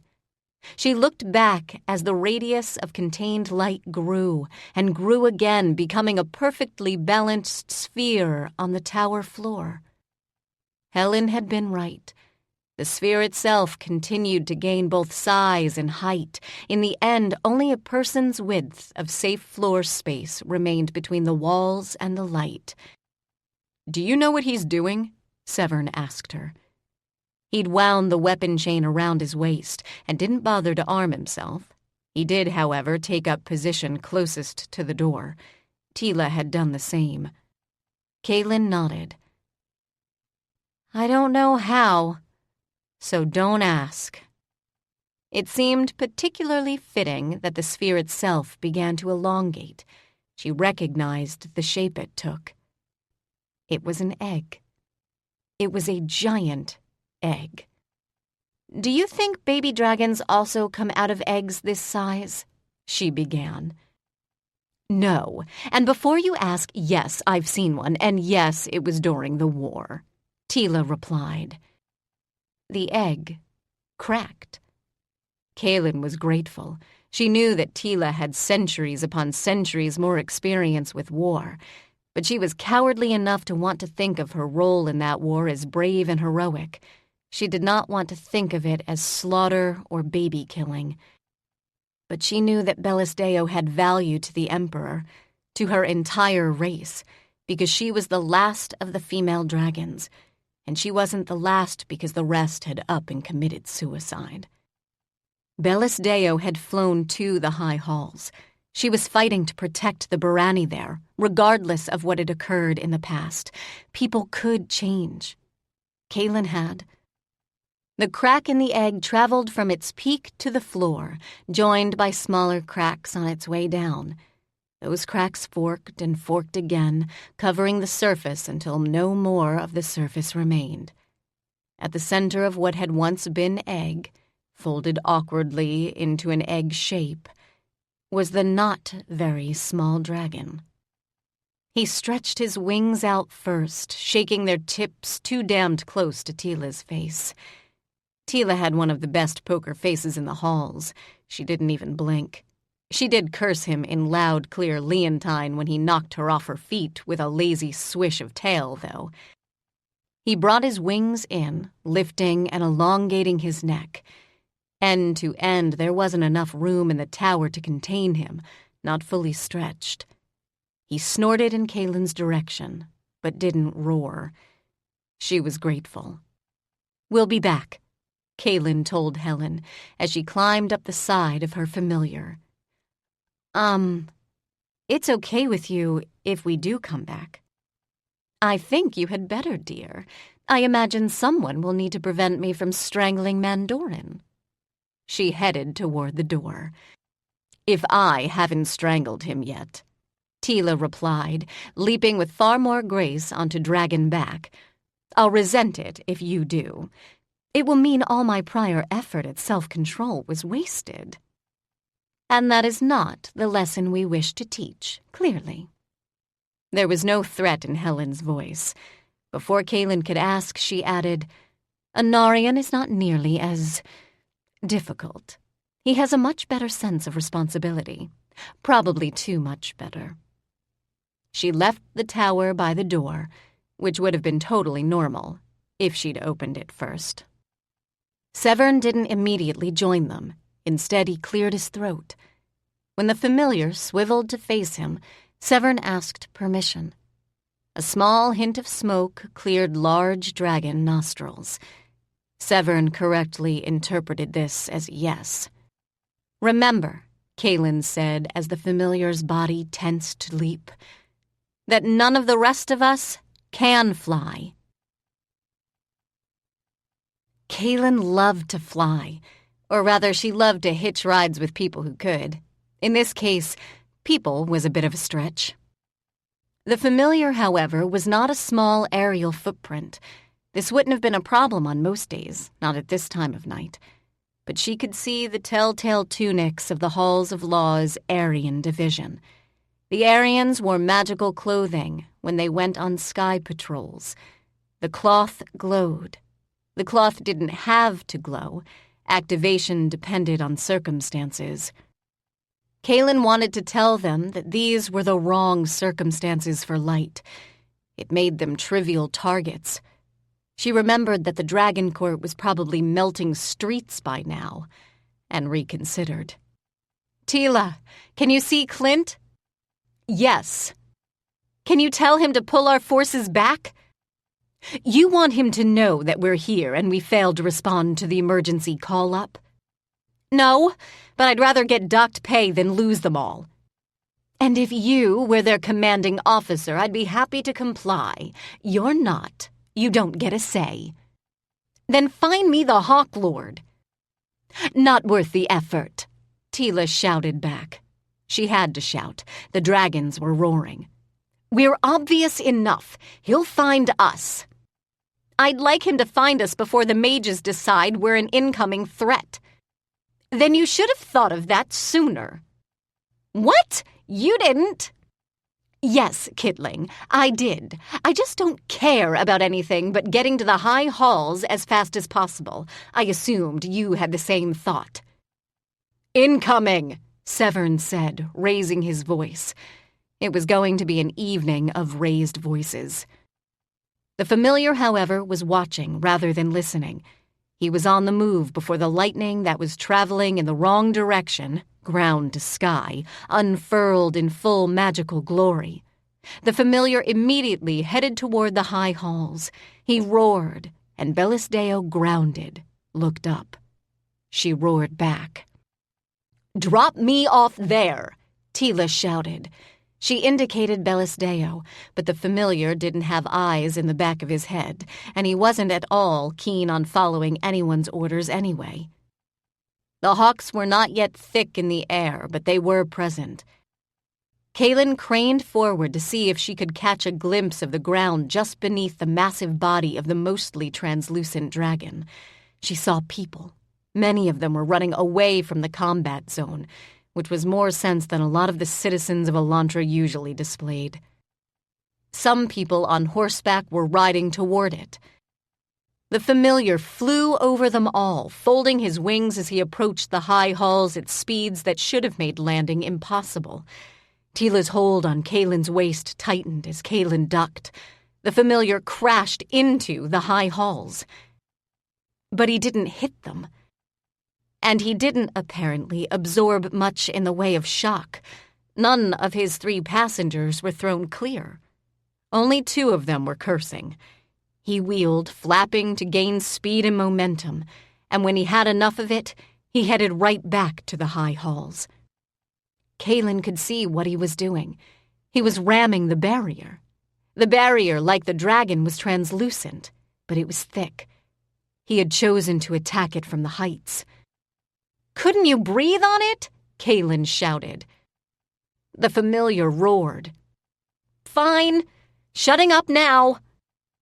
The 3rd time the full force of his very large body struck the barrier, it cracked. Or it sounded like it cracked. Nothing apparently changed.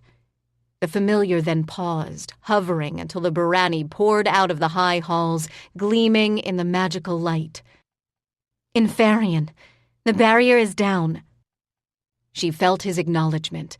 He was too busy for actual words since apparently condescension took effort. The familiar reached dirt briefly. Teela slid off his back and ran toward the halls. Kaylin, on the other hand, ran toward the golden dragon with the obviously scorched wing. The wing was bleeding.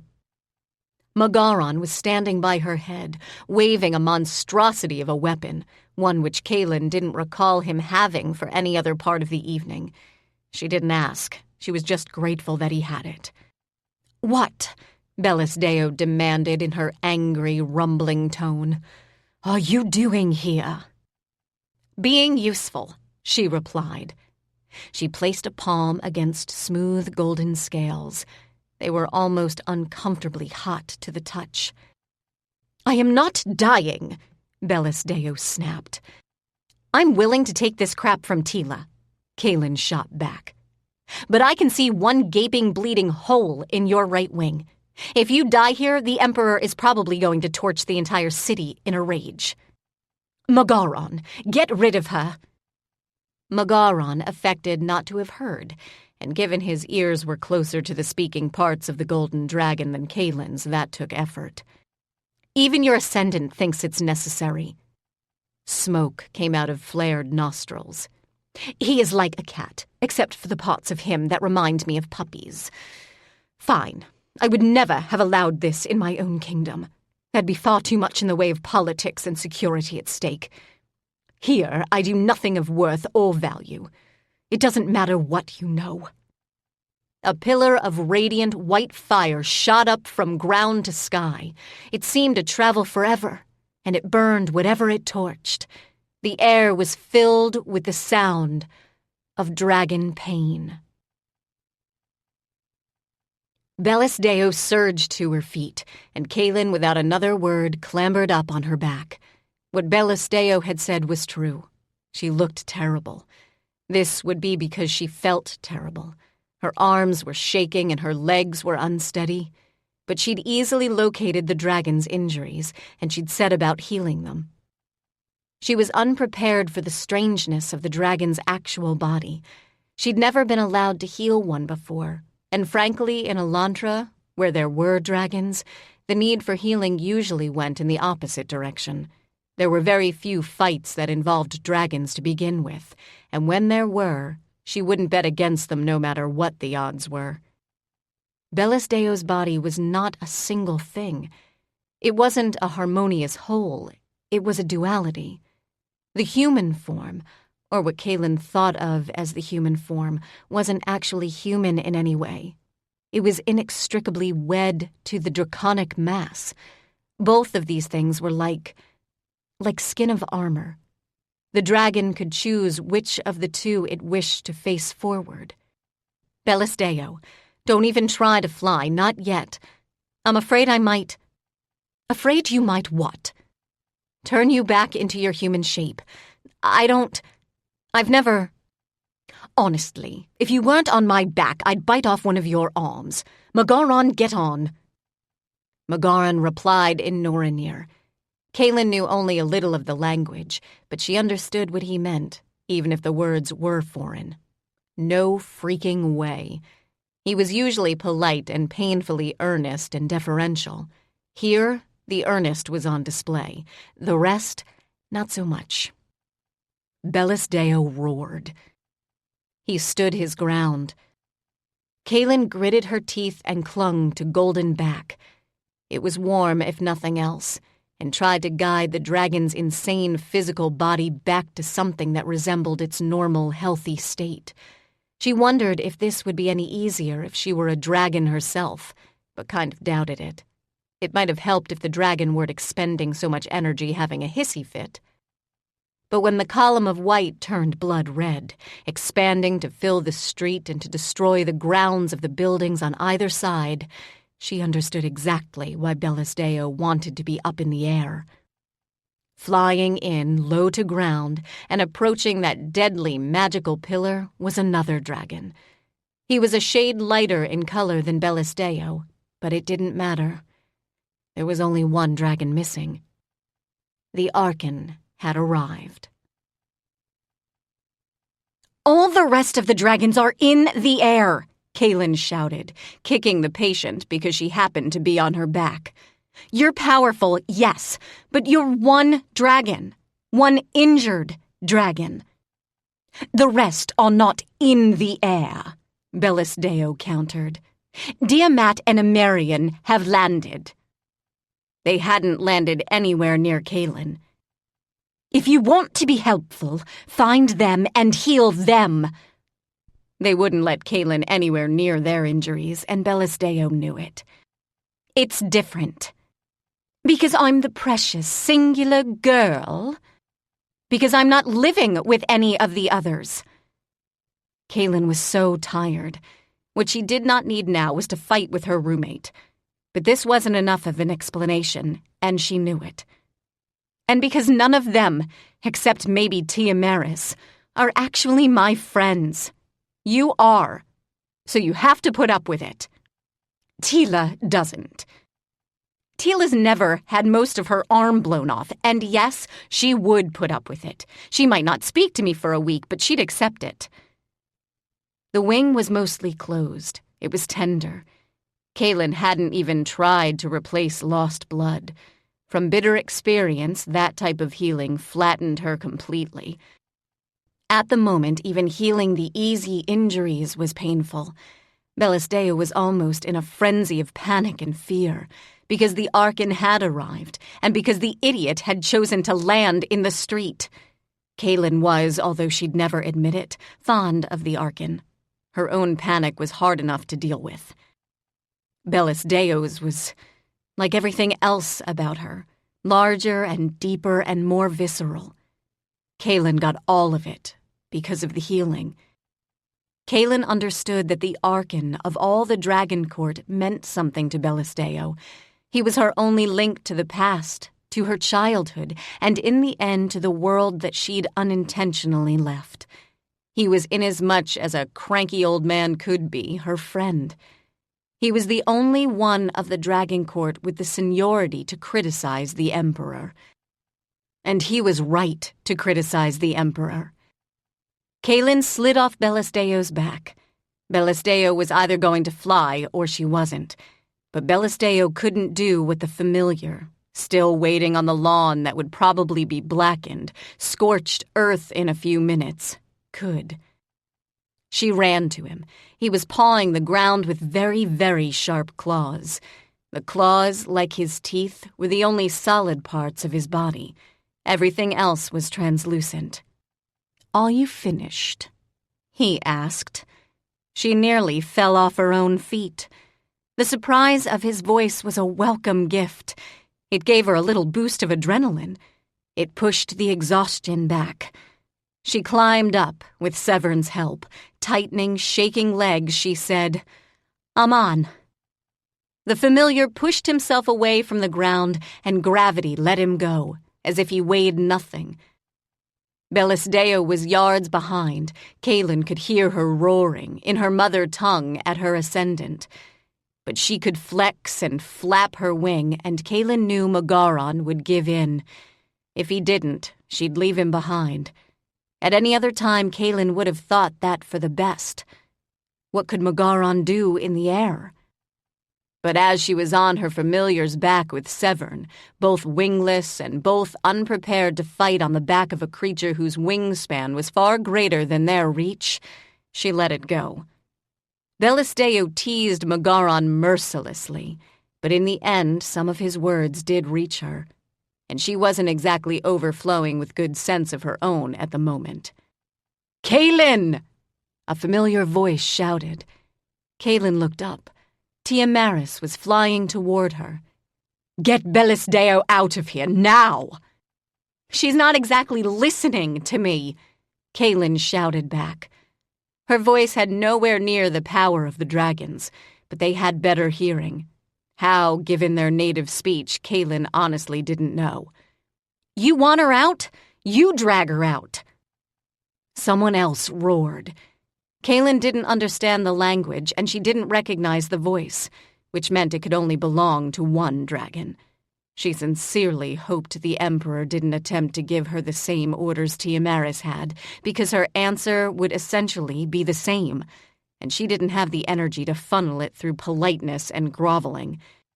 It was Sanabellis who said clearly, "Support the Archon!" She heard other roars, other commands. She thought she could discern the thinner, higher voice of the Hawk Lord in the mix. But she was on a dragon's back and she could see the only other golden dragon in the court. He had landed. His wings were high, and even at this distance, Kaylin thought his eyes were a deep blood red. It must have been her imagination. She was too far away to see them clearly. The ancestor was not. He turned his attention from the sky. He gestured, and the rain of dragon fire that was even now melting stones around him in a wide circle parted harmlessly above his head. His eyes were silver. She knew because he turned as the familiar flew in a straight line toward his head. His hair was black. It reflected nothing. His skin was alabaster. His lips both perfect and cold as they turned up in a smile of recognition. She heard roaring, felt wind rush past her, and tightened her legs as the familiar banked sharply. White fire, not lightning, raced from the ancestor's hands toward the spot the familiar had occupied scant seconds ago. He was, in spite of his bulk and his shape, not a dragon. He moved with the speed of a sparrow, or at least the maneuverability. Her arms suddenly began to burn. Given the magic being thrown around, this wasn't surprising, but it was new. The Archon, she thought. She said nothing. "He is important to you." "Yes, he is." "Then tell me what you wish me to do, and what you are willing to sacrifice for it." "Help him," Kaylin said, as white fire sizzled past her hair. "Buy him time." The familiar continued to dodge white fire, and if nothing else, the target he provided spared some of the dragon court. Kaylin knew that Dearmat and Amarian had landed because they could no longer maneuver in the air. The dark shadow cut across her from above. It was the Emperor. It couldn't be anyone else. And the sacrifice. Kaylin almost said anything. But there was a gravity to the question, a weight that gave her pause. The familiar was not an enemy, but he was not perhaps a friend either. "No, I am yours, and I have chosen to serve you. But there are rules in all things, and those rules define both you and my place in your world. I can interfere, Kaylin. As I can, I do. But this intervention is not interference. It is an act, and it is not, cannot be free. What will you surrender to me in return for the intervention you desire?" "Can you stop the ancestor?" Yes. How? Silence. What do you want? I want nothing. This is not about what I want. It is defined entirely by what you want. Will you sacrifice the lives of one of the dragons? Will you sacrifice Teela or Severn, who are closer? Will you sacrifice some of the people in the city you are sworn to protect? No. And no, and no, and no. She stared at the marks on her arms, willing them to come to life when she needed them. She would give him the words, she would give him all the words, but without them she wouldn't be able to heal. Nothing comes without cost, Kaylin. Even were I to want what you want, and I do not disdain it, there are actions I cannot take if you are unwilling to make the sacrifice required. I am sorry. If you will save your Archon, if you will save your city. She almost plugged her ears, but it wouldn't have stopped the words. The words are not yours to offer. She had named the familiar. She had seen the shape of a name at his heart. Even thinking it, she knew that she couldn't contain the whole of it, not to use against him, not to demand obedience. You are wrong, he told her. Is that what you will sacrifice? She had made the attempt to force someone to do something against their will by use of their name only twice, and it had caused her intense, visceral pain, and she knew, as the familiar flew, that this is not what he meant. She could live with pain. She hated it, but she could live with it, as long as it was hers. Pain wasn't the reason she hesitated. It had never been the reason she hesitated. To use the name, given or taken, was to use the person. It was to reduce the people described by the name at their core to the level of a weapon, a fancy dagger, no more. They became tools, without will or decisions of their own. She was willing to do this when she believed she was working to save them. She was willing to do it when the alternative was death, hers or theirs. But even then the memory was something she shied away from. It burned. It burned the way all her memories of life in the fief of Baron did, even at this remove. It made her hate herself. Yes, the familiar said. But that, Kaylin, is a powerful sacrifice. What you might achieve, should you make it, would be of note to any of the sorcerers of your world. What you lack in self-respect as a consequence would be given you by every other person of power or note.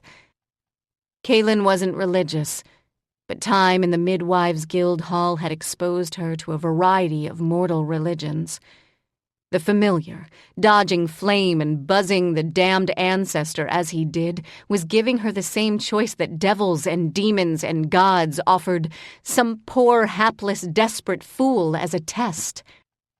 To refuse was to pass the complicated test. It had always been clear to Kaylin in the stories. To refuse was to win. It was not clear now. She heard the Archon roar. It was defiant, that roar, and laced with pain. She heard Bellis Deo roar in frenzy, and she knew, Magaran or no, the golden dragon would take to the skies. She would join the Archon. Chapter 24. Severn's arm tightened around her waist. Kaylin. He was aware of what she felt. He might be aware of the entire conversation. Yes. She felt his breath against her cheek. It was warm and silent. The Archon would not have landed without cause. The Emperor would not attack without intent. They are aware of the Archon's presence. They must understand what he plans. Sanabellis asked that we support the Archon. But the city has survived for centuries without you. It's possible it would have perished to the Devourer had you never been born, but even that we can't know. The dragons are not foundlings. They are not lost children. They have never been, as powerless as we were. Severn, the Archon, if he dies?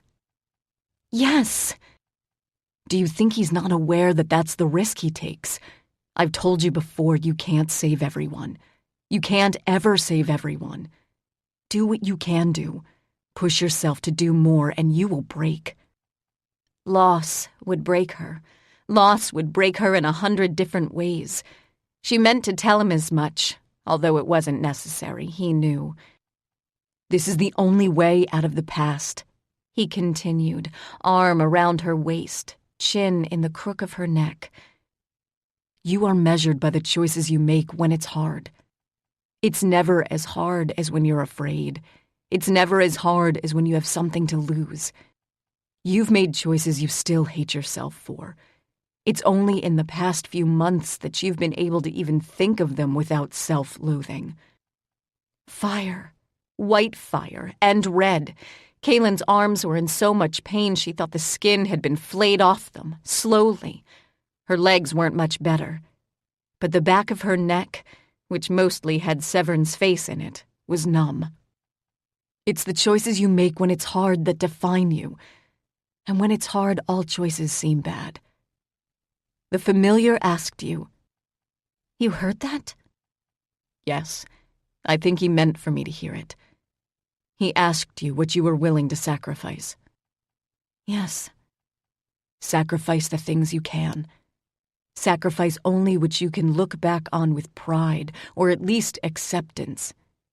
It's not easy, it's never been easy, but we're not children anymore.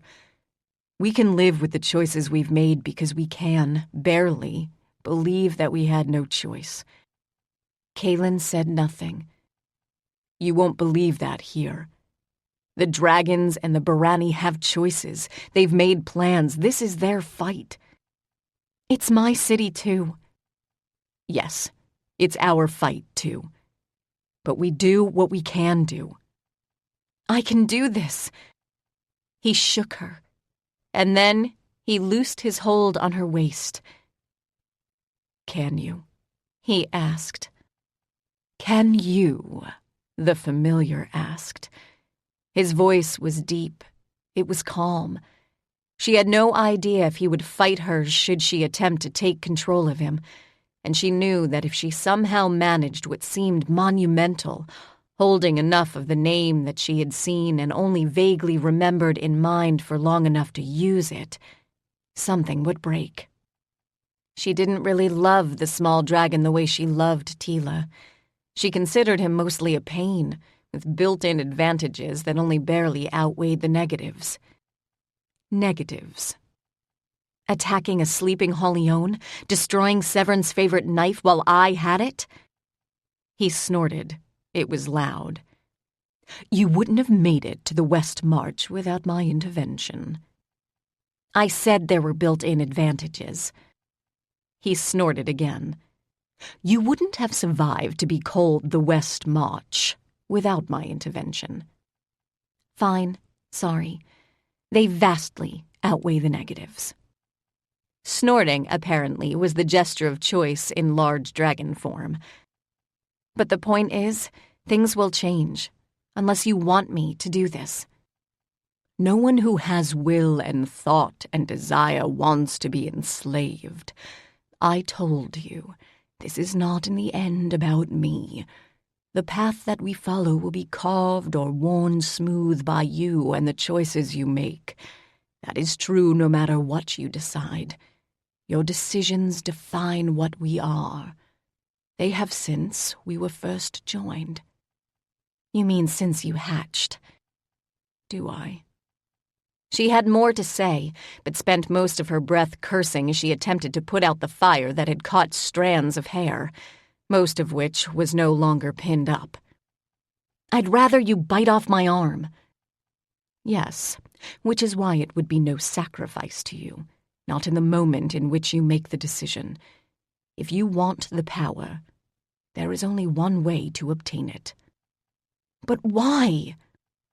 Because that is the price you must pay for power. Kaylin thought of Teela, of Bellasdeo, of the Emperor. You misunderstand. The price they pay. But this is your price. What you want from me is inconceivable levels of power and strength instantly. It is not power you have gained through use and growth and experience. It is not of you. But it is within your reach, and it is only in this place within your reach. Decide. Severn's arm tightened again, and she knew that she could not do it. She could not surrender her friends, any of them. She couldn't give over the responsibility she had toward the citizens of Elantra, even the ones she despised. They're going to die anyway, a treacherous part of her mind said. Why not make those deaths count for something? Because, she answered, even if they were strangers, or worse, they meant as much to someone else as her own friends meant to her. She wasn't preventing pain, she was just passing it on as if she were playing a game of hot potato. And maybe that's all anyone really did in the end, avoid things and pass them on. But Kaylin had struggled to reach a place in her life where she no longer believed that, and she wanted to stay there. Even if people die. Yes. It felt like no.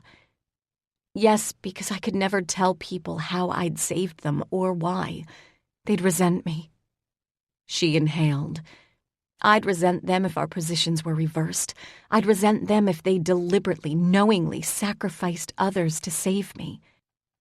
Barani will die here tonight. Barani have died. Yes, but they chose that death.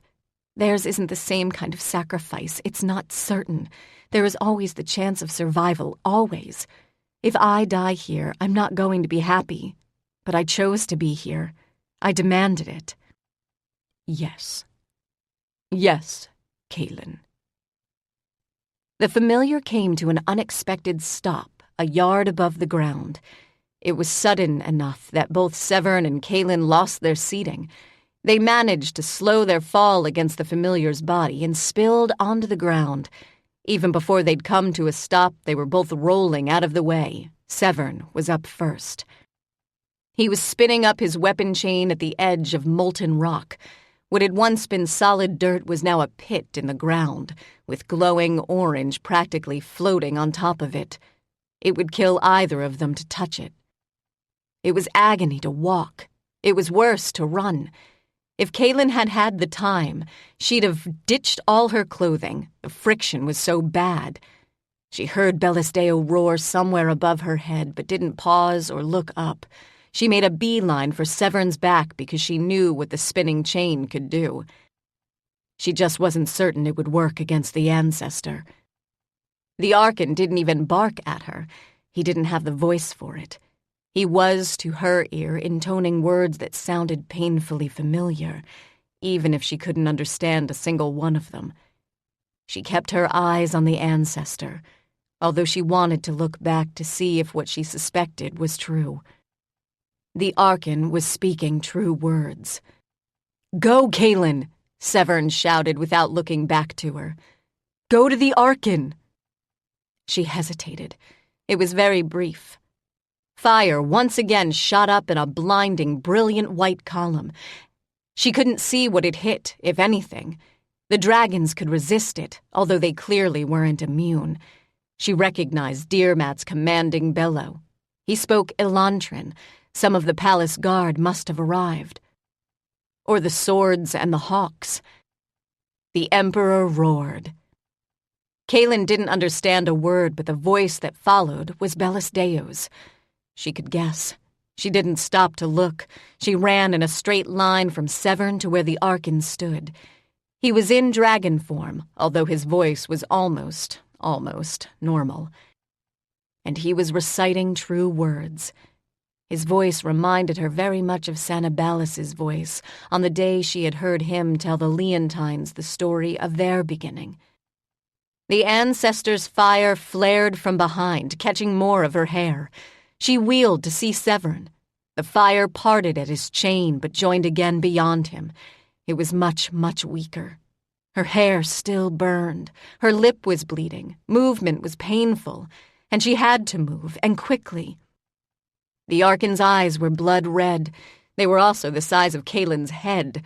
He glared at her, his eyes rounding. She could see fire and its destruction reflected in them. That in herself. Severn was invisible. He didn't break the flow of his speech to shout at her, and he didn't sweep his extensive jaws to throw her out of the way. On a night like this that had to be counted as a win. She continued toward him, ducking under his head until she stood directly between his gigantic claws. She didn't remember the Arkan being so big in his draconic form. But at least this way she couldn't see his eyes. What she could see as he continued to speak were the words that formed in the wake of his voice. They were golden, and in size and shape very similar to the runes engraved in Helen's heart, but they were floating in the air. She couldn't speak them. The dragons, with knowledge and practice, could. The Arkan had that knowledge. It was why he had chosen to land. Bellisdeo was screaming in dragon frenzy, but to Kaylin's ear it sounded more like rage than pain. She let it go. There was nothing she could say to Bellisdeo now, nothing she could say to the Arkan. He clearly had a plan, and he didn't have the time to tell her what it was. "Do you understand what he's trying to do?" Kaylin asked the familiar. "Yes. I do not believe he will succeed." Kaylin closed her eyes. It didn't shut out the noises of combat. It didn't shut out the very mortal voices that had joined the fray, coming from above and behind. It didn't shut out the crackle of fire and the harsh thunder of magical lightning. But it did shut out every visible thing that wasn't a true word.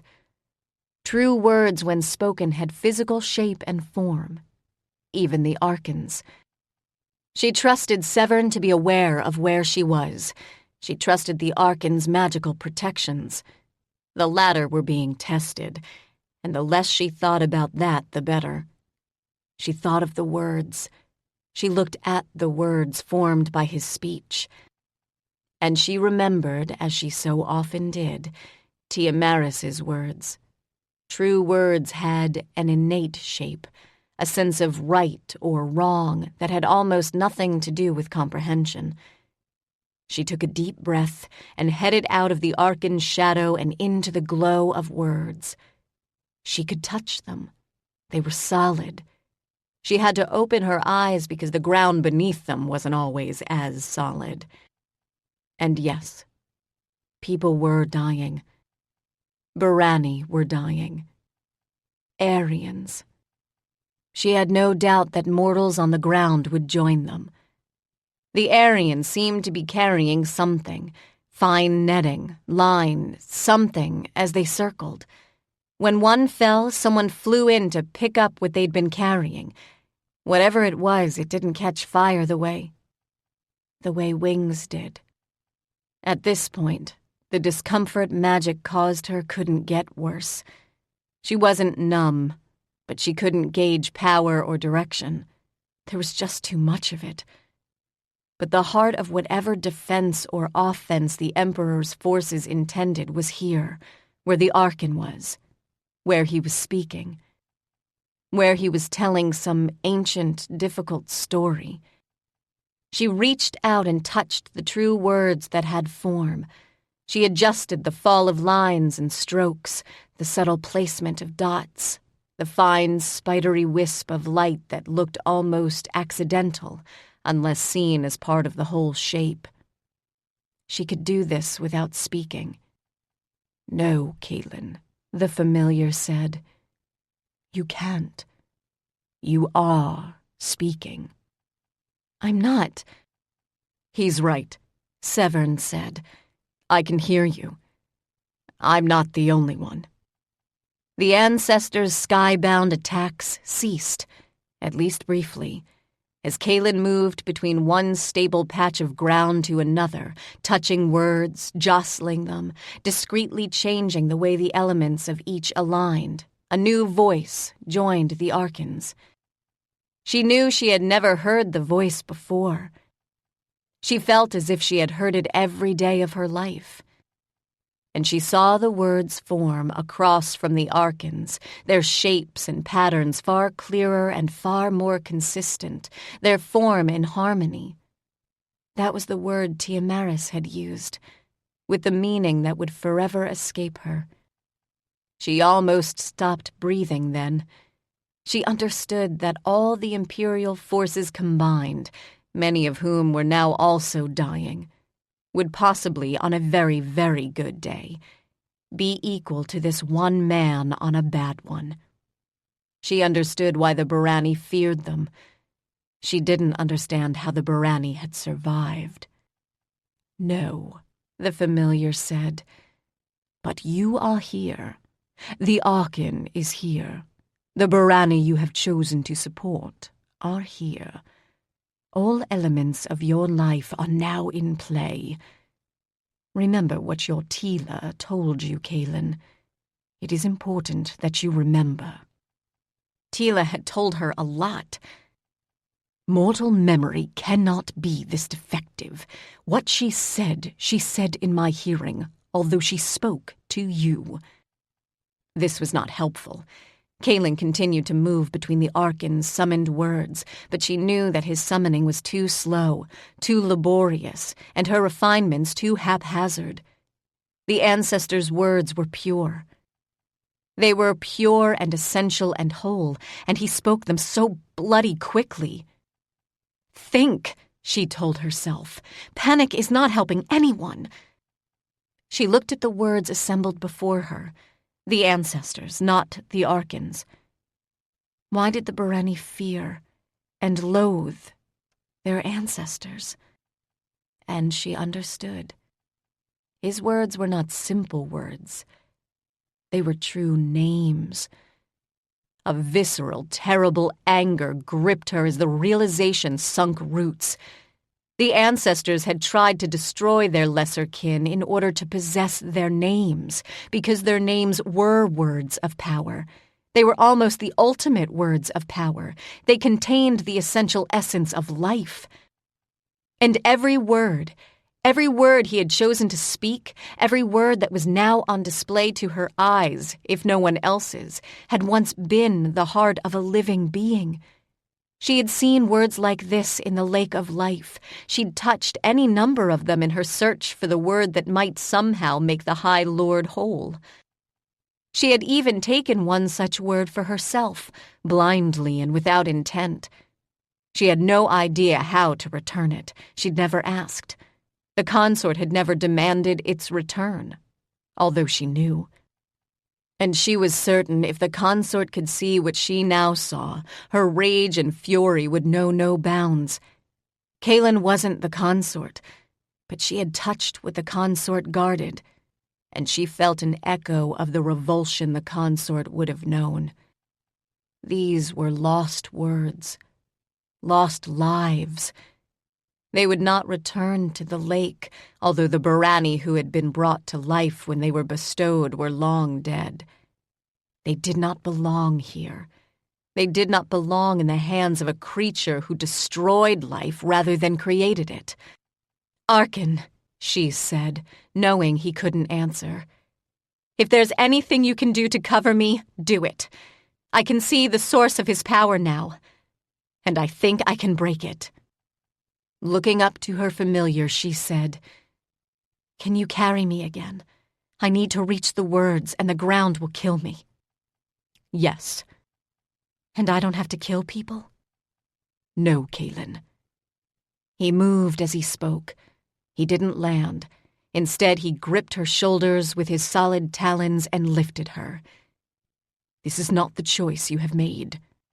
What is done or not done now will be done by you, or failed by you. I give you what your hawks would give if they could hear you or see you. I give you what your Bellisdea would if she understood the whole of your intent. She wouldn't survive it. The hawks wouldn't. That is not guaranteed. Her feet skirting molten rock, the air rippling with heat, her eyes watering at the ash and debris the wind threw at them. Kaylin approached the ancestors' words. They were true names. They were true names, and his story would either consume or destroy them, because she was certain he was telling a story just as the Archon was. Both stories were true. That was the nature of the words they used. She had taken true names from the lake. She reached out for the closest of the words the ancestor had spoken and grabbed it. It was smaller in shape and weight than the single long stroke that had been a component of the High Lords. It weighed less, and it didn't cut her palm. "Why could you destroy the barrier?" she asked as she gathered a second word. A barrier, faint, golden, sprang up around her. It wasn't evenly centered, and it followed her with a delay. The barrier that surrounded the high halls. She picked up a third word. She could not easily grab a fourth. Her hands were full, and there were more than 4 words. There was also an angry demigod standing in the streets. He gestured, and the ground froze. Stones cracked, shards flew. He was coming, Kaylin thought. I can intervene. That's not a small intervention. I couldn't bring that barrier down. No, but your Archon could. Your Sannibalis, with time, could. Your Avarum. He is so not mine. Could. They could not do what you asked of me, not in isolation. What you asked of me is possible, even in your world. But to do it, the world itself must be altered, the shape broken. The word at its heart, vast and complicated, redrawn. No one who lives now in these lands you call home could do this. She remembered Teela's stories of sorcerers of old, stories of the sundering of worlds, stories of what was done to summon a familiar at all. She even thought she understood why someone might consider it worth trying.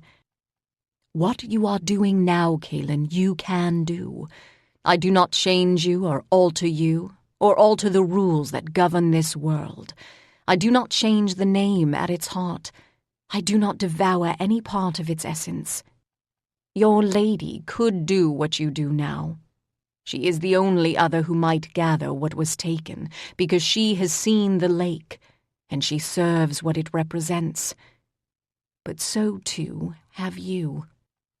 She couldn't pick up a fourth word. She tried. What am I supposed to do with them? How am I supposed to send them back to where they should be? I cannot answer that, Kaylin. I do not know. But there is one who does. The shell of shielding around her grew brighter as wind flew, pushing everything but Kaylin and the words toward the Archon. The familiar hissed. Infarian. Lord Kaylin. There was no resistance at all in the communication. It was almost as if he was waiting, or hoping that she might reach out for him. He failed to acknowledge this, if it was true. Is the consort still with you? Yes, we are not alone. I don't care, but damn it, the consort would. The fighting is going on outside.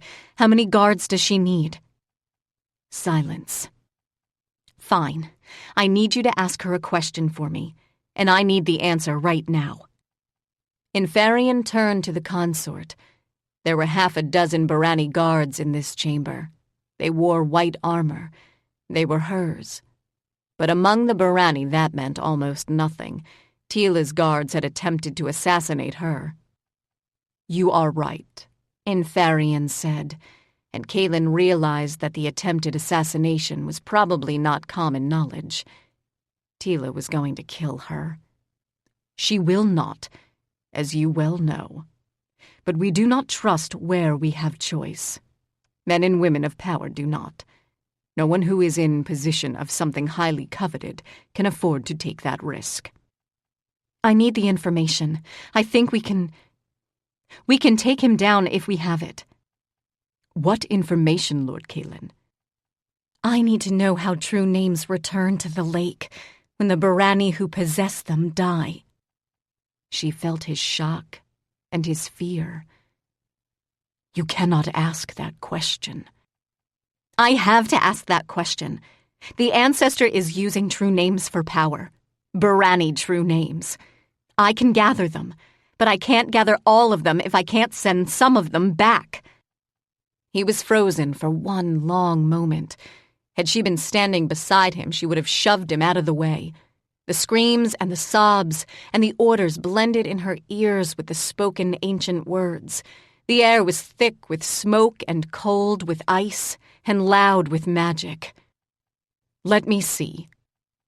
Kaylin didn't even hesitate. The lack of hesitation disgusted him. He had firmly classified her in the too stupid to live category. But he clawed some of that disgust back, and she felt one small, hard Barani resentment unknot. You cannot speak of this to any of my kin. Except the consort, I know. You are speaking of it to me. I don't have a choice in Varian. How do I send these back? And she felt the knots of other fears tighten, robbing him of breath. She felt his fear and his sense of humiliation war with his certainty and hers that if she was given this information, the fight might somehow be winnable. He cared about his people as a race.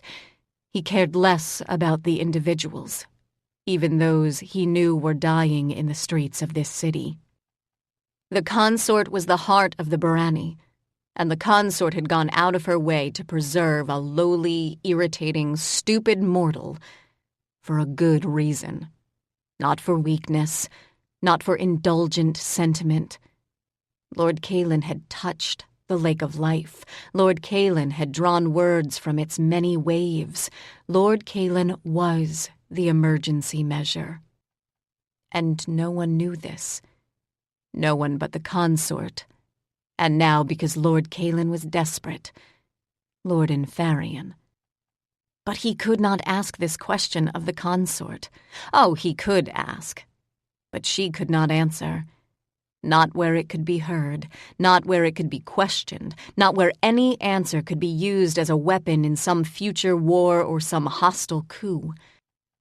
There was only one way. Kaylin understood what he intended to do.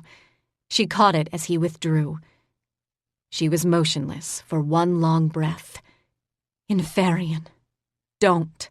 You're right, she has reason to keep me alive. I have a use, if only in the absolute worst case. And I do not. He didn't argue. He didn't try. And you don't.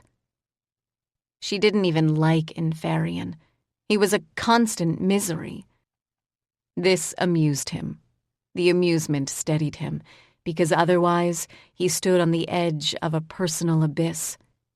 There was only one way in which he could ask that question. Only one way in which the consort might even answer it. Infarian turned to the consort, bowed low and rose. He closed his eyes. He had to close his eyes. He could not bear to see pity, or worse, in the lady's face. Open them, Kaylin told him. It was an unexpected command. He almost fought her. But they didn't have the time, and he knew it. He opened his eyes. He opened his eyes to see the sudden glow of gold in the consort's eyes. He had surprised her because in silence he now offered her the whole of his true name. And she understood why. She lifted her head. Lord Kaylin. But it was Infarian who answered. I must ask a question. It must be answered.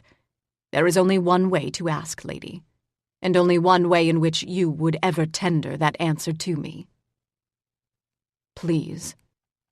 The glow of gold diminished, It shaded into a golden brown, which shocked Inferion, who had expected pity or disgust instead. He gave her his name. She accepted it. She spoke it. Her touch was not Lord Kaylin's touch. It was strong and certain and complete. But it had to be, because to answer this question, it was the only way to be certain of safety. That, he thought, and his death. Kaylin was witness. She was on the inside of Inferion. She heard him ask the question. "The lady says it is not dissimilar to choosing a name." This was not a helpful answer, and Kaylin wanted the answer to be helpful, to be defining, because Inferion had given up everything eternally to receive it. "She chose our names," he said, voice soft. "She gave us life. I have to have faith that it is not in my destruction or enslavement that she will find her power. She is the mother of our race." Kaylin didn't point out that this consort had almost certainly not chosen Inferion's name. She was struggling to remember what dipping her hand into what hadn't even looked like a lake had felt like. She closed her eyes. The familiar carried her, and anyway, the ground was now solid. It wasn't flat, but it was solid. The Archon was attempting to keep her from being turned to scorched ash while speaking. She could, of course, see the words. She carried 3. One she set down. She couldn't say why, but the 2 she lifted. And as she did, they gained weight. Their size didn't change, their shape wasn't altered. But they grew heavy, as heavy she thought as the words she had first chosen in the high halls from the lake. Their edges felt sharper, harder. She thought they would cut her palms. And she didn't care, because the High Lord's name had been heavy, and she had only carried one small part of it. The name she had taken without thought for herself had been heavy.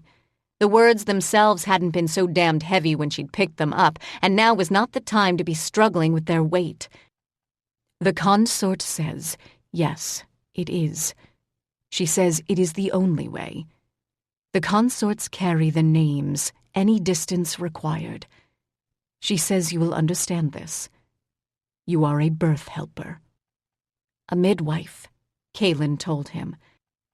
"Not all births," she says, "are simple. Some are deadly.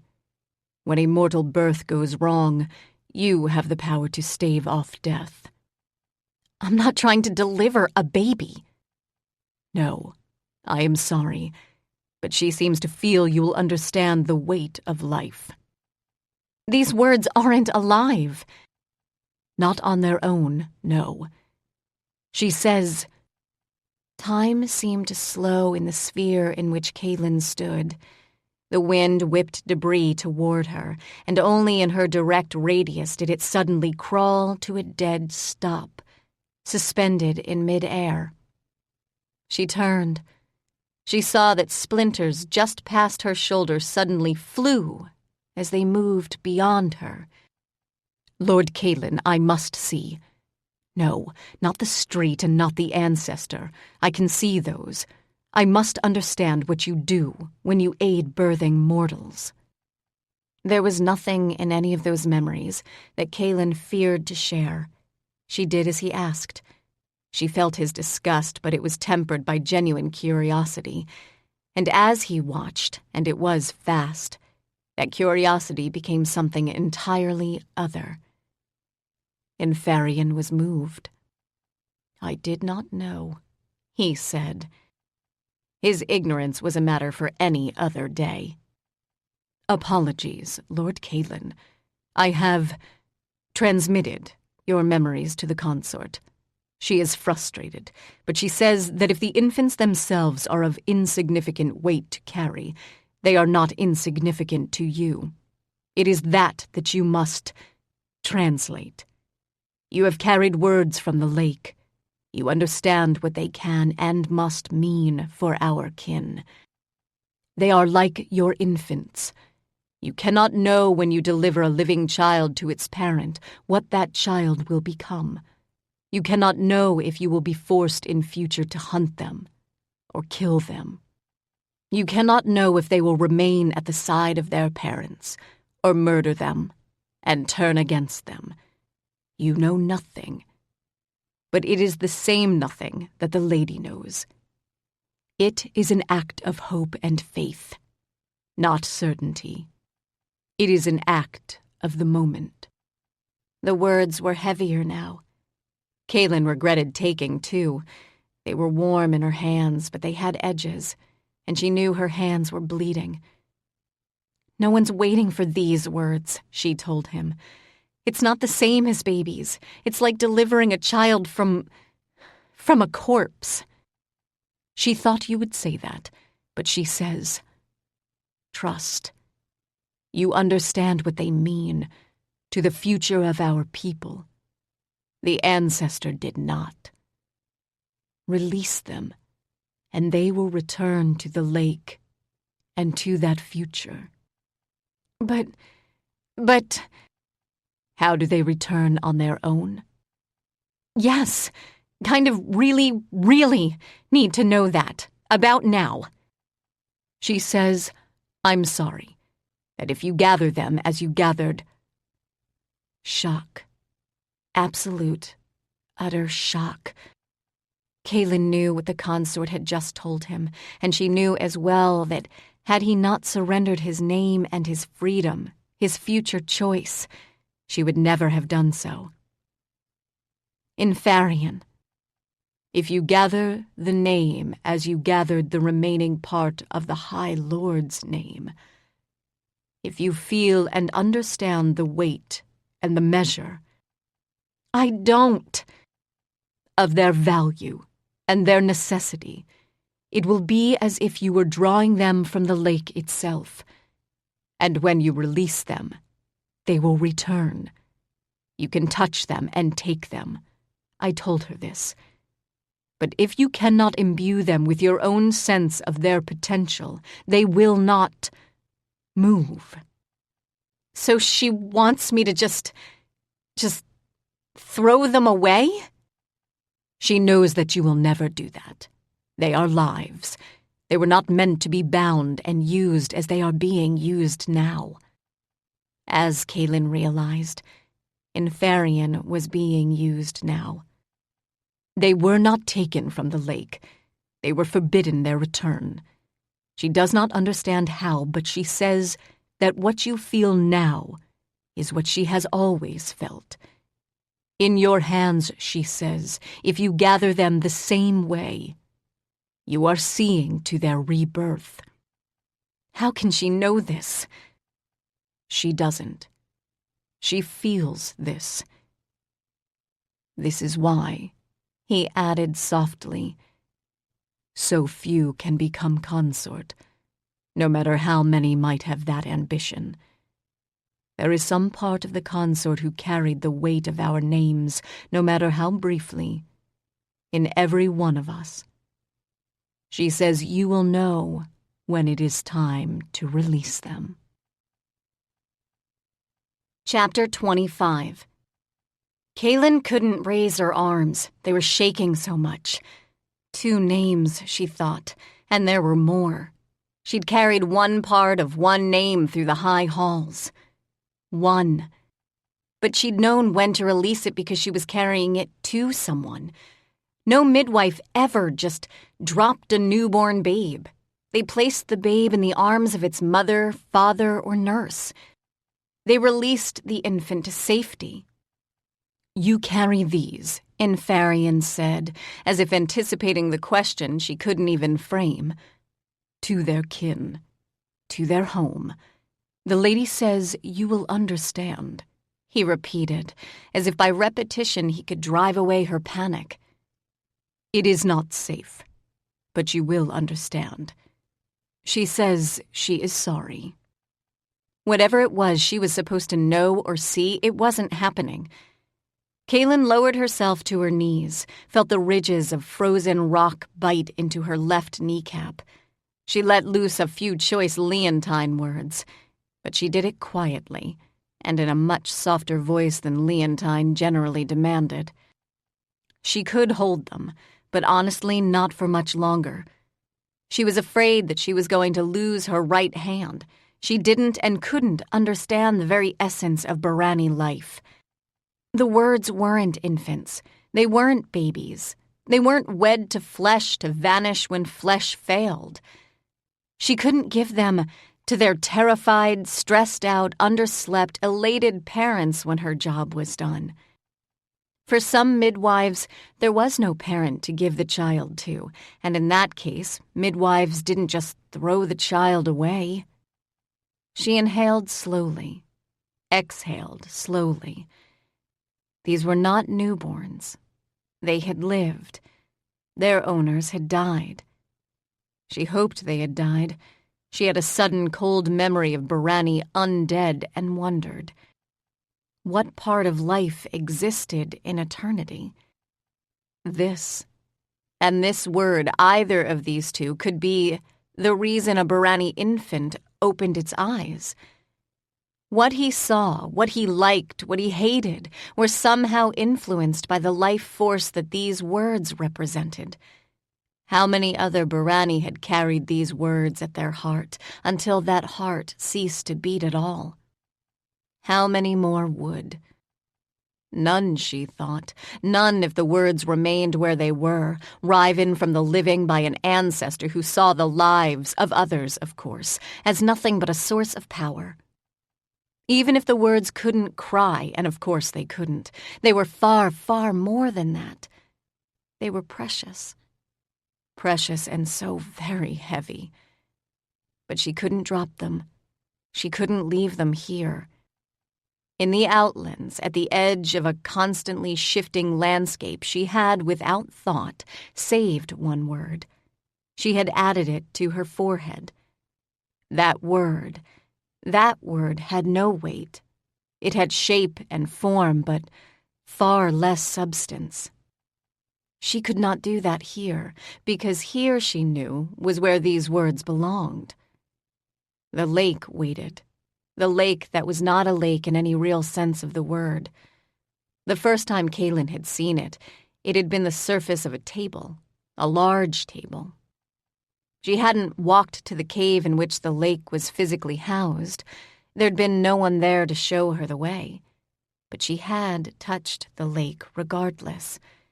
She had run her hands through the flow of the current of words, fingers sinking through what appeared to her eyes to be wood grain.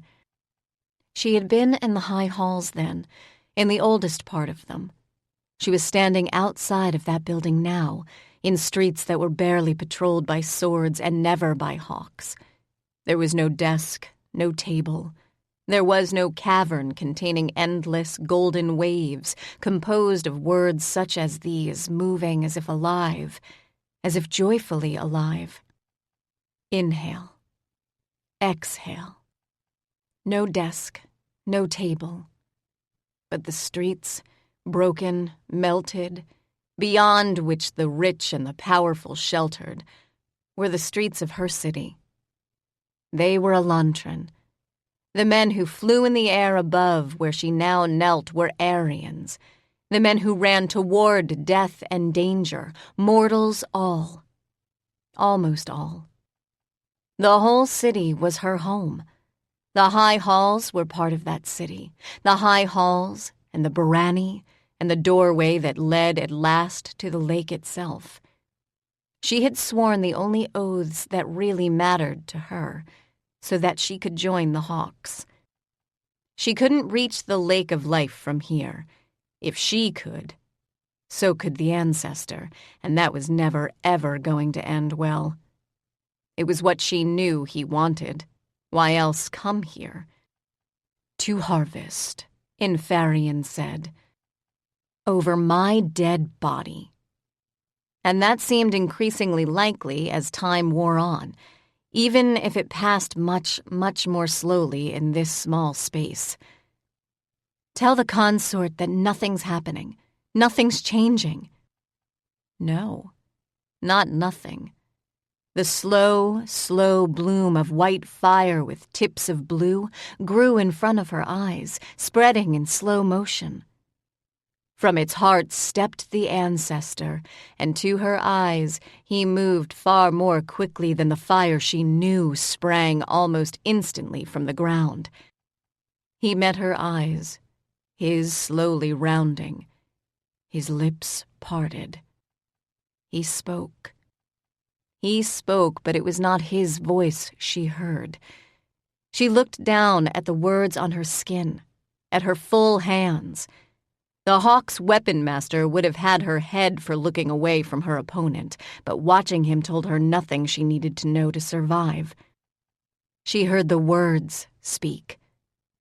No, she heard the words as if they were part of a long recitation that someone else was speaking, just as she heard the Arkan's distant words. Only these two, the ones she held, had voices, if they could be called voices.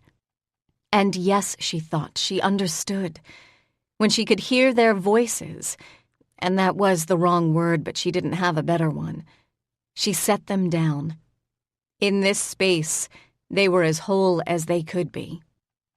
She heard the long, slow syllable of a cry of rage, the beginning of a word that could be heard by ears alone, elongated.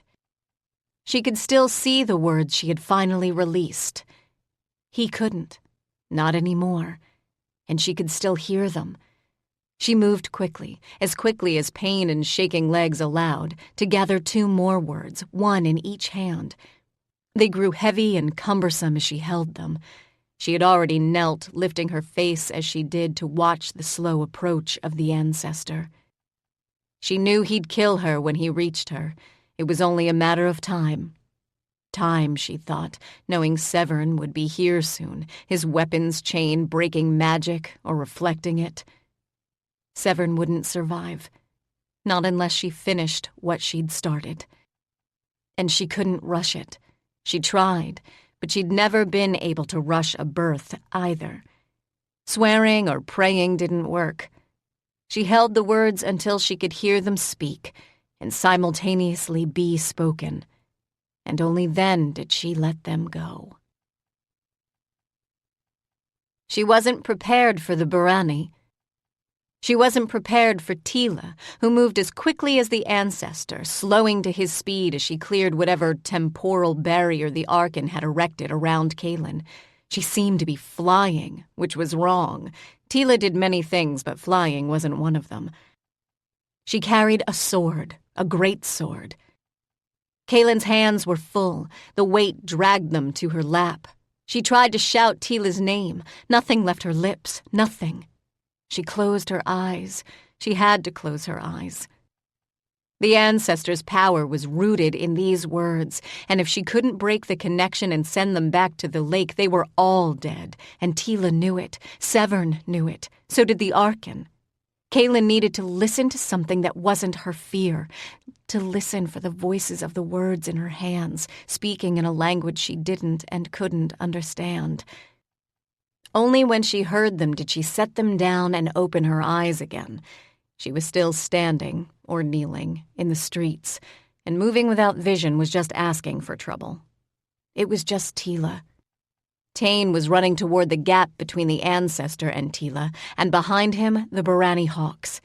They carried swords, but their swords weren't the equal of Teela's, which seemed like forged lightning. The dragons were no longer unleashing fiery death on the streets, but the Aryans were flying low now. Focus, Kaylin.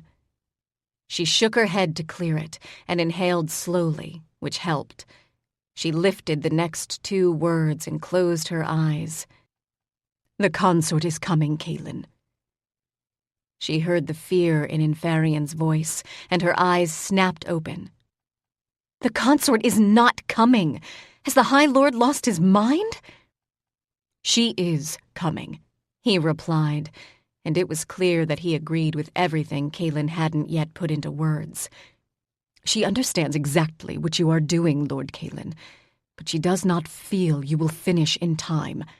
Our enemy will destroy the streets and half of the high halls, or he will retreat, taking what he has gathered over centuries with him. She'll die.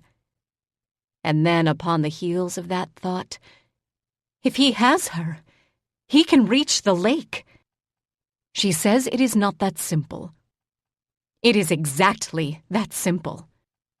What you are doing she can do more quickly. She will not let him flee if there is any chance at all that she can save what he holds. She does not worry about the lives she spends here. She worries about what he can do with the names of the Barani who have fallen tonight. The dragons harry him. He cannot do what he must do to harvest the fallen, but he has altered the conditions of the terrain upon which they now lie. The words will not be his without work on his part, but without the lady, they will not now return to the lake itself. I can do it. I'm here. He didn't believe her. And because he didn't, the consort wouldn't. You don't believe it, Lord Kaylin. You want it to be the truth. But you don't believe it. You are willing to risk your life, but you are, in the end, mortal. She is the consort. She is the guardian of the lake, the mother to us all. What you face and survive, she is certain to face and survive. He was disgusted to have to explain this, and frustrated. And it didn't matter. I'm not the mother of an entire race. I risk so much less. She stopped. She had to stop. The buzzing of fear in her mind was the only thing she could hear, and it wasn't helping anyone, not even Kaylin. As she inhaled slowly, as she'd been taught, the voices of the words in her hands became sharp and clear, almost as if they were people. She set them down gently, although it probably didn't make a difference, and moved again and again. She could beg the words to wake, if that's what they were doing. It didn't make a damned difference. Begging never had. Teela landed, both feet planted and knees bent, 5 yards from where Kaylin now knelt, runes in hand. Her back was all Kaylin could see of her. Severn was where Kaylin had left him. It was Kaylin who had moved out from behind the magic-breaking barrier of his chain. The ancestor spoke, in High Barani. The words, all the words that Kaylin had not yet wakened, shuddered with the impact of each syllable. Kaylin was already sitting. If she hadn't been, she might have frozen, or fallen. There was a force in the ancestor's spoken words that only magic could give it. Teela was not as fast as the ancestor, and the ancestor was very close to her. But she was hit, in a matter of speaking, by the sound of dragon fury. A roar shook the earth beneath everyone's feet. Kaylin recognized the voice. Bellis Deo. Bellis Deo had come. Magaran came in from the ancestor's right, weapon raised. He wasn't as fast as Teela, but he had both stride and reach. Bellis Deo, in full dragon armor, was steps behind. And above her head, like the heart of a very bad storm, Kaylin heard the Emperor's roar. It was perhaps the first time she was honestly grateful that she couldn't understand native dragon speech. Teela, having caught the ancestor's attention, moved toward Severn. Severn shifted position. The words spoke, and Kaylin set them down, picking up the next 2. Teela shouted. Her voice wasn't as loud as Bellis Deo's, Bellis Deo who was carrying a sword of all things, but Kaylin heard it clearly. She had only heard it a handful of times in her life. It was a Barani battle cry. She was calling the hawks. Tane, almost at Teela's side, skidded to a halt and turned, repeating Teela's shout almost but not quite exactly. Kaylin! A familiar voice shouted. The syllables were elongated and stretched, but recognizable. Get the hells out of the way! Teela replied in her stead, She can't. Whatever aerial attack you employ is going to hit her. cursing, long Leontine words. They were almost immediately swamped by angry dragon and by the sound of horns. The ancestor dodged the downward arc of Magaron's mace. The street didn't. Ice cracked. Stone. The ancestor lashed out as the Norinir with his weaponless hand. He carried no weapons that Kaylin could see, but the blow clanged off Bellisdeo's armor. It sent Bellisdeo staggering back, out of Kaylin's line of vision. The pillar of white fire rose in a column. Kaylin was sitting within its radius. Everyone else was standing. A familiar golden bubble enveloped them all. "Teela! Call the hawks off! The familiar can't protect all of them!" "Not now!" Teela snarled as if she were Marcus. Kaylin knew why. The words. She tightened her grip on them because something had almost pulled them out of her hands. In panic, she looked at the rest of the words that the ancestor had summoned. They were moving. They were moving away. He was calling them back. Panic didn't describe what she felt. The word wasn't strong enough. It didn't change anything either. The words would be lost. Only the ones she had managed to grab would return to the Barani. The Barani hawks arrived. They were armed, with swords, not their usual sticks, but wearing the tabard of the halls of law. The hawk. They didn't attempt to close with the ancestor. There was no room left. Severn, Teela, and Magaron, especially the wall of Magaron, were already too tightly packed for fast maneuvering. Teela was attempting to move the fight. It was working. But the words would go with their enemy. "No, Kaylin," the familiar said. She had almost forgotten about him. "The consort has arrived." She wore white armor, and her hair was a white spill. Her brows, white, were furrowed, her lips thinned. She came in from the left in an opening created entirely by Teela. The ancestor was parrying her blade with his hand. He'd yet to lose his hand. Teela, on the other hand, hadn't lost the sword. The consort didn't speak. She glanced once at Kaylin, nodded, and sprinted toward the words that were farthest away from the private. She didn't lift them, didn't touch them, but it was clear to Kaylin that she could. Instead, she spoke. And her language, like the Arkans, like the ancestors, was opaque to Kaylin. It was not opaque to their enemy. He turned, leaping above the arc of blade and mace. He leveled one hand in the consort's direction.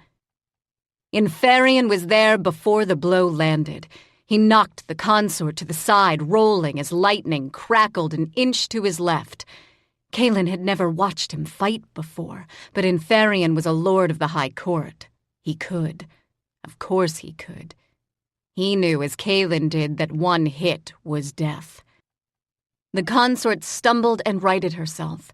She was still speaking, not singing, not quite, but there was musicality to her voice that the Arkans lacked. The ancestor lacked it as well. The ancestor leaped toward the consort as if gravity were meaningless. As he did, the Aryan hawks finally dropped whatever it was they'd been carrying. It was a net.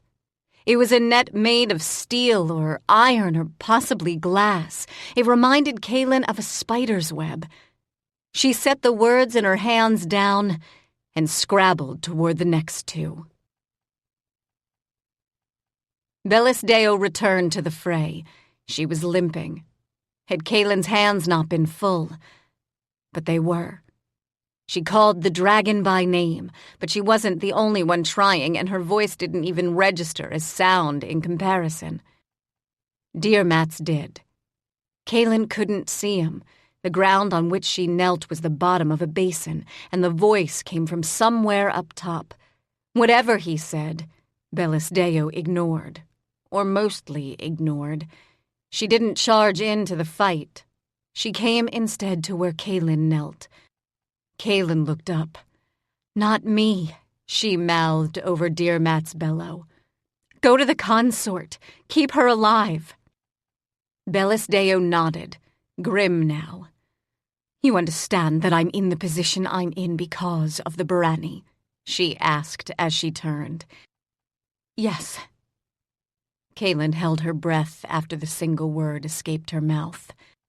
"And that you'll owe me for this?" She exhaled. "Yes." She wasn't certain that Bellisdeo could hear her answer, given every other noise, but dragons had good hearing. The consort didn't appear to notice Bellisdeo. She spoke, and spoke, and spoke. But Bellisdeo came to stand between the ancestor and the consort's white back, lifting her hands as she did. Kaylin couldn't tell if the dragon was using magic. At this point, her skin had passed beyond agony to blessed numbness. But she recognized the start of a sigil, and she saw the air around the two women thicken. Magaron shouted, "Bellisdeo!" The dragon nodded. No more. She'd chosen the ground she was going to stand on. Light. Firelight, reflected light, magical detritus, bounced off golden armor. The armor was dented. The breastplate just below the ribs had buckled. Bellisdeo's magic was no match for the ancestors. But the consort had not arrived alone. Infarian was not an arcanist. Evarum, however, was. It was Evarum's magic that now filled the uneven small basin. Kaylin recognized his signature. She couldn't see him, but she could hear him. She could hear the sound of combat. She realized as she squinted that he wasn't suddenly going to become visible. He was in the basin, but he wasn't in the basin that could be seen by almost anyone else in the street. Evarum was doing what Mandorin had done somehow. What he himself had done in the Outlands when he had crossed into the gray mists to deliver a message to Kaylin and Severn. She was never ever going to like the Arcanist, but the contempt in which she held him lost what little traction was left. Two more words to set loose. Magaron roared. He wasn't a dragon. He had a giant's voice. Kaylin squeezed her eyes shut, bowing her head. She was doing everything she could do. Rescuing an 8-foot-tall armed Norinir wasn't on the list. He was fighting alongside Teela and Tane. If they couldn't keep him alive, Kaylin had no hope of doing so.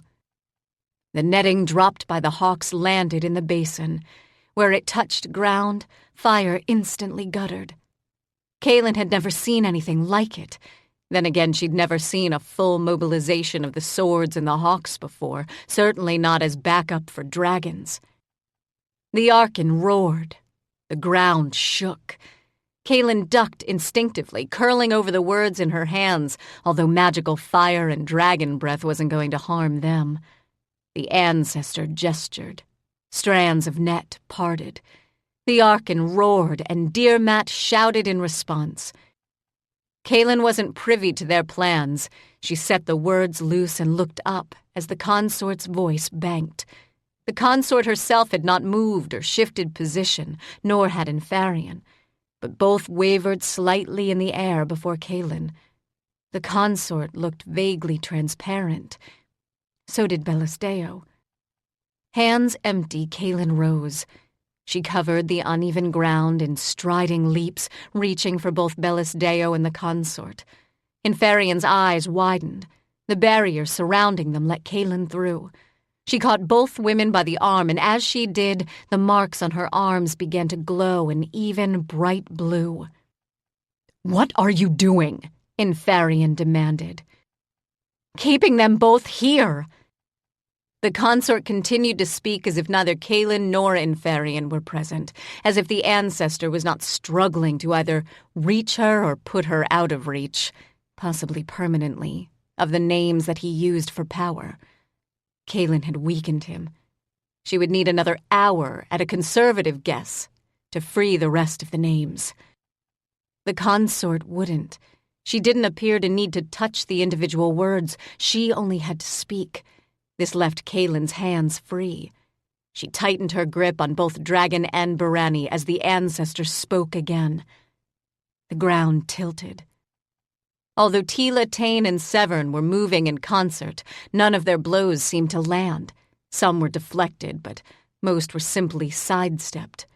Magaran's luck was no better, but he was slower than either of the hawks, and the ancestor landed a kick that sent him flying. Belisteo cursed softly, but didn't move.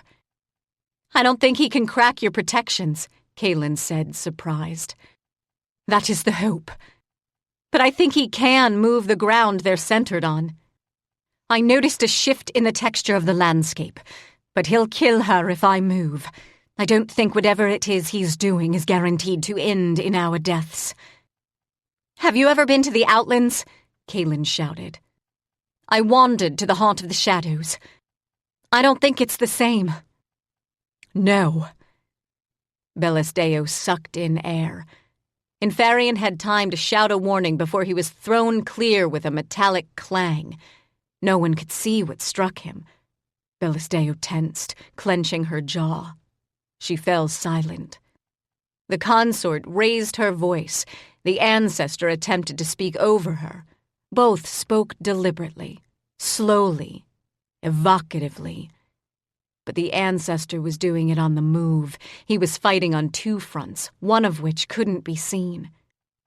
Kaylin felt another surge of magic. She could almost hear Avaram's voice. It was weak, attenuated, and she wasn't at all certain it was because he was out of phase. She looked up to see her familiar flying in a tight circle over the edge of the basin in which the fighting was taking place. "I cannot," he'd told her before she could ask. "Go to your Avaram, not without you, and you serve as anchor for your consort. Avaram will not be fighting alone for much longer." Kaylin frowned. She started to ask what he meant. The shouted, "What have you done with my brother?" told her all she needed to know. A Narian had arrived. She looked across the basin to Teela, but Teela was occupied. Her cheek was bleeding, and she had drawn her left arm to her side. She could wield the sword one-handed, but was wielding it far more defensively than she had been. It was a great sword. If she was aware of Anarian's presence, she said, and did nothing that indicated it. The ancestor stumbled. Severn's chain seemed to actually clip his arm. Sparks flew. "Teela! Is Anarian with Avaram?" "Yes!" From the heights, another net fell. It had about the same effect as the first. Strands were cut before they landed. This time Kaylin watched where they fell.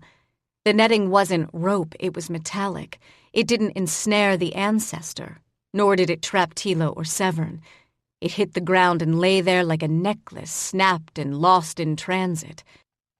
White fire leaped across the pit. Red fire followed. The fire had come from Belisteo. She could, apparently, breathe and maintain a spell at the same time. Her eyes were, and had been since her arrival, crimson red. They still weren't as disturbing as the Arkans. "How much longer?" Belisteo shouted at Kaylin. Kaylin looked at the visible words. There were fewer than there had been when Kaylin had started to gather them. They were less substantial to the eye, or at least to hers. Kaylin was certain the consort could see them. She thought that the Arkan might. "You can't see them?" "No. Keep up the protections you're casting. Whatever they are, and I think we'll be clear to move." Which meant pulling up stakes and fleeing as quickly as humanly possible. "In maybe 5 minutes. Whatever the ancestor is doing, he's not as strong as the consort." Belisteo snorted, loudly, with smoke. "It's not as strong as what she's doing with the words. Better?" She looked at the dragon and added, "You fractured something." "I didn't fracture it. Blame the ground or the ancestor. Don't even think it. I can stand, I can't run. I can't fight well. But I am not mortal. I am not frail." Your wing. Yes, and it cost you, Kaylin. You would have made a terrible, terrible soldier. If we lose here, it's the battle, and quite possibly the war. I can't do what you're doing, whatever it is. Do not weaken yourself further until it's done. And if I'll heal. The second syllable in the sentence expanded into a roar. She would, Kaylin thought. She looked up to see Teela and Severn. They had both taken injuries in Helen's dining room. Teela's left arm looked broken now, but they moved as if injuries were minor insults, there but not life-threatening. Not life-ending. Tane was not injured, not yet. He formed most of the offense. He was wearing the hawk, and it glittered in the light of multiple spells. His eyes at this distance were black, as if the pupil had expanded to take up all the space. Above them, a third net fell, a third final net. The Aryans were far fewer in number, and Kaylin felt her throat constrict. At this distance, she could see the Hawk Lord. She could see Clint. She could see, of all people, Moran. If I don't make it, they will. It brought her a peculiar peace, a little bit of calm. She was very, very tired. Kaylin. Bellisdeo shifted in place. Kaylin felt an arm slide around and under her shoulders. She heard a soft Leontine curse. Leontine from a dragon. You idiot. She was. She knew it. Do you think you're invulnerable? Kaylin shook her head. Or Bellisdeo shook her, the motion was similar. Lady, Bellisdeo said to the consort, are you finished? She was. Kaylin could see proof of it in the ancestor, whose movements had slowed. He was still far faster than she was. He was still stronger than the dragons in their human forms. The consort's voice receded. She turned for the first time since she'd arrived. Yes, Lord Bellisdeo. I am in your debt. It is never wise to accrue the debt of the Barani. Or so it is said. The consort's smile was tired but sharp. You understand. Lenogaros! Bellisdeo roared. She lifted Kaylin bodily, and to Kaylin's humiliation hoisted her up onto her left shoulder. The Archon was silent. We need a lift! Bellisdeo spoke in Elantran. She moved to the edge of the basin, grimacing at the climb. She walked slowly. The Archon appeared at the edge of the basin in his human form. He was, to Kaylin's shock, bleeding. His forehead was scored and his cheek. His armor, like Bellisdeo's, was dented. It was worse, but his eyes were only crimson now. I am not, he said, capable of carrying you all at the moment. I do not think I could even lift Private Nea. He glanced beyond them, his smile sharpening. But I do not think we need fear the ancestor any more. He gestured, his hands grasping air and twisting it sharply, as if the air were somehow solid. Kaylin could only barely turn her head. Bellisdeo, put me down. Don't, the Archon said before Bellisdeo could properly ignore her. Lady, it is time to leave. Inferian? I am alive. I was thrown some distance, and I believe my leg is broken. I am, if the dragon is concerned, out of the area of effect. What area of... Oh, the nets. Chapter 26. Speed is to be desired, the Archon added in a pinched voice very much like his library voice. Kaylin turned her head, which was difficult, given how she was being carried. Teela and Severn are still fighting him. Yes. If it's not safe for us, we can't leave them. Private. Melisdeo, put me down. Melisdeo did as Kaylin asked, but not until she had climbed up to stand by the Arkan's side. She kept one hand on Kaylin's arm as Kaylin turned toward the pit. "Corporal!" someone shouted. The Hawk Lord. There were 3 corporals standing in the ice and stone of the ruined street fighting. Only one of them looked up. Tane. "Now!" Tane drove his sword into the rigid, malformed stone on which he'd been standing. The strands of cut netting that lay across the ground like scattered decorations began to glow. To glow, Kaylin thought, and to move. They reminded her of smaller, finer versions of Severn's weapon chain. They were delicate, and, as the ancestor had already demonstrated, easy to sever. She turned to the Arkan. He appeared to be sweating. Kaylin couldn't recall ever seeing a dragon sweat before. His hands were out, palms toward the ground, fingers bent, and moving. He reminded her in that moment of a puppeteer, and the chains responded as if he were. They rose like slender, flashing snakes, twisting and spinning in place. Fire bounced off them, as it did off Severn's chain. Severn had one. The chains on the ground, finer and more fragile, were many. Tane shouted Severn's name, and Severn shook his head. His own chain was in motion. Kaylin understood that he meant to retreat, and that he meant Tane to grab Teela and make a run for it. Since grabbing Teela without her express permission or desire was courting a different kind of death, and the Hawk Lord was shouting orders, Tane settled for second best. He caught her, shifted his grip, and tossed her over the edge of the basin that fire and magic had formed. He then leaped up himself. This left Severn. Only Severn. Kaylin held her breath.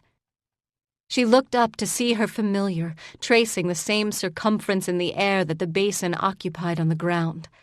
A giant, translucent dragon was impossible to miss. But none of the Aryans in the air, none of the hawks on the ground, and the hawks were here if Tane's presence was any indication, seemed to notice him. No one but Kaylin noticed when he suddenly dived, folding wings and plunging groundward.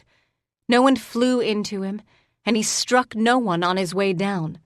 But the Aryans avoided the flying masses of the Emperor and Sanabalis. They didn't alter their flight paths to avoid the equally spacious familiar. The hawks on the ground did feel the earth shudder as he landed in the center of the basin, which seemed to Kaylin's eye to be a field of slender, spinning stalks. The ancestors' magic, severely interrupted, didn't burn Tane. It didn't, more importantly, and she felt guilty even thinking it, harm Severn. Severn could see the familiar. She could the ancestor. His back, black hair, unimpeded by anything as everyday knots, was turned toward her. She couldn't see his expression. She could hear the silence that fell across the basin as he lifted his head and faced the familiar. The familiar roared. The ancestor spoke in a language Kaylin didn't recognize. She wondered if it was a language that could be taught to the merely mortal, or if only dragons and possibly Barani could speak any part of it. The familiar replied. This time his voice was modulated.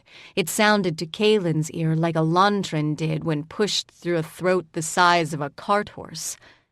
A dragon's voice.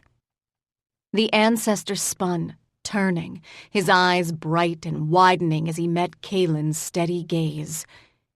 He continued to speak, his voice high with disbelief.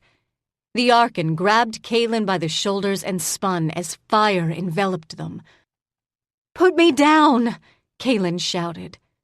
The Arkan didn't seem to be impervious to this particular fire. His beard was singed. His hair, Barani hair she was certain, would have been untouched. Kaylin wondered at the differences between immortal hair and at her own unbelievable stupidity in even thinking about it at a time like this. Her arms were awash with blue light. She reached out and grabbed a handful of the Arkan's hair, and the small fires guttered against her palm as if they were the weakest of candlelight. "Yes," the Arkan said, releasing her, although he didn't look happy about it. "He is your familiar, but Kaylin." He shut up before the rest of the warning could leave his mouth. "Go, while our protections still have effect." She stumbled into the basin, legs shaking. She cursed.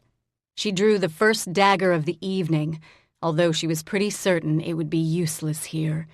She wasn't even sure why she had entered the basin until she heard Anarian's voice. "What have you done with my brother?" She heard as well the sound of distant blades, steel bouncing off steel. The ancestor leaped before the familiar could snap him in two. She couldn't see Anarian. She could see Severn as he backed toward the basin's edge, his chains spinning before him. She couldn't hear Avaram's voice. At any other time she might have tendered regrets for his death to the Barani, but they would have been insincere. Good manners. She wouldn't weep at his death now, but she would regret it. That surprised her. She took a step forward. 2. Neither were enough to carry her into the range of the ancestor, nor were they nearly enough to bring her to Severn's side. He was almost at the opposite end of the stretch of land that, empty of the rest of the combatants, now seemed so large. The ancestor moved only once to follow Severn. The familiar cut him off. He moved like a graceful feline, not a lumbering giant, although he was that now. The third step brought her closer to the ancestor and the familiar. The fourth step took her away from what remained of the city streets. She recognized the gray, shapeless mass on which the familiar and the ancestor now stood. Anarian had materialized to the right of the ancestor. He wielded a sword that reminded her of Melianos, although she knew it couldn't be. Anarian made a lot more noise here than she'd heard when she'd been trying to avoid fire, magic, and the dissipation of the words. His eyes were black. They were all black. His features were accentuated, the lines that spoke of anger sharper and harsher. Anarian appeared to be fighting almost alone. The familiar now hovered above him, in almost the same position he had held in the normal city skies. Or rather, the city skies. Nothing about this night and its attack were remotely normal. She could see Avaram. The arcanist lay face down in the fog, his hair a black, perfect spill, his right arm stretched above his head, fingers pointing, as if he'd collapsed in mid-spell cast. It was to Avaram she ran.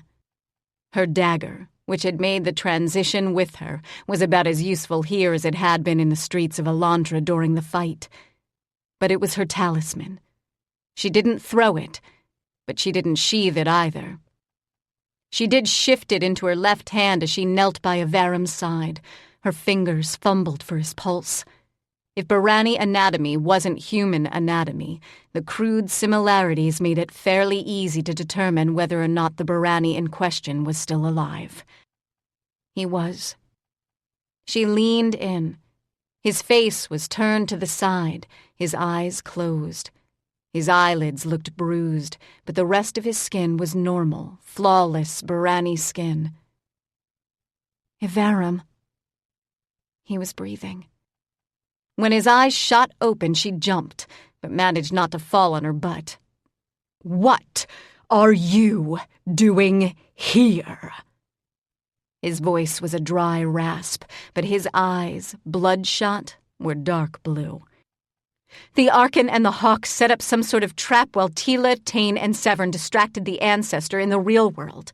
The consort managed to sever him from the source of his power. "Not an answer." Kaylin exhaled. "I came looking for you. I think you're going to be stuck here if you don't move." She held out a hand. He looked at it as if a cockroach had hitched a lift in her palm. On the other hand, cockroaches were apparently less offensive than actual death. He took the hand and allowed her to pull him to his feet.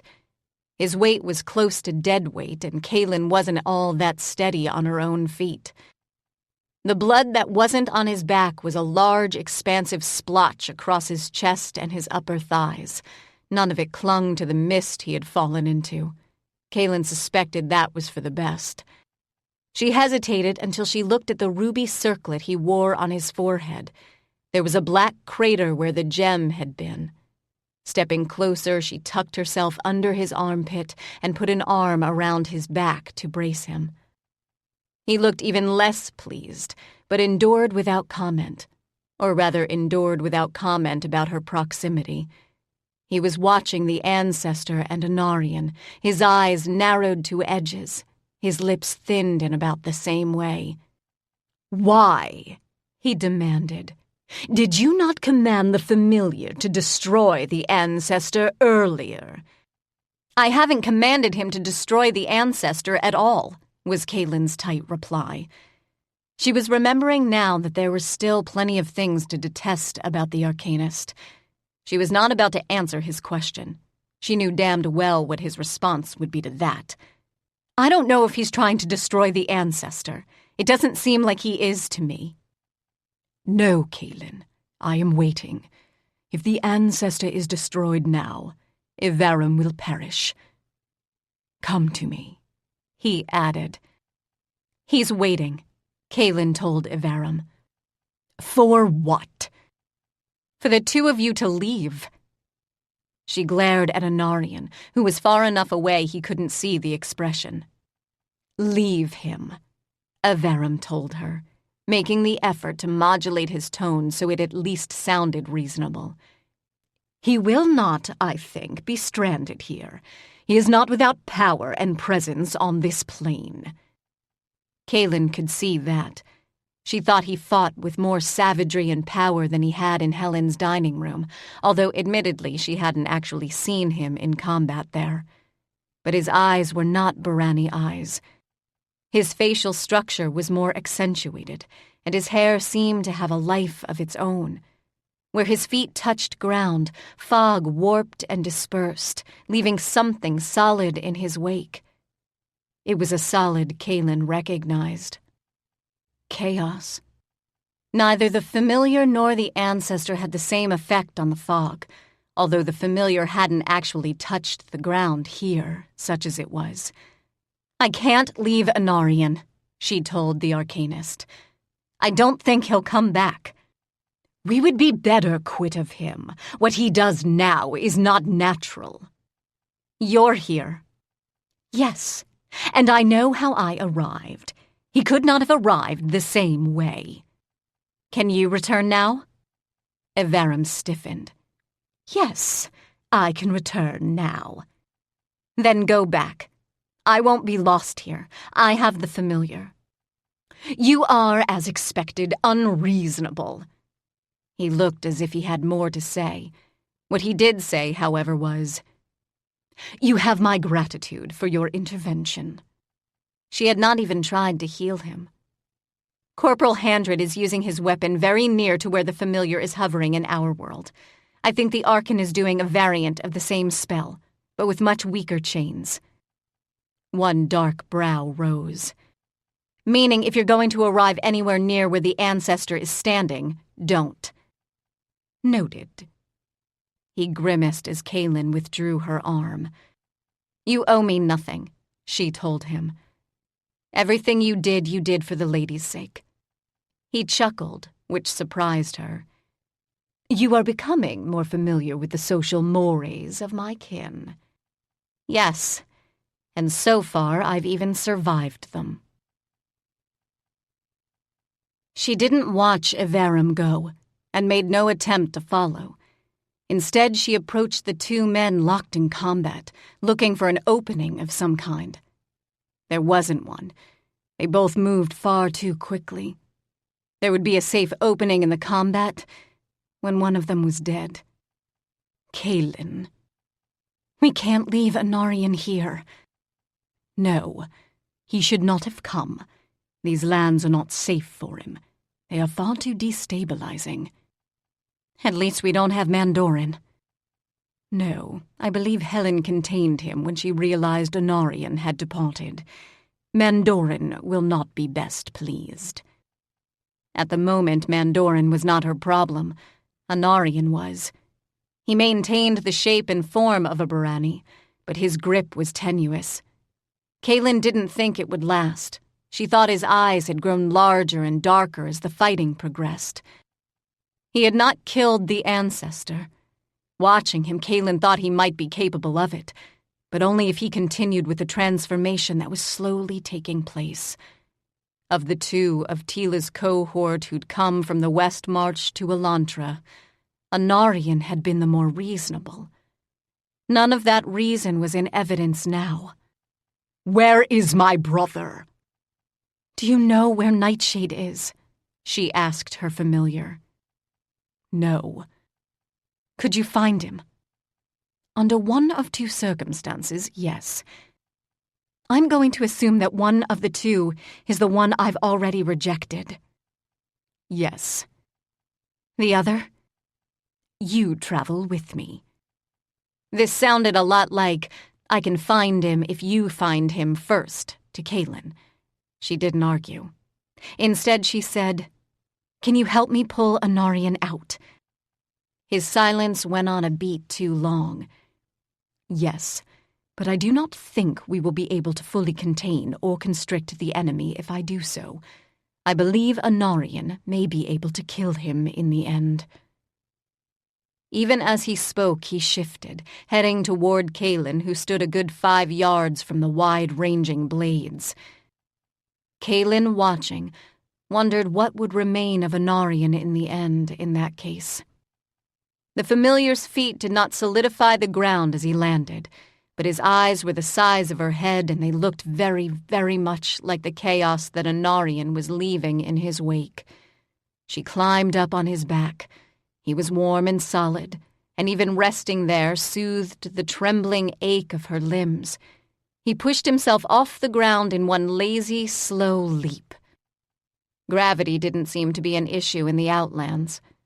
And these were the Outlands, even if they weren't in the West March. The familiar circled inches above the moving heads, and weapons, which were more important, of the two combatants in the gray zone. "The ancestor is in danger," the familiar said. "Yes," Kaylin exhaled. "But there's an entire dragon court and probably every Barani arcanist in the city who can deal with the ancestor now. I wasn't willing to sacrifice total strangers to kill him. There is no way that Teela would be willing to let Anarian go." "It is not Teela's decision." "No, it's mine. And I don't want to lose him either." "Interesting. Why not?" "Because he's important to Teela, and he's important to Nightshade, and because I like him." She wasn't as certain about Mandorin. On the other hand, if he didn't stop getting in Bellisdeo's face, her certainty would be the least of his problems. She took one deep breath. "I'm not the Emperor. I'm not the Hawk Lord. I'm not even a corporal yet. I'm a private. Sometimes I get to make decisions based on what's right for my own life. The Barani still exist as a race. They faced the ancestors before. They won." He said nothing. Teela was unhappy about Anarian for a long time. She finally found him, found them again. Maybe he'll commit suicide some other way. He almost certainly will. But he can do it on someone else's watch. "Everything has consequences," he said, in a rumbling internal voice that seemed for a moment larger than the inside of Kaylin's head. "Yes, everything does. Breathing does, not breathing, stealing, not stealing, killing, and not killing. I've done all of it. Some of the consequences are good, some are bad. I used to want to find something safe and good to preserve it forever. I used to think that was possible. You still do. Bastard. I still want that, yes, because everyone does. I don't believe I can have it because everything changes. But some of the changes are good, and some of the bad leads to good. Some of the good leads to bad, to use your terminology. Yes, but not all of it. And if we don't try, we're just surrendering. We're giving up. We don't reach for anything.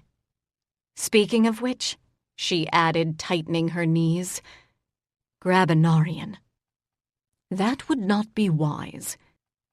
Then swing in slowly enough that I can grab him without losing an arm or my head. That would be even less wise. Kaylin looked across to the fighting and said, We're going to lose him. He's not going to come back. Had you not interfered, Kaylin, he would never have come back to begin with. Perhaps that is his fate. Fate. If Kaylin had been born to any other race, her eyes would be red, blue, or distinctly gray by now. Fate, she said, is bullshit. Take me down if you're not willing to risk it yourself. She felt, of all things, his amusement. It was rich and thick, and it pushed the anger aside, which left simple determination behind. She finally sheathed the dagger she'd been carrying. The familiar swooped in low. His wings passed through the two combatants without touching either. They looked like ghost wings. She'd expected them to be as solid as the part of his body that was currently supporting her weight. She tightened her knees, folded forward and to the side, and reached out with her right hand. She caught Anarian by the shoulder and saw the arc of his blade as he moved. The familiar's wing became solid in the blink of an eye. Both the ancestor and Anarian were almost flattened by it, which was enough, barely, to knock Anarian back. It probably saved Kaylin's life. It certainly saved her arm. She pulled him up, was surprised at how easy it was. He seemed to weigh almost nothing. His eyes were black. They looked very similar to the familiar's eyes, but his expression lost some of its focused rage as he blinked. Lord Kaylin. Ugh. We're leaving. We can't. My brother. I give you my word, as a hawk, as chosen, that I will find your damn brother. But you won't be able to come back to us if you stay here. You've already been here too long. When he stiffened, she said, Mandorin, Teela, tell him he has to come back with me, because I'm leaving and he's going to have to kill me if he wants to stay and fight. Fire, purple flame, engulfed them both. It didn't burn. It didn't to Kaylin feel hot. She looked beyond Anarian to the ground where the ancestor stood. Mist surrounded his feet in swirls that reminded her more of sand than liquid. His hands were gloved in flame as the mist thickened. Purple flame. She couldn't see his eyes, although he was looking up at Anarian. Anarian, dangling over the familiar's side, cursed and attempted to turn. Kaylin tightened her grip. She was aware that the familiar was somehow helping because her arms were not strong enough to hold Anarian above the ground for long. Or maybe it was just the outlands, and the laws of gravity didn't apply. The familiar didn't insert his usual opinion. The mist continued to thicken around the ancestor's feet. It also rose. The fire that surrounded the ancestor's hands left them, flying upward toward where Anarian dangled. It enveloped him again. It failed to burn. It failed to find any purchase at all, and if flames weren't normally purple or magical, these still appeared to need some kind of fuel. Anarian wasn't a hawk. He didn't curse. "What are you doing?" he demanded. "Breaking my arms by feel," she replied. "The fire." "That's probably the familiar." Her arms were still glowing with harsh blue light. Her clothing dampened the brilliance, but not by much. "You can thank him later." The mist continued to rise until it obscured the ancestor completely. "I don't think he can follow us." "He's not going to try to follow," Anarian said. "He's going to retreat. He'll try to escape." Kaylin, watching the mist thicken, agreed. "I think you damaged him here. I'm not sure he can escape the force he's facing on the other side of the divide as easily." She hoped not. "Is he still on the other side?" "Yes, the outlands are more flexible." He grimaced as the pillar of mist collapsed, dispersing to ground fog. No sign of the ancestor remained.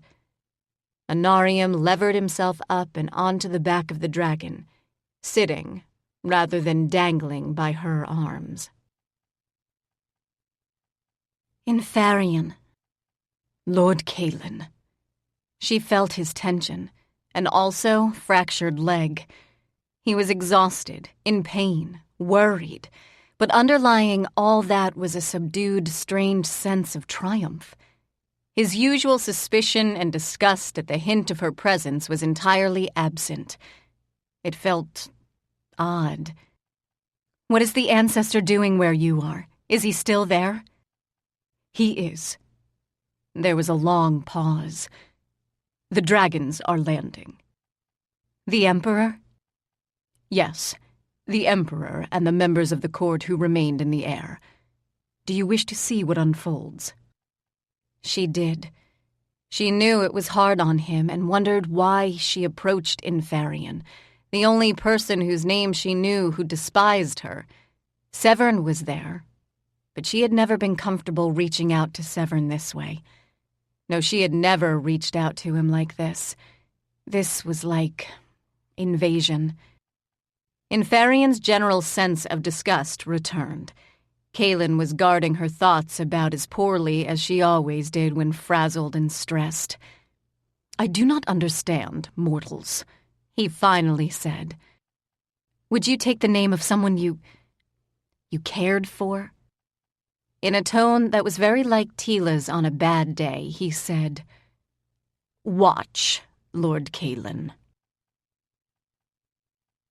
The indigo dragon was the first to land. He looked like a gleaming shard of night. His wings did not settle but spread. To either side, Barani fanned out. They faced the ancestor but were extremely aware of the crimson-eyed dragon in their midst. He lifted head, elongated neck, and looked down to the center of the basin where the ancestor stood his ground, alone in a field of glinting, twisting strands. The Emperor roared. Kaylin didn't understand any of the actual words, but the sound crushed syllables, compressing them into an expression of rage so intense fire would have been superfluous. She knew why. Something had attacked his horde. Something would pay. He leaped. Sanabalis and Tiamaris found room to land in the space he vacated. Neither of the two shifted into their human forms. Above the basin, Aryans deserted the sky. One or two remained. They would carry the crystals that would add the evening's events to records. Even if they fell, the crystals would retain what they saw. The Emperor landed as the ancestor leaped. The ancestor did not sprout wings, but he didn't apparently need them.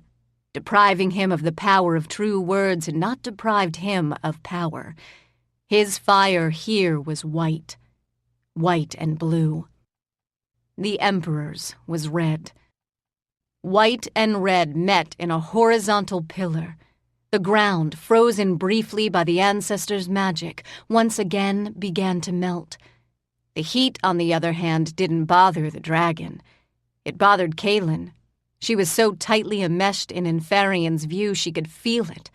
She would have taken an involuntary step back, but she wasn't in her own body, and Infarian's leg was in bad shape. Tiamaris leaped into the air above the basin. His breath fanned the ground upon which their enemy had chosen to make his stand. The fire burned nothing that wasn't already molten. The ancestor didn't turn. He shifted only his left arm. He didn't even look over his shoulder to see where he was aiming, but his fire, if it was fire, hit Tiamaris's left wing just as it had hit Bellisdeo's. Tiamaris was silent as he crested awkwardly toward the ground. Sanabalis chose to leap rather than fly. The reasons for that were obvious. He added breath in an orange-white cone, and this caused the ancestor to stagger for the first time. Dearmat and Amarian weren't immediately visible. "What is the Archon doing?" Kaylin demanded.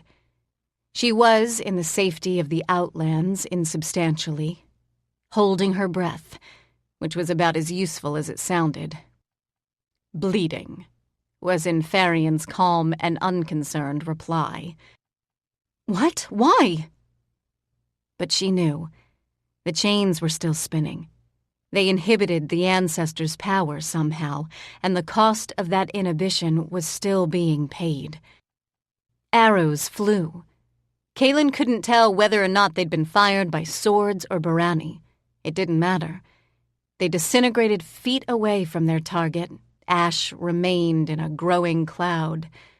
The advantage of having a dragon for an opponent was its size. At a distance, there was just that much more of a target. "The Archon's counter-enchantment will break," Inferian said. "The speed at which the ancestor casts will be matched once again by his power." Sanabalis moved closer, bridging the distance between landing and enemy. His fire continued to burn, and it struck the white fire shields of his enemy as if it were a battering ram. But the white fire wasn't a gate. It wasn't a door. It was a wall. Kaylin looked for cracks. She found none. The street beyond the basin's lip exploded in small columns of flame to either side. They trailed down the street's center as far as the eye could see. Kaylin lost sight of the combat in the center of the conflagration because Inferian threw himself out of their range. Inferian's hair wasn't as lucky. It burned. White flames seemed to cling to whatever they touched. Like anything that clung, it could be removed, but not without effort. Not without power. She turned to see the high ridges of indigo wings.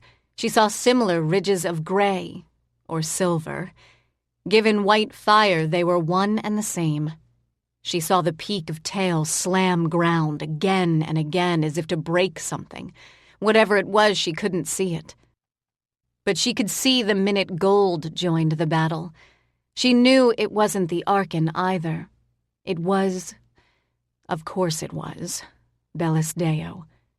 She was of a size with the Emperor, but her eyes were the darker red. She didn't draw breath. She didn't roar. She didn't attempt to land in a triangular point to close off any obvious avenue of escape. Instead, she rose.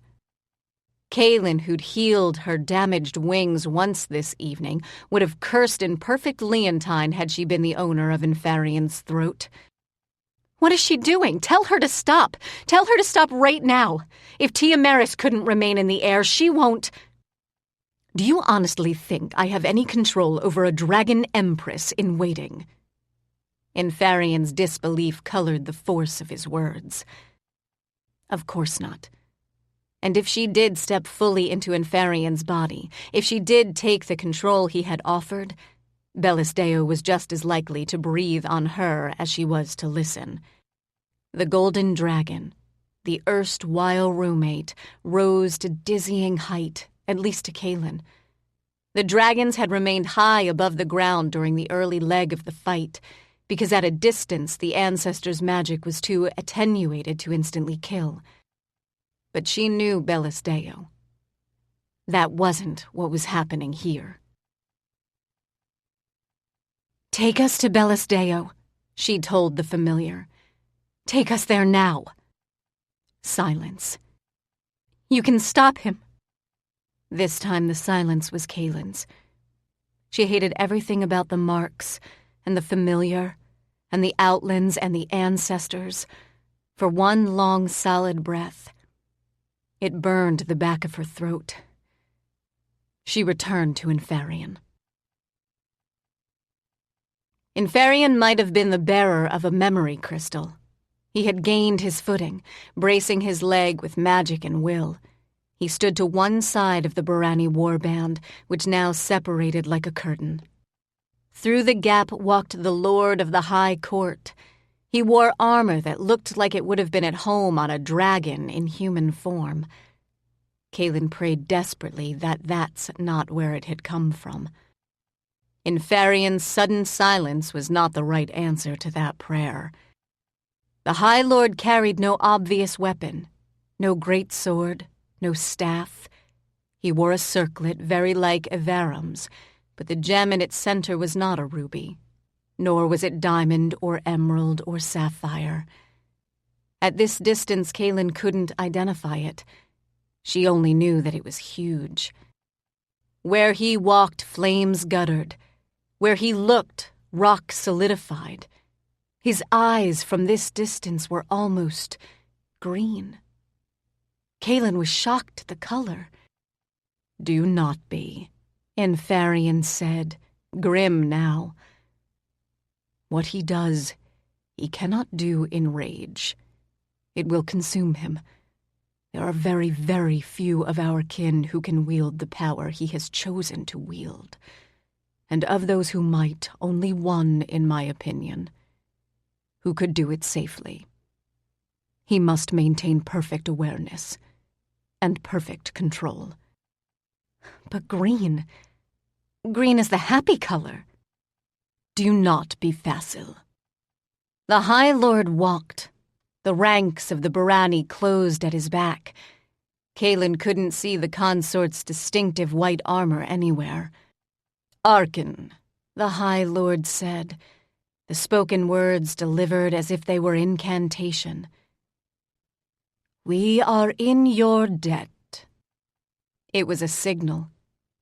The fire that burned in patches between melted rock suddenly expanded. The fire didn't burn the Emperor or Sanabalis, but it didn't touch the High Lord as he made his way toward the Ancestor. The Ancestor glanced for the first time away from the Emperor. What he saw in the High Lord caused his eyes to widen and then narrow into dark, lash-framed edges. A silence fell upon them all, broken only by the sound of fire. Elemental fire had a voice that dragon fire didn't. Dragon fire sounded a lot like miles of breaking earth. It was hard to even see the Ancestor the heat caused so much distortion. Is nothing going to drop this guy?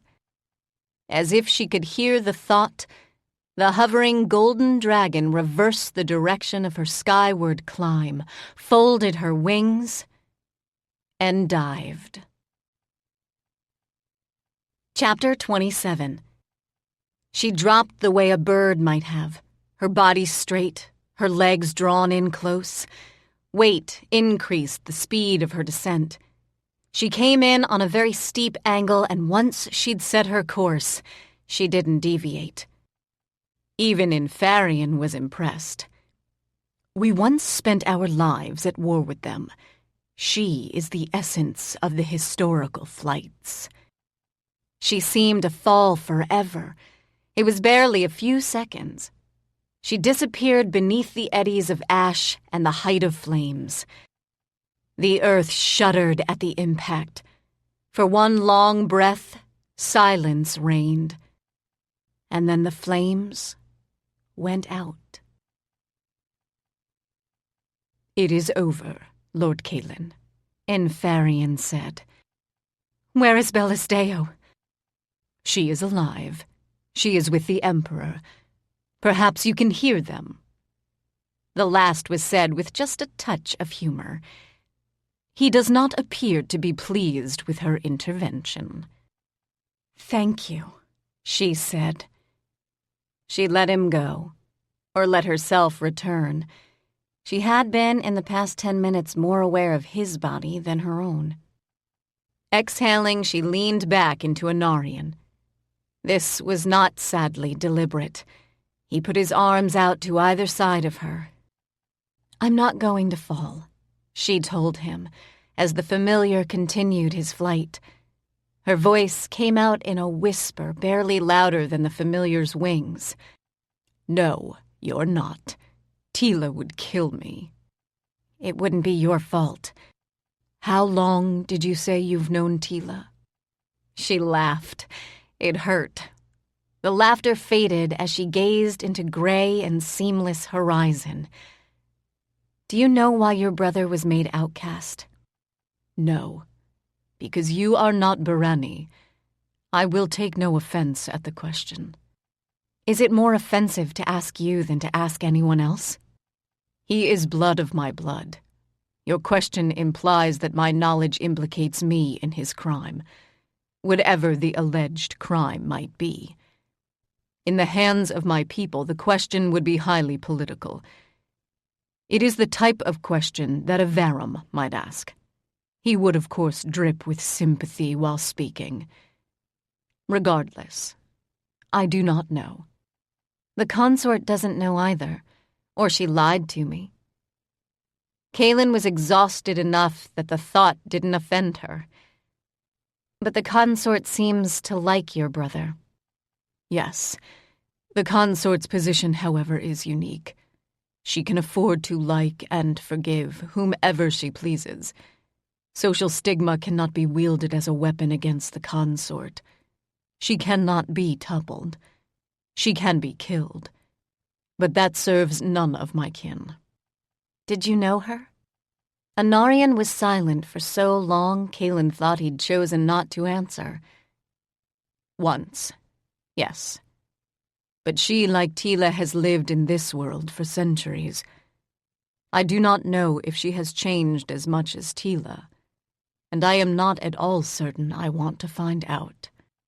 "If you still want to take the test of name, you will, though." "I know. At the moment, I am more concerned with my brother's absence. You haven't spoken with him since the ancestor was brought down?"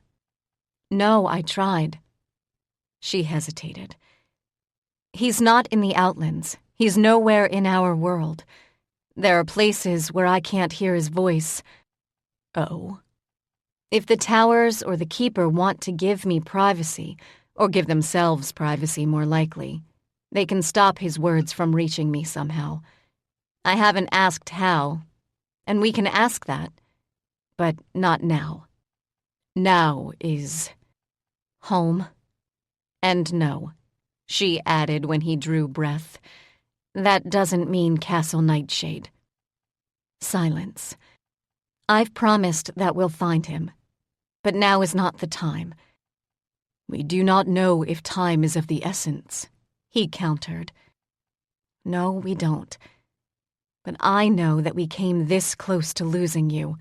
Not to death, but it would have had the same effect on everyone. Look, whatever you are now, it's not what Teela is. It's not what a Varum is. We don't understand what you are. But I don't think any of you understand it either, and I'm sorry for that.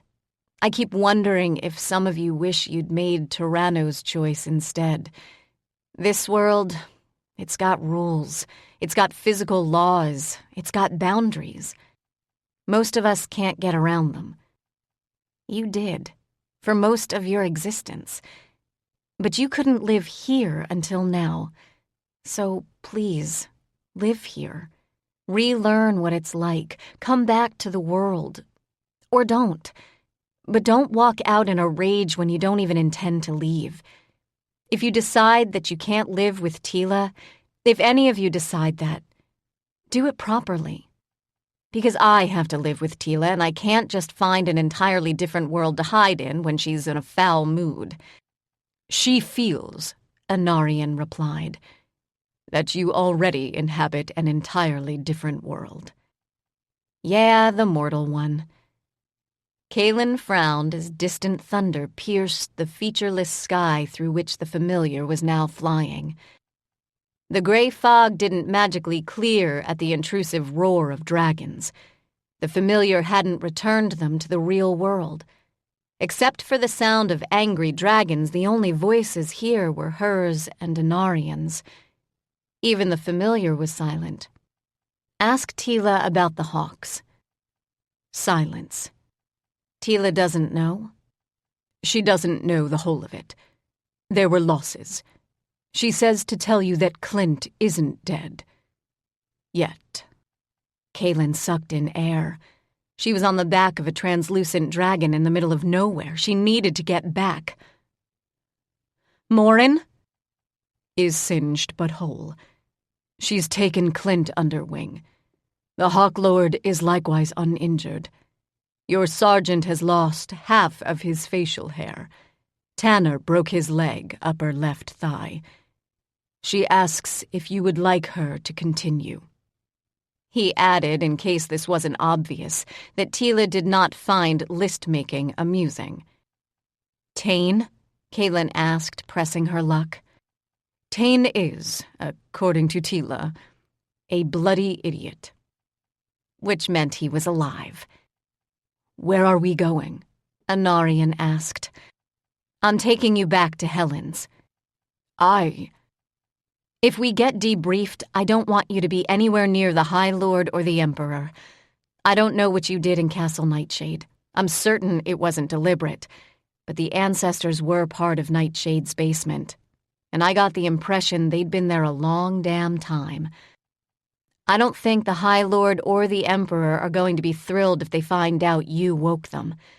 Given the damage done and the lives lost, I don't think they'll care how it happened. You don't know what you did, and I'm fine with that. But I doubt they will be. They'll probably blame it on your brother, but he's already outcast. There's nothing worse they can do to him. If you believe that. You do not understand the Barani. No, Kaylin agreed. But in this case, at least, I understand Nightshade. We don't have to return to the high halls, but the castle... You called them from the castle and they came. You have no idea how. Gods only know what else might drag itself out of Ravelon to pay a visit. If you're in Nightshade, there's nothing that can take down another ancestor. And I'm not sure, but I think Castle Nightshade was waking. If the castle is awake and the castle accepts your presence without, trying to kill you as a dangerous intruder, then it might be safe for you to stay there. But that's a lot of ifs. Given what happened tonight, home, at least for the next little while, is going to be Helen's. Severn? Here, he replied. She felt a tinge of concern and relief in his voice. Still here. You're injured, she said. You're not. Relief, again. Anarian is with me. We're heading back to Helen's. Given Anarian, I think that's smart. It is. I have an indigo-eyed Teela and a slightly less irate Tane. If the Emperor and Bellisdeo don't stop their discussion soon, my ears and the ears of every other person in this city will be ringing for a day. Glad it's you, not me. So am I. The familiar continued his desultory flight in the gray emptiness that passed for sky, until Kaylin saw the peak of a tower emerge from the fog. She recognized it. It was the tower they'd left. It was Helen's. The aperture was open. The room itself was empty. The familiar landed, which took more time than departure had. The room really wasn't designed for dragons. Aryans would have loved it, except for the lack of actual sky. Anarian slid off the familiar's back. Kaylin waited. Having brought Anarian to the only place she was relatively certain was now safe, for the city, if not for Anarian himself, she intended to rejoin the Hawks. There were injuries, and she could heal them, but she couldn't heal them from across the city.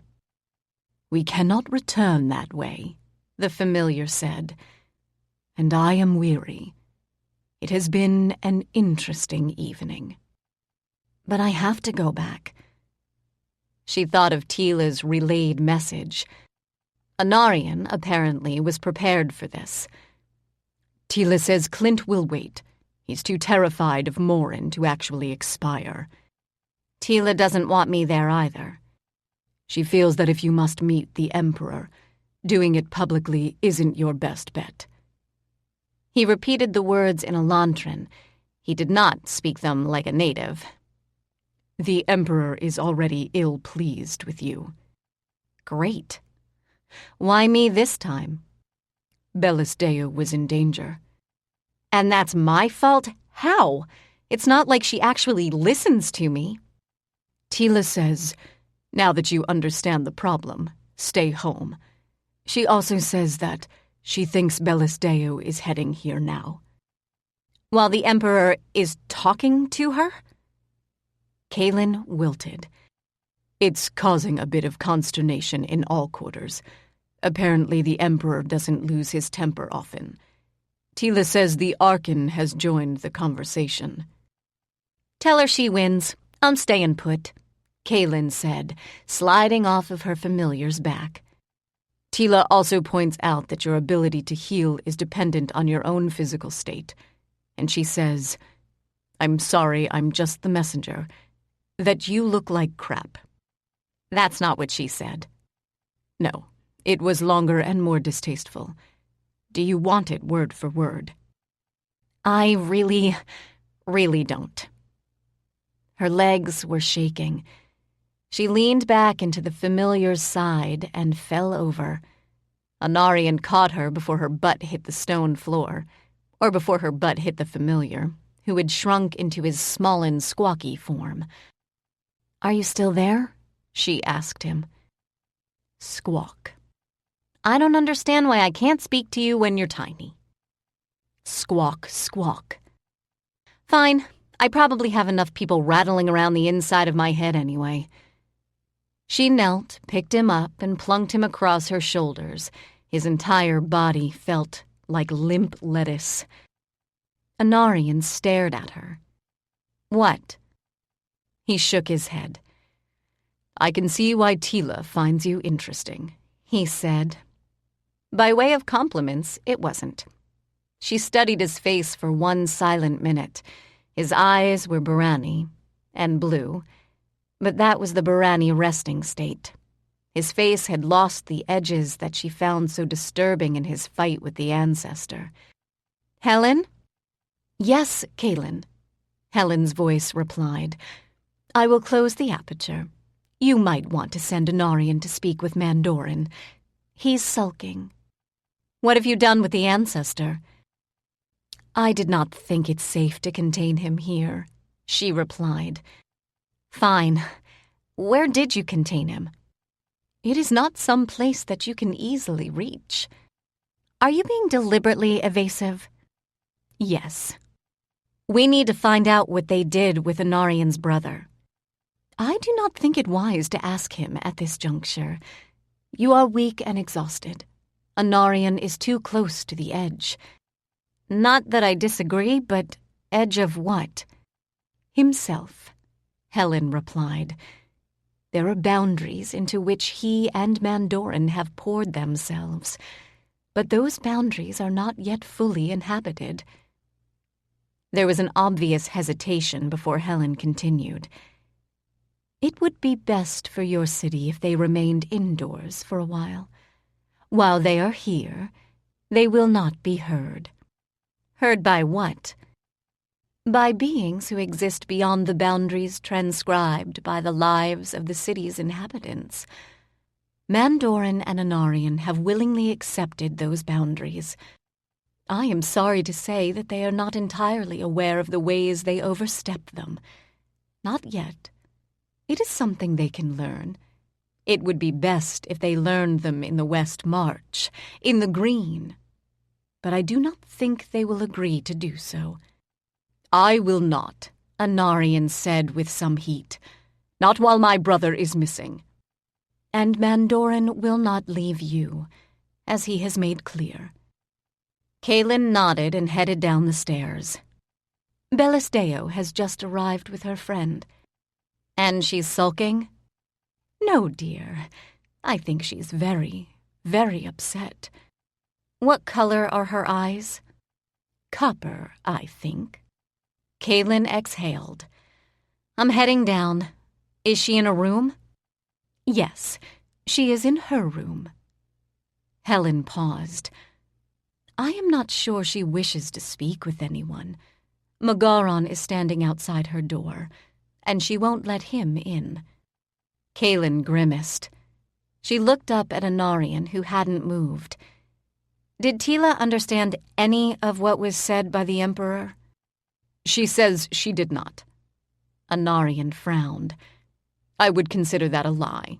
She is not adept at the language, but no. She thinks it was probably personal. Dragon voices did not lend themselves to the subtle and personal. I serve the Emperor, she said as she turned back down the stairs. I've made my oath to the halls of law. I would die in his service. But sometimes, I think he's the biggest idiot I've ever met. Helen was not wrong. Bellis Deo would not leave her rooms, nor would she open the door to allow anyone else to enter them. Magaran, far from being happy that he could finally occupy the same building as his dragon queen, stood to one side of her door, looking morose. Did you understand a word the Emperor said? Magaran shook his head. He was afraid. For her. I have learned with time that this is not the way to approach Bellis Deo. She does what she has to do. She did that here. Without her, she killed the ancestor?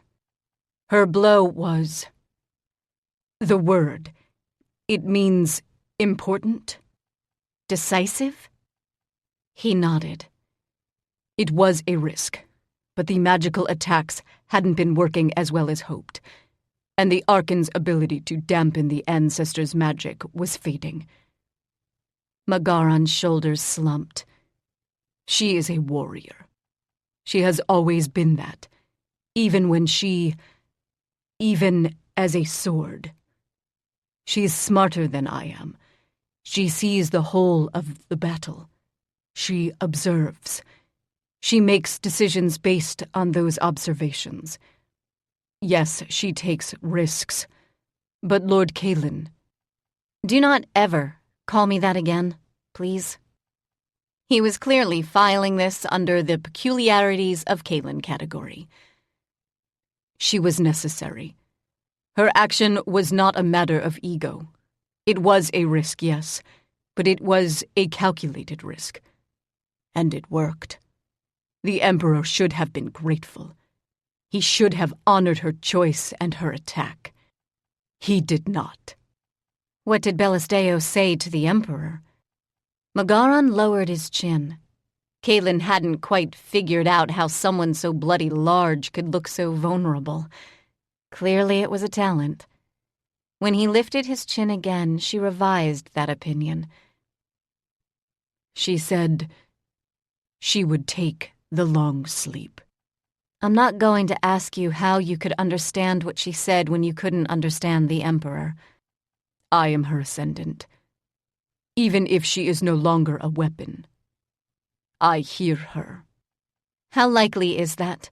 The sleep, I mean? I don't know. I do not understand the long sleep of the dragons. I think. He exhaled. If you did not live in this city, she would leave it. I'm not certain she will not leave it, regardless. If she does, if that is her choice, go with her. He looked pained as he added, she won't take me. Kaylin, who had knocked on the door until her knuckles hurt, to no visible or audible effect, said, I'm not sure she'll take me either. She understands what's at stake for the dragons.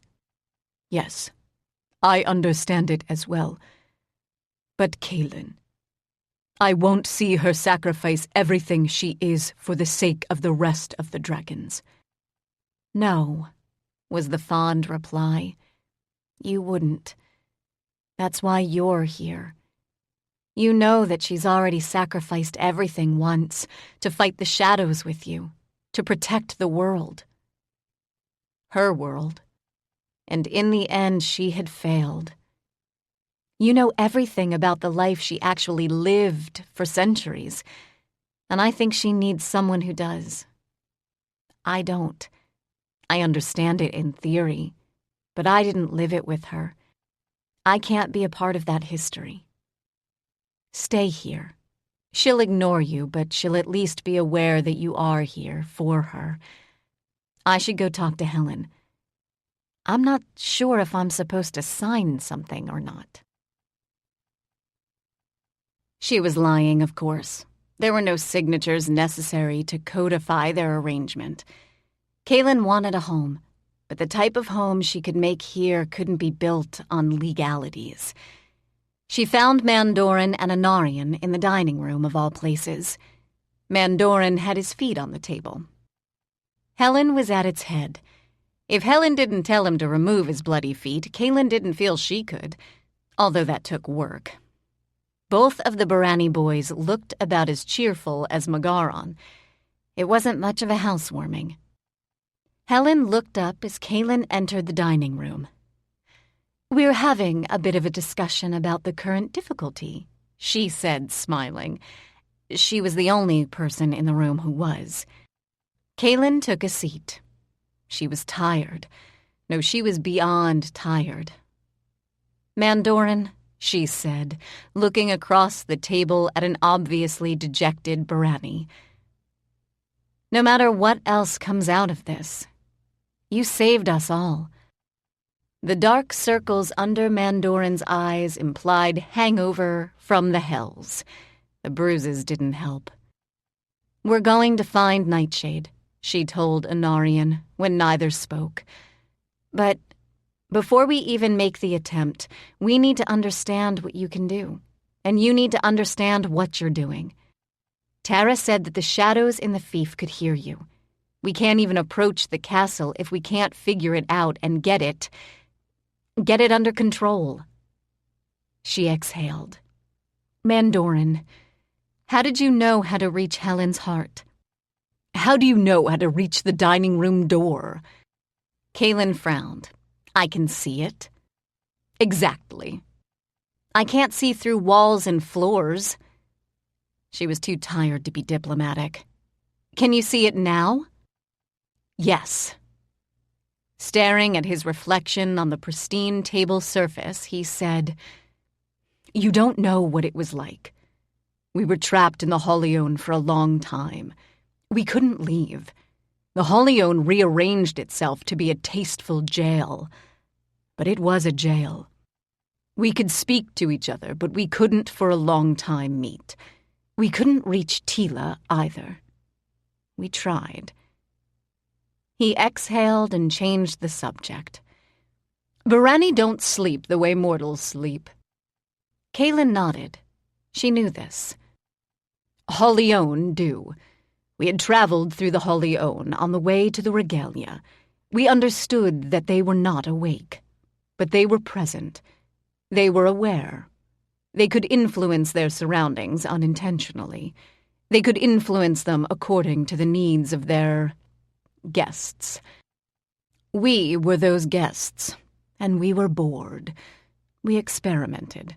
Well, Tyranno experimented, but what he saw, we saw. What he heard, we heard. We could not follow Tyranno, not at the beginning. We couldn't see ourselves the way he was willing to see himself. But he showed us how to communicate with the Holione. To learn was hard. We couldn't hear the Holione to begin with. He didn't speak to us. We had to listen. We had to turn our full attention to listening. Even for us, it was hard. I'm not sure Teela could learn. She doesn't understand half of what we say, and it frustrates her. And you? It makes the rest of us feel guilty," he replied. "Don't tell her that." "Do I look like an idiot?" Mandorin was silent. Anarian was loudly silent. "We never had to worry about secrecy," We listened, and when we could finally hear, we struggled to speak, to the Holy One. We weren't Tyranno. He learned more, and quickly. I think he was ready to abandon everything. He grew to love the cage so much it stopped being a cage for him.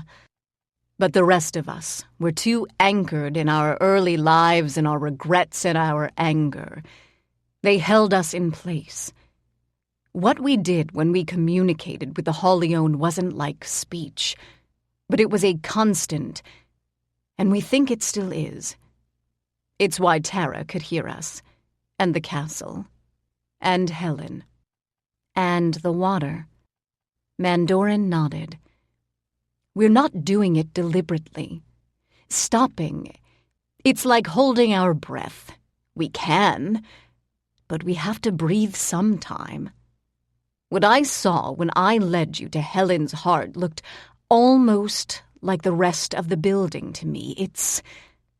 He frowned. Subtext. Kaylin stared at him. Mandorin turned to Helen. Is that the wrong word? No, dear. Pretend I'm as stupid as you think I am, Kaylin said, trying not to be resentful, and explain it to me.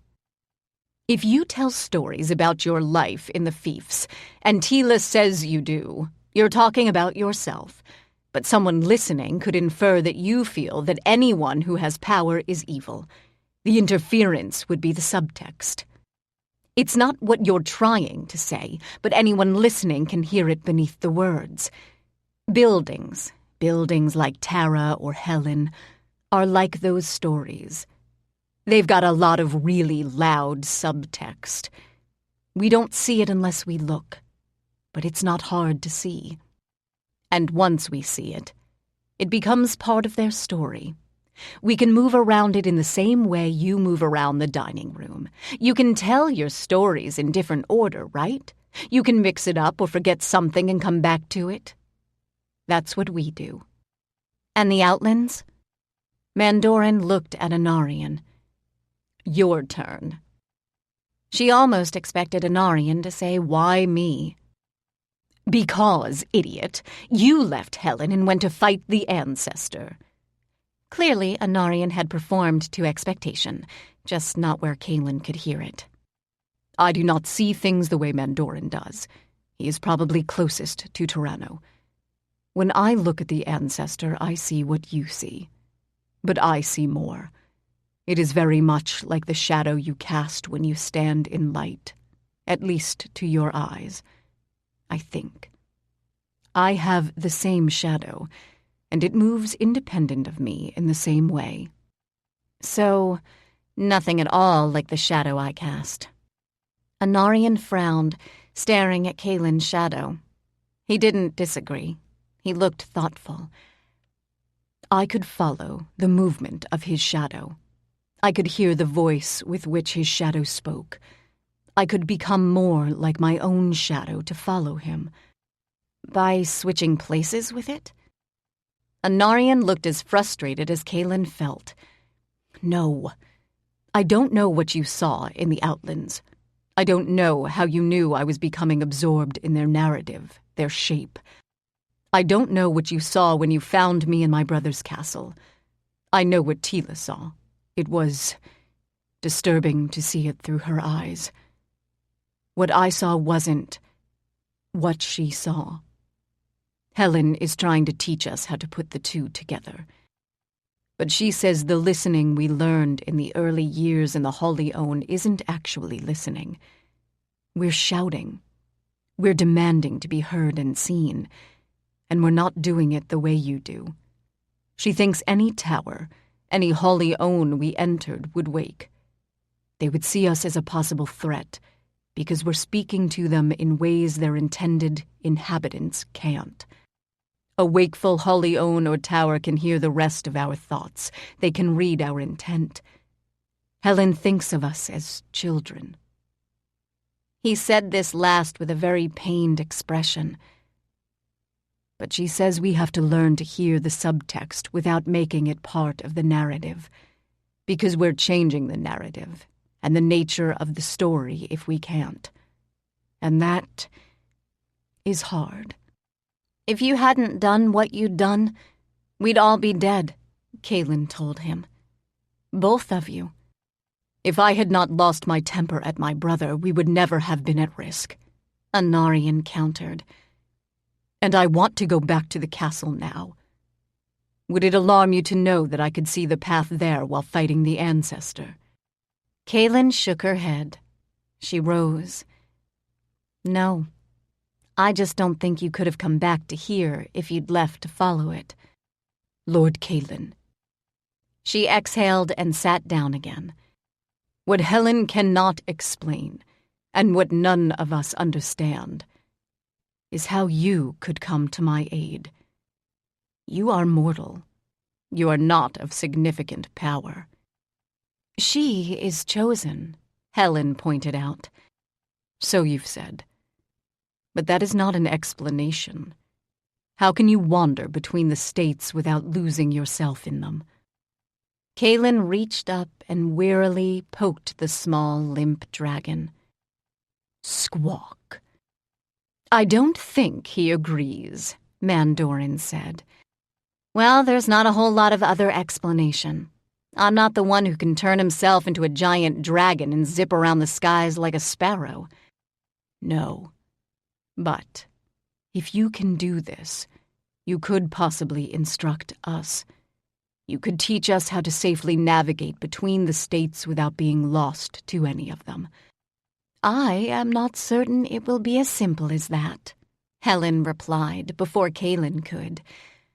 What Kaylin perceives is, I think, translated into what she is capable of perceiving in this world. Even if you look at the same thing, her view of it will be intrinsically different. She turned to Kaylin and added, I really think you should send Magaran to bed. I really think he won't go, and I'm lazy enough not to want to waste the colossal effort. You're probably right. I never had a Norinir beneath my roof before. Are they all as he is? If you mean as earnest, no. They're all about the same size when fully grown, though. Helen frowned, eyes narrowing. I would appreciate it, she told Mandorin, in as severe a tone of voice as she'd yet used, if you stopped playing with the doors. I'm not doing anything to the doors, was his sullen reply. Any more, Anarian added, which didn't make Mandorin any happier. I think, he added softly, you have guests. At this time of night? Kaylin asked. She rose and headed out of the dining room. I'll get it. I think it's for you anyway, Mandorin added. Teela? Teela is going to be in debriefing until doomsday, Mandorin replied. This did, on the other hand, cheer him up. Kaylin was certain he'd pay for it later. Probably Severn, then. Severn and Tane are going to be keeping Teela company. So is your sergeant. He looks ridiculous without facial hair. Avoid telling him that if you like your throat where it is. He's going to be in a foul mood for the next week. Or two. Until it grows back. Some of the things we lost today won't. Grow back. Mandorin's smile dimmed. No. Apologies, Lord Kaylin. Chapter 28. The small dragon lifted his head. Or tried. He made a meeping noise that sounded truly pathetic. Kaylin sighed and removed him from her shoulders, curling him carefully in cupped palms as she walked toward the door. Who do you think is visiting? She asked. Because if it's Barani and ancient, I'm not going to be thrilled. I may scream in your ears. Small and Squawky covered his head with one wing. Kaylin reached the door in the small foyer. She wondered, looking at it, if this had been the shape Helen had taken for Hasiel. It was far fancier than anything Kaylin had ever called home, because the Imperial Palace had never been home. She opened the door. 2 men stood on the other side of it. One was older and bent slightly with the weight of age. His hair was sparse, and his long beard white with a touch of gray. His eyes were orange. In spite of the bruising and the gash across his forehead, she recognized him instantly. "Arkin?" He nodded. "You look awful." She pushed the door out of the way and almost offered him an arm. Some sense of self-preservation prevented this. "Come in." "I am, as you have so kindly pointed out, exhausted. I do not think I have been this tired in centuries. I am here as exalted page." The Arkin made no move to enter the building. "Page?" She frowned.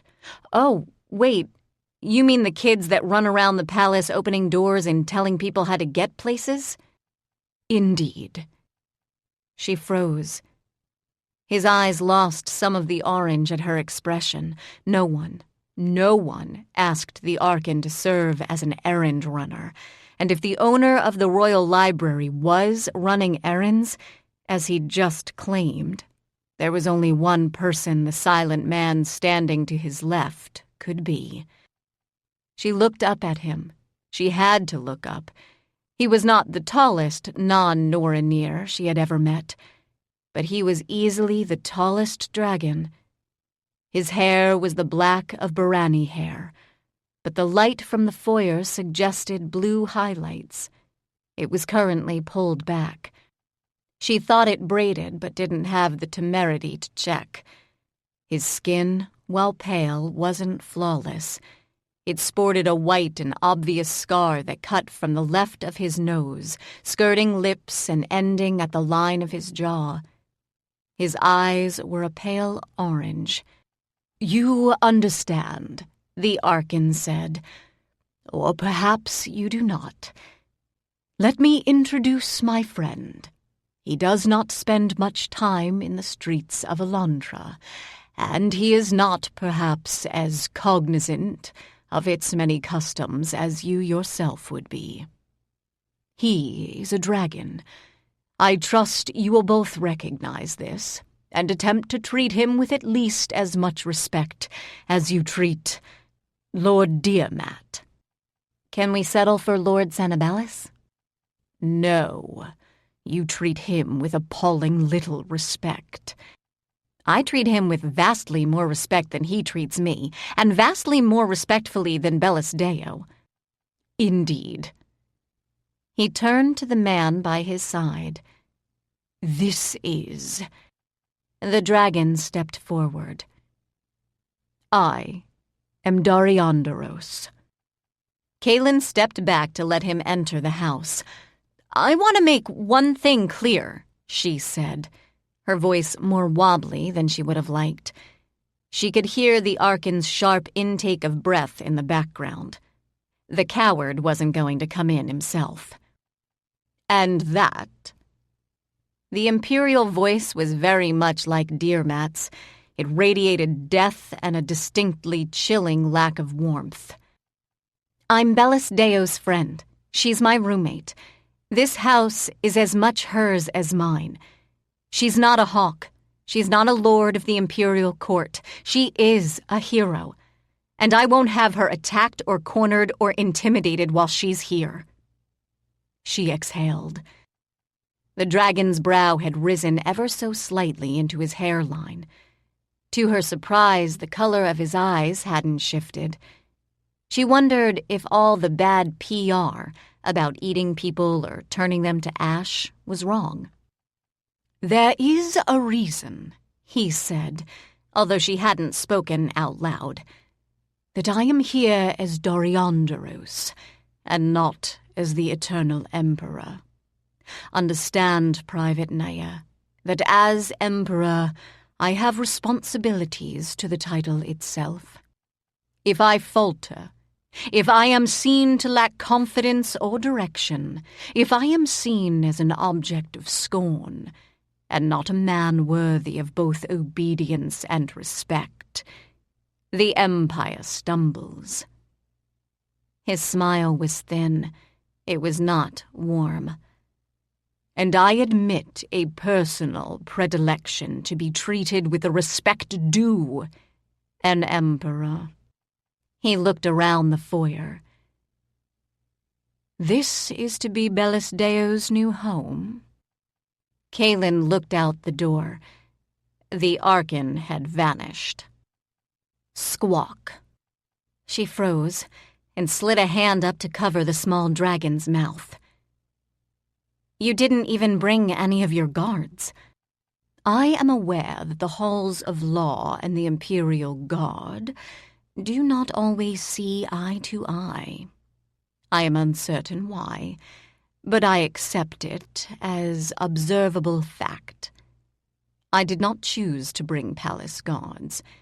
If I am to interact with you as a citizen, if I am to speak to you as if I were not Emperor, I cannot be seen as Emperor. So, I am here."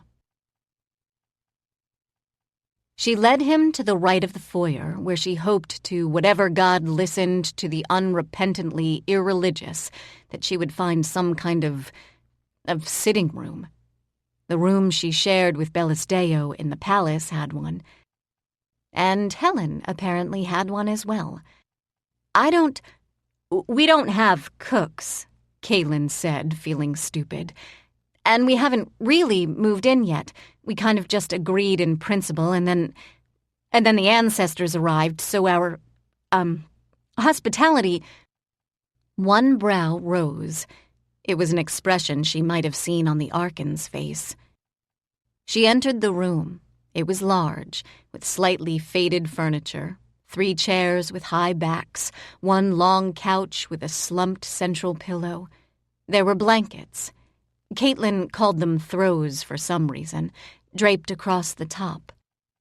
Kaylin chose one of the chairs. She didn't particularly want to risk sitting beside the Emperor. The Emperor, without apparent similar concern, also chose one of the chairs. He sat straight-backed and stiff, as if it was extremely unusual for his knees to do something trivial like, say, bend. Kaylin felt awkward and ridiculous. "Severn?" she whispered. "I don't want to panic you, but, never mind." For some reason, this did not fill Severn with instant comfort. "What is it? What's happened?" "I'm at home." She tested the word in her thoughts, and some of the stiffness in her shoulders eased. Yes, she'd faced ancestors and true words, and the magic that still made her arms and legs ache, but this was where she was going to live for the rest of her natural life.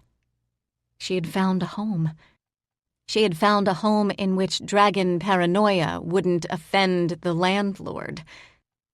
Or maybe it would, but at least the landlord wouldn't turn her out. "Kaylin, who's there?" Severn's internal voice was much louder than it usually was, possibly because he never used it. "The Emperor." Silence. "He's here, alone." "Why?" "I'm not sure." "You are wondering why I have chosen to visit." She nodded. "Am I so very terrifying, Lord Kaylin?" "I've been repeatedly told that meeting you in person would be career-limiting, because I'd be dead." His smile was slender and cold, but it was there. "And perhaps that is true. You seem wed to the informal. In some circumstances, it would be highly offensive. But you are in your own home, and I have chosen to visit, not as Emperor, but merely as another lord of the court." Kaylin wanted to laugh. If this was his idea of slumming, it was terrible. but probably to be expected from an immortal. Mere lord of the court. The worst thing? He meant it. Why did you come? If it was to see Bellisdeo, she's not speaking to anyone. Not even you. I'm part of anyone, so no. The Emperor rose. This was an exceptionally poor idea. I would not be here at all if the Archon had not insisted. And why did he insist? What did he think you could do here? You've pretty much insulted her. You've failed to acknowledge one of her few strengths. She helped save this city. She was critical at the end of the assault. She should be held in honor. The difference in their heights seemed immense as he stood. His eyes were a solid orange. But she thought she understood what the Archon meant him to hear. And emboldened by a new home, she drew breath and chose her words as carefully as she could. Well, her remaining words. What do you know of Bellisdeo's life before she returned to Elantra? He was silent. Do you know anything about her life? More silence. It was not, given the color of his eyes, a promising silence. Do you, in fact, know anything at all except the fact that she's female? I know that she was swept away in the tides of the breaking of the portals, he replied. She was young when the Archon was himself much younger. She was one of 9, and they were connected. I do not understand how. I understand, he added, what the Archon understands. Kaylin's jaw dropped at the last bit. You do not understand what the Archon understands. The Archon sees Bellisdeo. Does he worry about her? Yes, of course he does. But he doesn't worry about her because she's the last female dragon. He worries about her because he knew her. And she hasn't changed as much as he has. Mortals breed. It is what they do. You do not understand her importance. I understand her importance to herself. I understand what she means to the dragons, the very few who remain. But you've done well enough without her before. You can't ask her to be something entirely different because she's a girl. She is hardly a girl, was his dry reply. Kaylin was seated, but stood. Let me take that back, she said. Kaylin, Severn said, be careful. He may have come in secret, but he is the Emperor. It's entirely possible for you to ask her to be something she's not. I've seen it often. In the place I grew up... Kaylin, stop. Which you're probably aware is the fief of Nightshade. What you're offering Bellisdeo so she'll pretend to be something she's not would have been a daydream. What you're asking her to do for the life you're offering would have been a daydream too. Most of the women who couldn't hide or make themselves incredibly unappealing ended up serving total strangers. They couldn't escape, except by dying, which they did. Kaylin. She inhaled, exhaled. People who have power often expect people who have none to make nice, just to survive. I made nice. I did worse. She could feel Severn give up. He didn't stop worrying. What you're asking isn't nearly as bad, but the truth is, you've got power. She doesn't. I am not attempting. You are. Do you think she doesn't understand what's required of her? She thought for one long beat that he would breathe on her. The rising head of the familiar on her shoulder wasn't much of a comfort in that regard.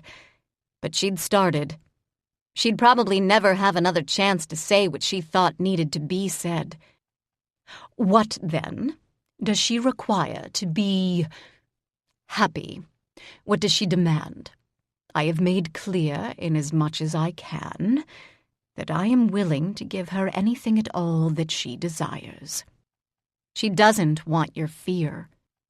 And you will be naive enough to imagine that she wants my love. She is not mortal. She is not like you." Kaylin flinched. Angry dragons were never going to be something she could face without fear. "I don't know," she said, forcing herself to choose her words more carefully, "what love means to dragons. I only barely understand what hordes mean." "Do not imagine that you understand what a horde means." "Fine. I don't understand dragon love, and I don't understand dragon hordes. I don't understand all of Bellisdeo or what she wants either, because I haven't known her for half my life. I'll accept that I'm mortal and naive, but I won't accept that the Archon is. She will be, in future, the mother of her race, until she has a daughter, or several. She doesn't have to be Empress.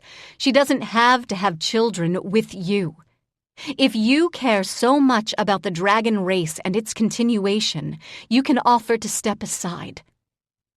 She folded her arms. "Do you think I have not offered her the choice?" Given that she had, Kaylin was at a momentary loss for words. Some of her ire left her then. "Did you?" "Yes. Reluctantly, but yes. I understand what is at stake for all of us, even if she does not." "What makes you think she doesn't?" "What she did tonight." His eyes deepened to an even, unfortunate red. His facial features rippled briefly. For one long, frozen moment, she was afraid he was going to transform. She held her ground, mostly because she couldn't, for a moment, move. "What she did tonight," she said through clenched teeth, "was save the city. Not more, not less. She was queen once. She carried the weight of a country, and eventually what was left of a world, on her shoulders. She understands her own power, and she understands the responsibility that comes with it." "She is not responsible for my empire. If she's going to live here, it can't be just yours." His eyes were bleeding red at this point, but Kaylin's would have been too had she been a dragon. "This city is my city," she continued. "The people in it are my responsibility. I don't have your physical power. On a purely personal level, you can do more good than I can, but that doesn't mean the good I can do is pointless. That's not the way the city works. You want Bellisdeo to be the mother of your race, I get that, but the consort is the mother of hers, and she was in the street fighting. The High Lord didn't order her to cower in the high halls, and do you know why?" Silence. "Because there are things that the consort can do that he can't." "You did not want the consort in the streets either," he said, voice cold. Cold in dragons was better than heat. He was guessing. Kaylin accepted the guess as the truth that it was. "No, I didn't." "Why?" "Because she's the consort. She's the gateway to unimaginable power for the ancestors." That was the truth, but not all of it. "And because I like her. I don't have a lot of friends. I don't know that she wouldn't be insulted if I called her friend. I didn't want her to risk her life there. I thought I could do what needed to be done." He looked down on her, as if she had just proved his point. "You understand?" Kaylin exhaled heavily. "I understand why you're protective." "No, Lord Kaylin, you don't." "Fine. I don't and can't. I'm not you. But here's the thing. I thought I could do what needed to be done so the consort wouldn't have to risk her life, but I was wrong. Had it been up to me, she wouldn't have left the high halls, and we would have failed. There isn't another Barani lord alive who means as much to the High Lord, or to the Barani race. But the High Lord accepted her assessment of the risk. He accepted the risk itself. I'm not saying it was easy for him. It was probably bloody hard. But he did it anyway. And if you somehow think this means the consort means less to him than Bellis Deo means to you, you are totally dead wrong. This time, his silence was less terrifying. I volunteer at the Foundling Hall between emergencies. I wouldn't let the foundlings out in the streets during an attack like this, unless it would save their lives. I would be terrified for them, and I'd be right to be terrified. They're children. The consort is not a foundling, she continued, almost for her own sake at this point. Yes, I was terrified. Yes, I wanted her somewhere safe, but that's about me. It's not about what she needs. It's about what I want. I want all the things I love in life to be safe, because if they're not, I lose them. It hurts me. I was angry at Bellis Deo for trying to fight while wounded because I don't want to lose her, which is again about me, about what I need.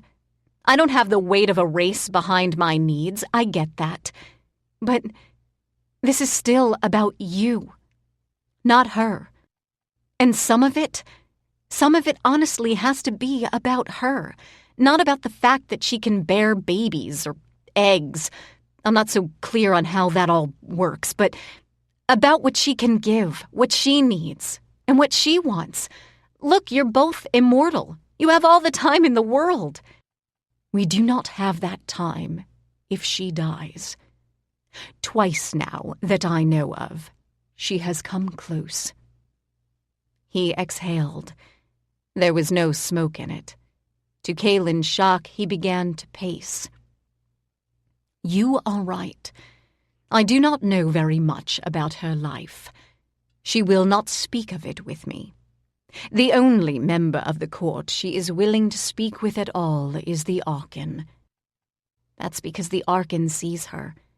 He's not interested in what she can and must give.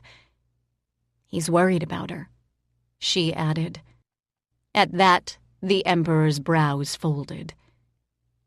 He is. He's worried about you. I advise in future that you think with your mouth closed. He paced the length of the room. Kaylin was surprised he didn't leave scorch marks in the carpets. I was asked to come here, he admitted, his back turned to Kaylin, because the Archon felt that you might have insight that the Dragon Court currently lacks. He spun on his heel. The rules that might once have governed courtship among our kind don't apply to Bellis Deo. She will not speak with me. I have tried, but all our discussions end in flame and fury. Diamat resents the leeway she is already given, and he is my right hand at court. How much must I compromise the stability of the hierarchy I have built to make her comfortable enough that she will not leave us? He turned again. I do not understand my own reactions in this. I do not understand why she sees them as insults. You think I don't see her. You don't. Then help me to see, Chosen. She could feel Severn's sudden amusement. You asked for that. I am so not the person to be giving romantic advice. I haven't ever even managed to build one successful relationship. He's insane. Severn laughed. I mean, the most useful advice I can give anyone about relationships is don't. And if you're going to try anyway, don't break someone's jaw when they kiss you. That's not useful. Flame and fury, Severn replied. It might be more useful to dragons than you think. It's not funny. Given what I feared when you started this interview, it is. I figured Helen would save you and you'd be under house arrest for the rest of your natural life. I can command you. I have that right. You are a hawk. But I will not. I ask it. Help me to see. And if I don't or can't, or if you don't like what you do see? The Emperor turned. I will let her go. His eyes were a shade of copper that Kaylin rarely saw. I'll try, she heard herself saying. I will leave her here. I believe that this home will not suffer the same fate as your last. I would find it almost amusing to see the Arcanists make the attempt. Because you don't think they'd survive it? I am certain, he replied. They would not. Kaylin saw him out. It was weird to have to cross 2 rooms to reach the door. He didn't ask to speak with Bellasdeo, and Kaylin didn't offer. But as he turned to walk down the steps, she said, Thank you. He turned back, one brow lifted. For not killing me, she said, although he hadn't asked. And for not being what I thought, what I was certain you were in regards to Bellasdeo. He nodded. He offered no other reply. I think that he is not as terrible as you feared, Helen said, causing Kaylin to jump and spin. The Avatar was standing 3 feet away. He is perhaps not as flexible as one could hope, but I think there's a chance in future that they may be able to speak to each other without melting the surrounding stone. Now, come to the kitchen. I don't normally cook, but dinner was very rudely interrupted, and you're hungry. We'll want to discuss your various roommates. What about them? Who they are and how many you think there will be. I don't... Kaylin, if they mean you no harm and you wish to share your home with them, I will accept them. Your sense of home has been, by necessity, about the people in your life. I want to be your home. I want you to be at home here. She slid an arm around Kaylin's shoulders and drew her toward the kitchen. Kaylin had never had a separate room for food, or for eating, or for sleeping. But she was tired. Her body hurt. She was afraid of the news that waited her return to the office in the morning. And she let herself go, leaning into Helen and the sense, as they walked to the kitchen together, that this would be her home until she died. This concludes Cast in Flame by Michelle Sagara. Narrated by Christine Vam. Copyright 2014 by Michelle Sagara. This unabridged audiobook is published by arrangement with Harlequin Books S.A. and was produced in the year 2014 by Tantor Media, Incorporated, which holds the copyright thereto. Please visit tantor.com for more information on our growing library of unabridged audiobooks and to take advantage of special offers, or call toll-free 877-7-TANTOR to request a catalog.